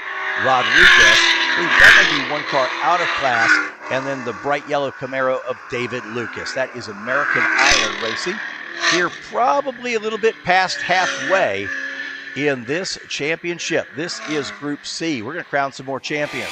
American Iron Extreme, American Iron, Spec E46, 944 Spec, and Spec E30. Handing out our final hardware of the day in the Turn 6 complex. One car seemed to be off the pace a little bit. There's a beautiful shot of that Camaro out of Lake Forest, Illinois. Dave Lucis in the 37. I like the color because it's easy to pick out when you're calling a race. So thank you. Thank you, David. Byerly out of turn number 8. He's kept that. That's been about a 2-second gap for Byerly. And he keeps extending it just a little bit each time by. Garrett Baines has started up front in Spec E30. He continues that in cart number 12. He's got some company right there. Garrett Gastick in the 06. First and second in Spec E30.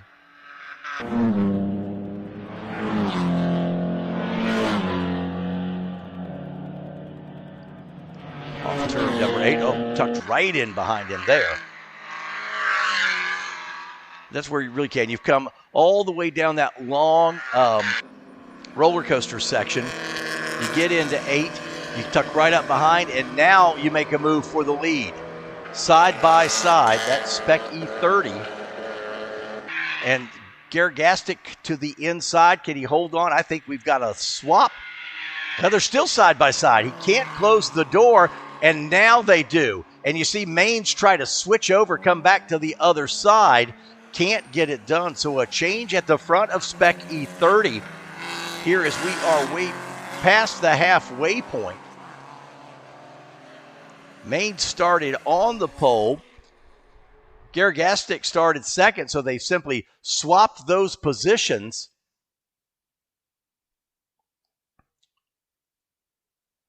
Down to turn 16, and as he opened the gap, yes, he has just a little bit, maybe 5 car lengths. They're off of turn number 16. Climb a pretty substantial hill as now you're headed back towards the complex that takes you to the start-finish line. Let's see Gargastic's lead here, 3 car lengths, but remember, that's a super slow corner, so everybody's sort of little concertina effect there as all the cars come together in that corner. We get a good idea of it here because just off the screen to the left is that start-finish line, and you see now it's about 4 car lengths. The California driver in the 06 has taken that top spot in Spec E30.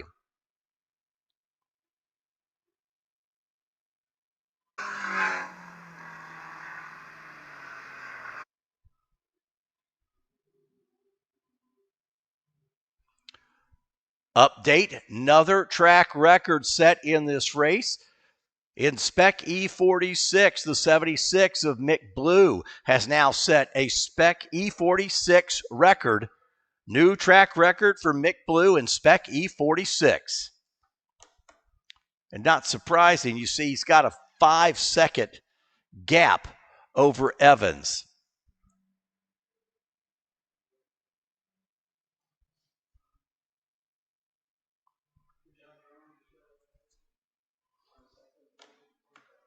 So Maines now sits in second spot and goes to chase that leader in front of him, Gargastic in the 6. We have seen some, in fact, there's Blue right there going off screen, who's now the new track record holder for Spec E46. He did it in race. Got a good gap to second place, new track record holder in Spec E46. And we have seen a few records tumble this weekend. I think that is the 4th track record. We set the overall track record and then set a couple track records in races earlier today. So yeah, 4th track record that has been set here this weekend. And not surprising. It's a championship weekend. Not surprising that folks are at their best.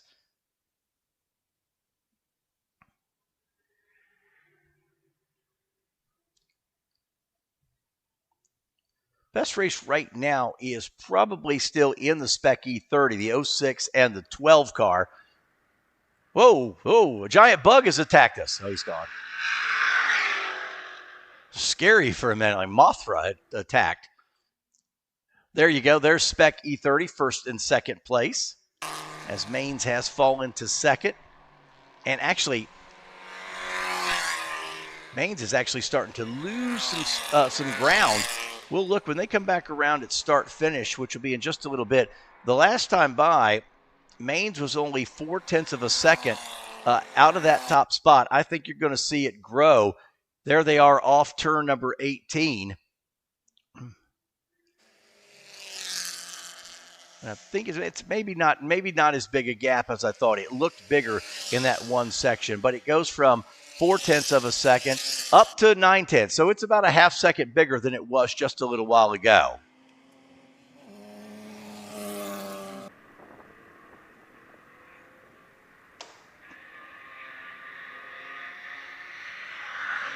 So there you just saw Jason Wright, that gray machine, and I believe that's Greg Hartman behind him. So that's the battle for third place, the 775. Yep, that's it. The 775. Reich is currently the third step on the podium. But Greg Hartman in the 41. Greg wants that spot. This is a good one. Spec E46, one of those drivers. Let's put it this way. There's only one spot left on the podium. There are 2 drivers right there who want it. Off turn number 9. Let's see how close they are as they flash by. Maybe 3 car lengths at most. Downhill and into turn number 10 they go. They extend a little bit. See the little bit of body roll at the top of the corner. The car down the hill. Left-hander into turn number 11, and then we climb. And he's opened up, the Texas driver, Jason Reich has opened up the space a little bit more. Back to Hartman.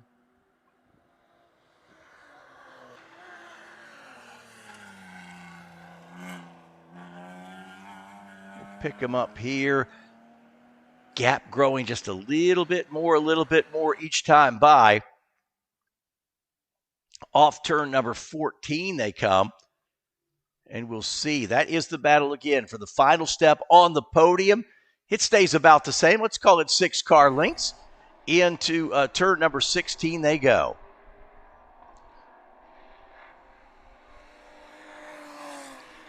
Just a handful of laps left here in this one. That's, by the way, as we said, our final championship race of the weekend.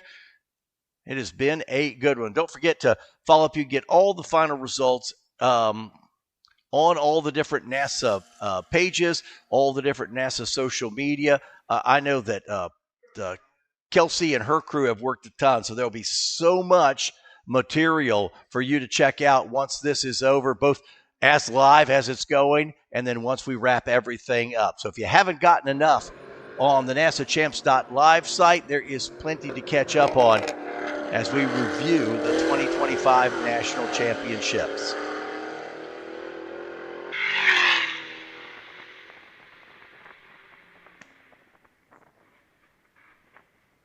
Do a quick run through real quick again. Brian Fessler in the 018 car. In fact, he just goes by, completing the 11th lap of the event. He just crosses start finish.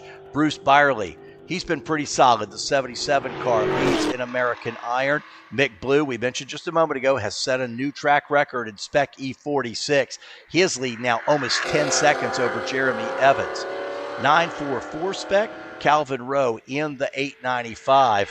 We saw Sean Taylor spin earlier. Great news. Made no contact with anything, just spun it around, got back on track. He's still on track and currently runs third in 944 Spec. And then E30, the Garrigastic 06, Garrett Maines in the 12, and Sean Aaron in the 33. That's what that podium looks like right now. Final laps coming at you. You see our overall leader there catching some out-of-class traffic will go by at the end of the roller coaster. We'll even look to see kind of what laps Fessler is running. His fastest of the race here is a 2:24, so not too far off what his qualifying speed was to take the pole. So a 2:24 for Fessler. He's running some quick laps here in the closing stages of our championship weekend. Everybody else has now settled in. Gaps have opened up a little bit. Still Reich and Hartman. That's probably the best, the Spec E46. And that you see, I believe that's the race just going over the hill in front of you. That's the 775 of Reich. He's the last car there on the E46 podium. And that orange-green Greg Hartman car, he's trying to get his BMW on the podium. There you go. That is third and fourth place, Spec E46.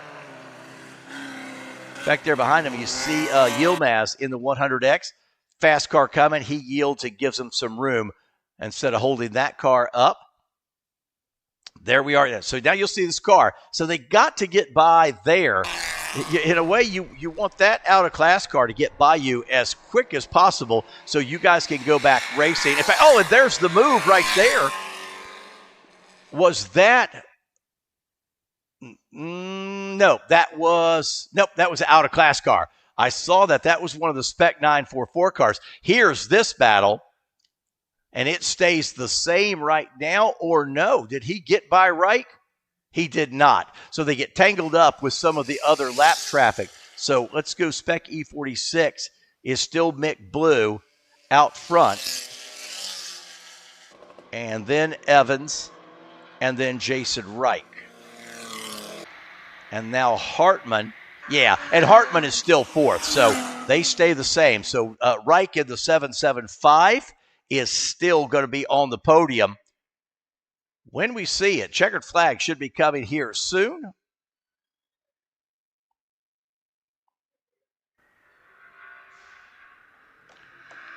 So Ricky still hangs on to third. Mick Blue, Jeremy Evans, Jason Ricky look like your top three right now for Spec E46. Ricky has had his hands full. Hartman has been behind him most of the race, can't get by. Down the hill we come to turn number 11. See Fessler coming up behind him.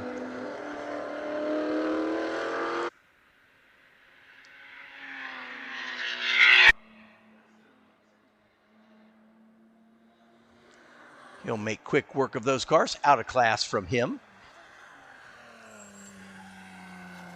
There you go. Fessler finds a clean spot to get by.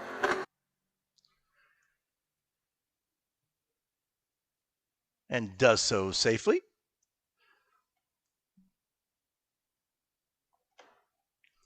All right, Ricky and Hartman. That is the battle for the final podium spot. Ricky in the 775, Hartman in the 41. Now you'll see him coming off the corner, I believe right up here. Hartman is the orange car. There's the car that just got through. There is Ricky. Yeah, there you go right there. Ricky and Hartman. That is for the final podium step. And they're seeing the white flag this time by. So Fessler just saw white flag. We're going to stay with that battle right there. Ricky and Hartman. So final time round. That's the best race on track. What's at stake? A chance to stand on the podium at the championships. Ricky's got about a 6-car length advantage now over Hartman. Ricky in that gray 775 keeps that lead pretty steady into turn number 3. Around the carousel, that is turn number 4. Again, we're going to watch this one to the finish because it's the best race right now, and there's something big online. It's the chance to be on the podium. Ricky will head for turn number 6. They got to get through this complex clean. This is their final lap. Ricky had a good run into 6. Now they'll come off there through 7 to set up through their final trip through the roller coaster. And now Hartman is there. Hartman has cut that lead to 2-car lengths. Down the long roller coaster they go. Can Hartman get a bit of a tow from Ricky? He does. He's got it to 2-car lengths. They're going to have to brake and set up for the right-hander. That's 8, but now it is 1-car length. Now Hartman is there right behind. Let's look. This is turn 9. You can see how close they are. Oh, Ricky pounding the inside curbing, protecting the inside, and here comes Hartman. Who will stand on the podium? There is 1 step left. There are 2 cars, and they are into turn number 11 now. It's 2-car lengths. Ricky's been able to hold Hartman off, but Hartman now racing hard. This is the final lap. We'll recap all your other classes for you in just a minute, but we want to see what happens here. There's the leader. He'll come around and take checkered, but let's see. We should see. Yep, there's Ricky. Ricky is a car length ahead of Hartman. Down the hill, they'll go to turn number 15. Should see him here in just a moment. There they are. Oh, Hartman is there. Hartman is there. They come down into turn number 16. Hartman tucked it. Now Hartman's going to look to driver's right. We're going to see him now into turn number 17. Let's see what happens out of 18. Hartman was right there. It's a tight corner, and Hartman now right on the rear bumper of Jason Ricky. Ricky got a great run off 18. That might just hold that spot for him. Ricky got a great run off of turn number 18. Hartman is there. Final step on the podium for Spec E46, and it's going to be Ricky hanging on to that spot. Now, one thing I want to see, was that still them getting the white flag? Do they have one more lap here? Because I thought they had already taken the white, and now it looks like they're off pace. I know that the American Iron Extreme guys had already taken the white flag, but yeah, now off pace. So my goodness, That was pretty exciting.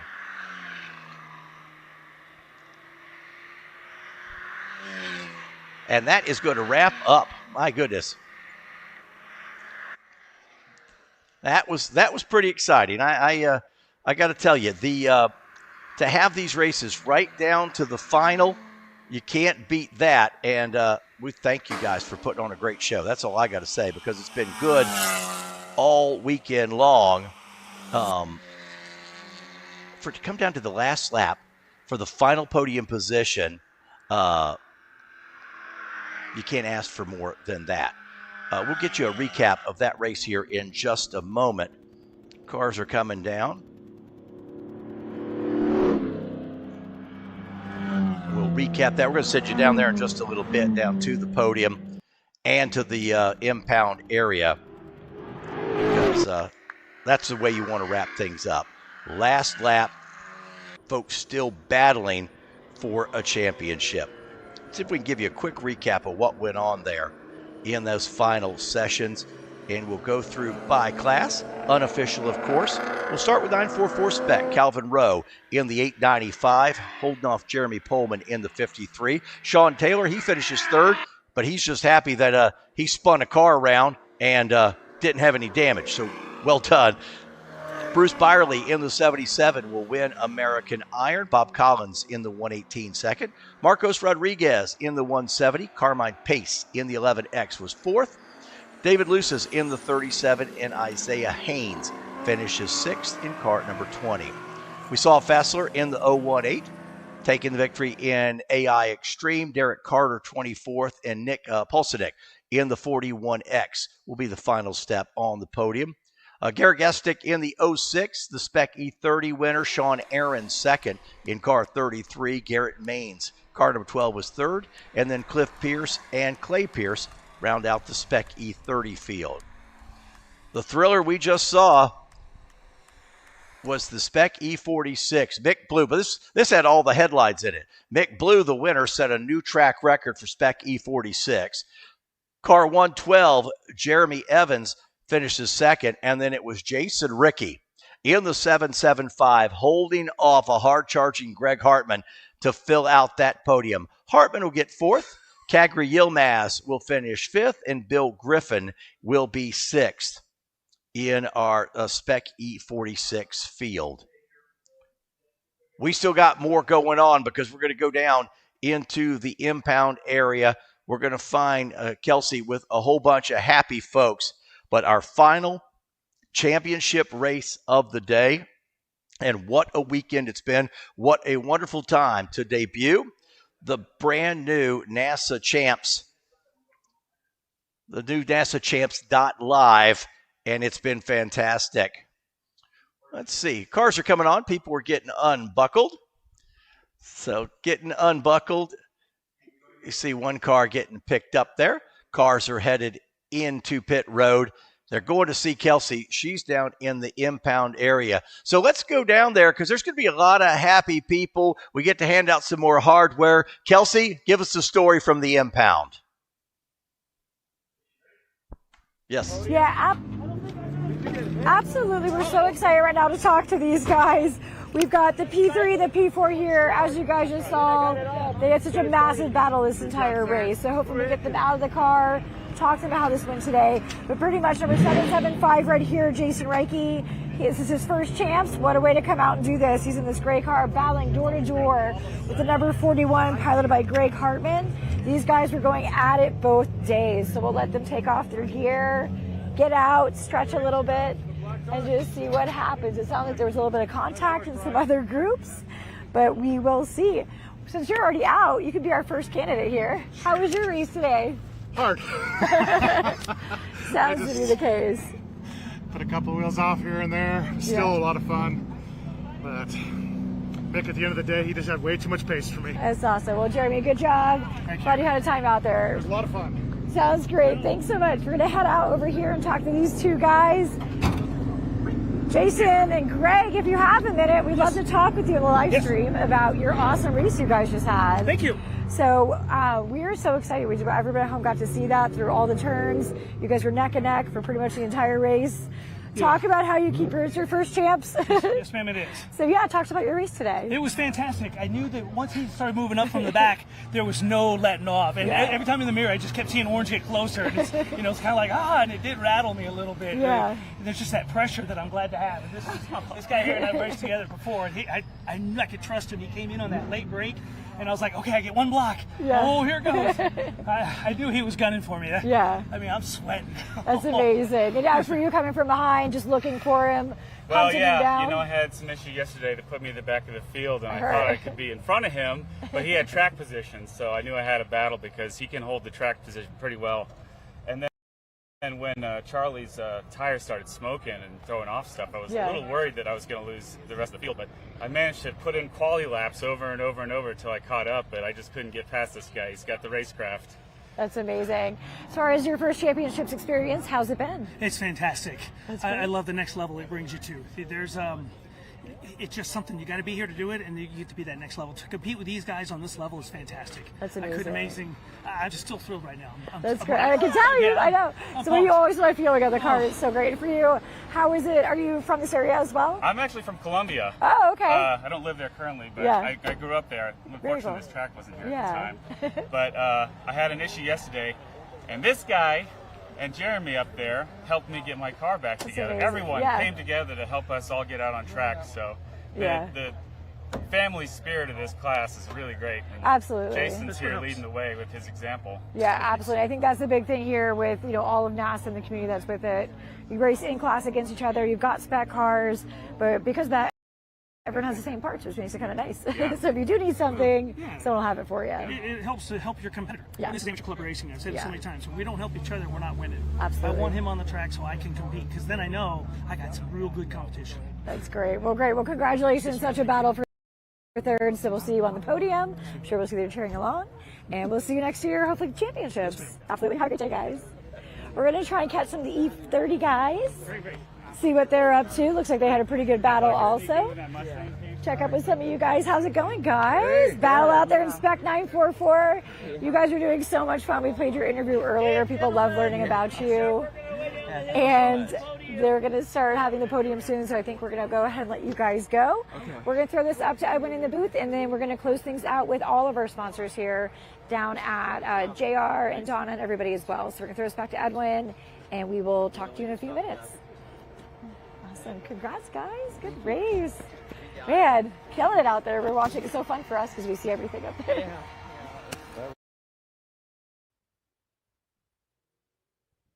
Everything up, and now we can start going through some results. We gave you sort of the unofficial results, but kind of go through what happened over the weekend because it's been a big one. Let's start with time trial. Best round in 5. This is TT1, that Team AutoSolve. They did that in round 5, that later. You see there the 220.9 Kellerman in the Corvette. Tage Evanson, who did some TT, but we talked. He said he was going to make it out for the championship race today, but I don't think he did. And Cody Carter in the 2X. T2, nice job by Blake Pomicall. A 228. This is TT2 in his BMW. Jerry Selenius in the 73. 230. And then you see how close it was. Ben Grabo, who had a pretty successful weekend, and then Troy Coates and Robert Burtis. That's how they ended up time trial in TT2. Go on through the field here. And we saw some fast laps.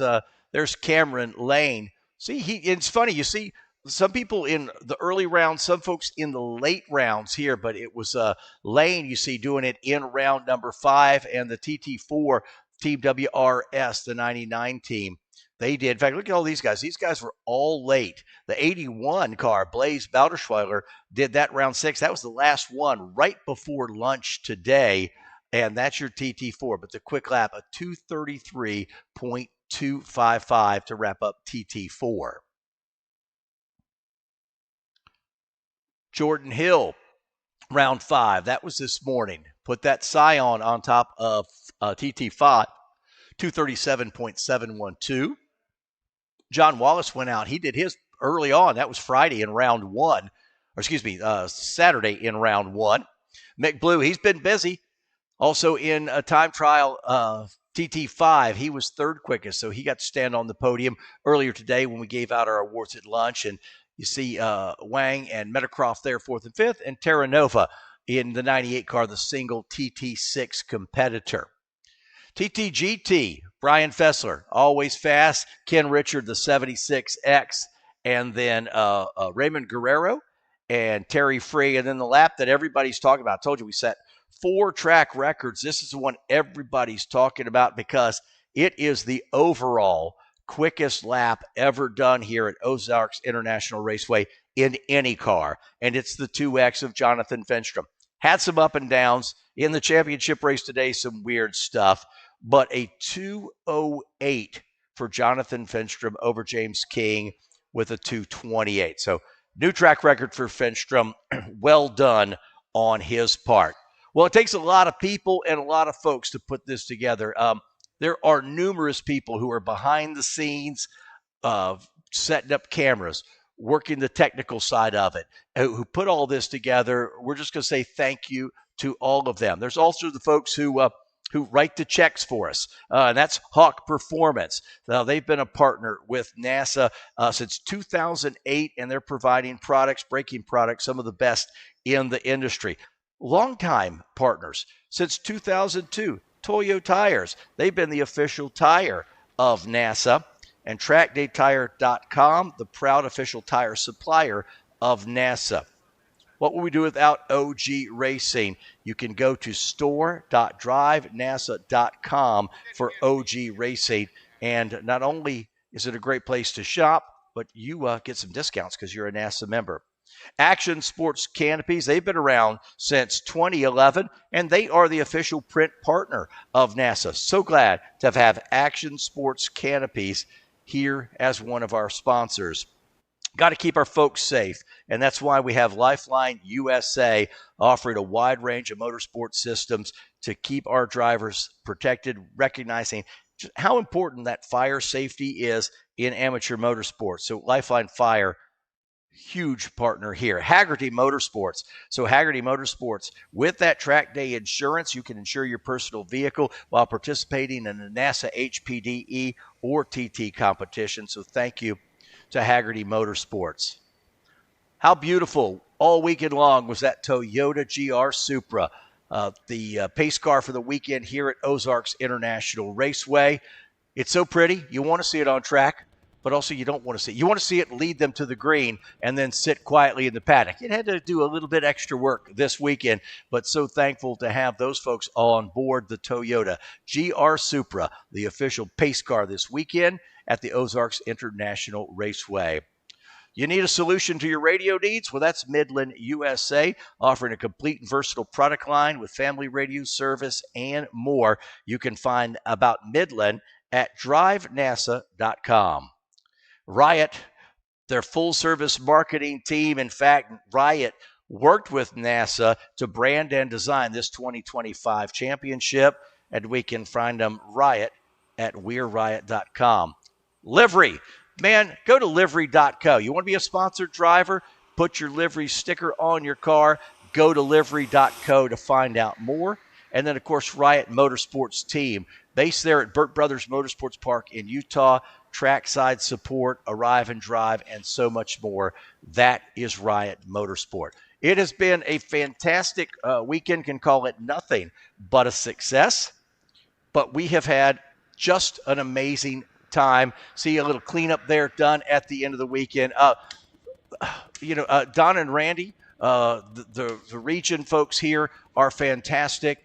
JR and James Pesic, who have created this magnificent Speed Palace, have been nothing but wonderful hosts all weekend long, and it's been a delight to be here. It's the 2025 championships, and one we will remember for a while. So I want to say on behalf of all the staff here, for Kelsey Hill, and I'm Edwin Pardue.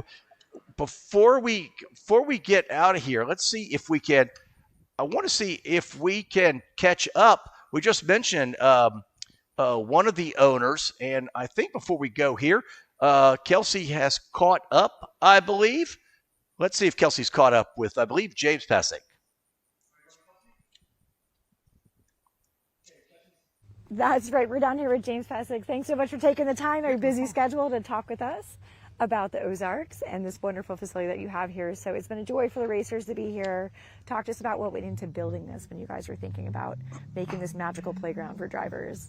Yeah, we got opinions from everyone on what do you want in a track, and the biggest thing that everyone wanted was elevation and challenge. So that was I think key you in everything delivered. we did. We've heard from everyone, you know, the phrase people think about is it's scary, you know, or these sort of things. But I think once they get here, they learn the track, they develop the confidence, that track opens up for them. And the guardrails don't seem so close anymore. It's more intimidating. There's so much to learn with the actual way out of the track, but then also the elevation, the way how your car acts on it. So there's so much to learn. It's very intimidating at first. Yes, and one thing I want to ask you about is this is a huge facility. You guys do an amazing job. It's so pristine. The staff has been incredible all weekend. Talk about the rest of the team that works here with you guys. Yeah, so our guys are great. That's what we pride ourselves on, going to different tracks and everything. You know, we want to have the best crew that we can. So friendly from the gate to the corner workers to everything. Yeah. So. Yeah, we felt that. I think everybody who's come through the gate, like you said, corner workers, safety workers, they did such a good job of doing hot pulls and getting everything going, so we kept the tracks open and everybody running along, so that was amazing to have us. So thank you, and please pass a big thank you from us on to them. I'm super excited because we're right here at the 25-hour of Ozarks, and endurance girl myself. Talk to us about this new NASA race moving from Thunderhill to here for the 25-hour. Yeah, so I was looking for a new place, and we've been wanting to get more endurance racing out here. We go from endurance racing as well, so it's addictive. It's good. Donna had the opportunity to bring it here, and so we're brought it here. Yeah, that's awesome. Speaking of which, she just appeared for us. We can keep chatting a little bit while we do that. So that's going to be a 3-day event here at the track, obviously. Facility's huge, tons of opportunity for pit lanes and setting nice pit boxes. Do you have any other aspects of that you guys are going to be, like lighting, for example, people are always concerned about with a 25-hour race? Yeah, we've been doing some testing on different things on lighting, bright boards, track edge, illuminating what corners are best to illuminate, which ones are good to leave a little darker. You don't want to make it too bright so that it's still just a night driving race, yeah. But you want to make it safe. So. Yeah, absolutely. Well, I can tell you the safety here is so big. You guys have the light boards on every corner. Your flag workers are on top of it. So I personally am very excited. I've already texted the guys and said, let's get the cars, let's get the date on the calendar and try to get out here for that. So it was great. Well, thank you for your time. Donna, Randy, the host and hostess with the mostesses. Thank you. As we're closing up our broadcast, again, thank you both so much. Your generosity, your hospitality, everything this weekend was unbelievable. I think we felt it across the board, from just the staff, the smiles. It was wonderful. You know, and the weather. And the weather, it's true. Certainly delivered. It was great to meet both of you last year. This year at this event as well, and we were just saying with James about the 25-hour coming up, so I was just wondering your thoughts on that. Well, we very fortunate to have the 25-hour coming to Ozarks and Mid-America region. We were ecstatic when we heard about the opportunity, and we're even more ecstatic to be able to bring long-run endurance drivers out to probably one of the best, I would say one of the best endurance tracks in the country. As you can see from our sign behind us, November 13 and to 16 is the event. We're going to do everything from day practice to night practice. We're going to get the guys ready. I've got a night practice coming up at my October event, my mid-October event as well. We're going to do 4 hours of night practice there for any of the drivers registered or planning to register. Come and practice at night in October, and then run the event in November. It's just going to be a phenomenal event, and the excitement for it in this part of the country has been overwhelming for us. Yeah, it's been incredible. I mean, NASA in total really has a focus on endurance racing, especially going into 26. So this is a good way to kick it off. Yeah, I would say so. Look at it that way to do this endurance race. So we're super excited to be hosting this and putting this event on. Absolutely, we are. Absolutely. Well, it's amazing. If people want to look into more information, they can go to your regional website, and that'll all be on there. So if you are in the area, or if you're looking to come get some night practice, please look on there and check that out. And then for other updates related to that, is there anything else that you guys are doing aside from the night practices, the October event, the 25-hour, excuse me, and then do you have any other events coming up? So those are the events I have scheduled. We also have available, if anybody wants to call the track, they can do some also individual testing on Tuesdays and Tuesdays, Wednesdays, Thursdays prior, to the event. I know several teams tonight have already been doing some private testing. So It's going to be very accommodating. We understand want to honor the 25 hours of Thunder Hill. We also want to acknowledge the newness and bring awareness to this is also going to carry on that history and that legacy of the 25 hour. We're going to try to do it proud, just as it's been done in NorCal and at Thunder Hill for the past 23 years or so. And like I said, we're just honored to have the opportunity to carry this torch forward and make it even bigger and better. That's awesome. Great. Well, thank you both so much for your time. I know I'm excited. It's halfway. Thunder Hill was always so far away from the East Coast for me, so half the drive is gone, and I think it sounds like a great time. Yeah, looking forward to it. I know. I get to spend more time with you guys. You're so great. I hope so. So it's not going to be a year this time. It'll be good. We're going to make it sooner and sooner. That's the best part of NASA and the NASA community. No matter where you go in this country, there's always racing to be done, friends to be made, and memories as well. So thanks for joining us this year. We had a great time at the broadcast. We hope you enjoyed it. If you missed any of the action, go ahead and catch up on the YouTube channel. We'll be hosting this broadcast and a lot more things to come across social. So follow us, sign up for your regional email letters, sign up for that speed news on the NASA website, and follow us on social where all the fun things happen there too. So thank you so much, everybody, and have a great time. We'll see you soon at the 25. Thank you so much, Kelsey. I appreciate it. Kelsey, that's a superb job all weekend long. And a lot of happy people down there, and there should be a lot of happy people because we've just wrapped up what's been a wonderful weekend here at Ozarks International Raceway. Roman, congratulations on the birth of NASAChamps.live. Well done, sir. Well done on that. Superb. Listen, we got to roll up this traveling show and see where it takes us next. So many different places, online, social media. Follow what's going on with NASA. Exciting things coming. And if I don't see you before, we'll see you at the 2026 championships. I almost said 2025. Those are the ones we just did. Come see us at Ozarks International Raceway sometime, and we'll see you. Thanks for joining us all weekend long, and have a good night.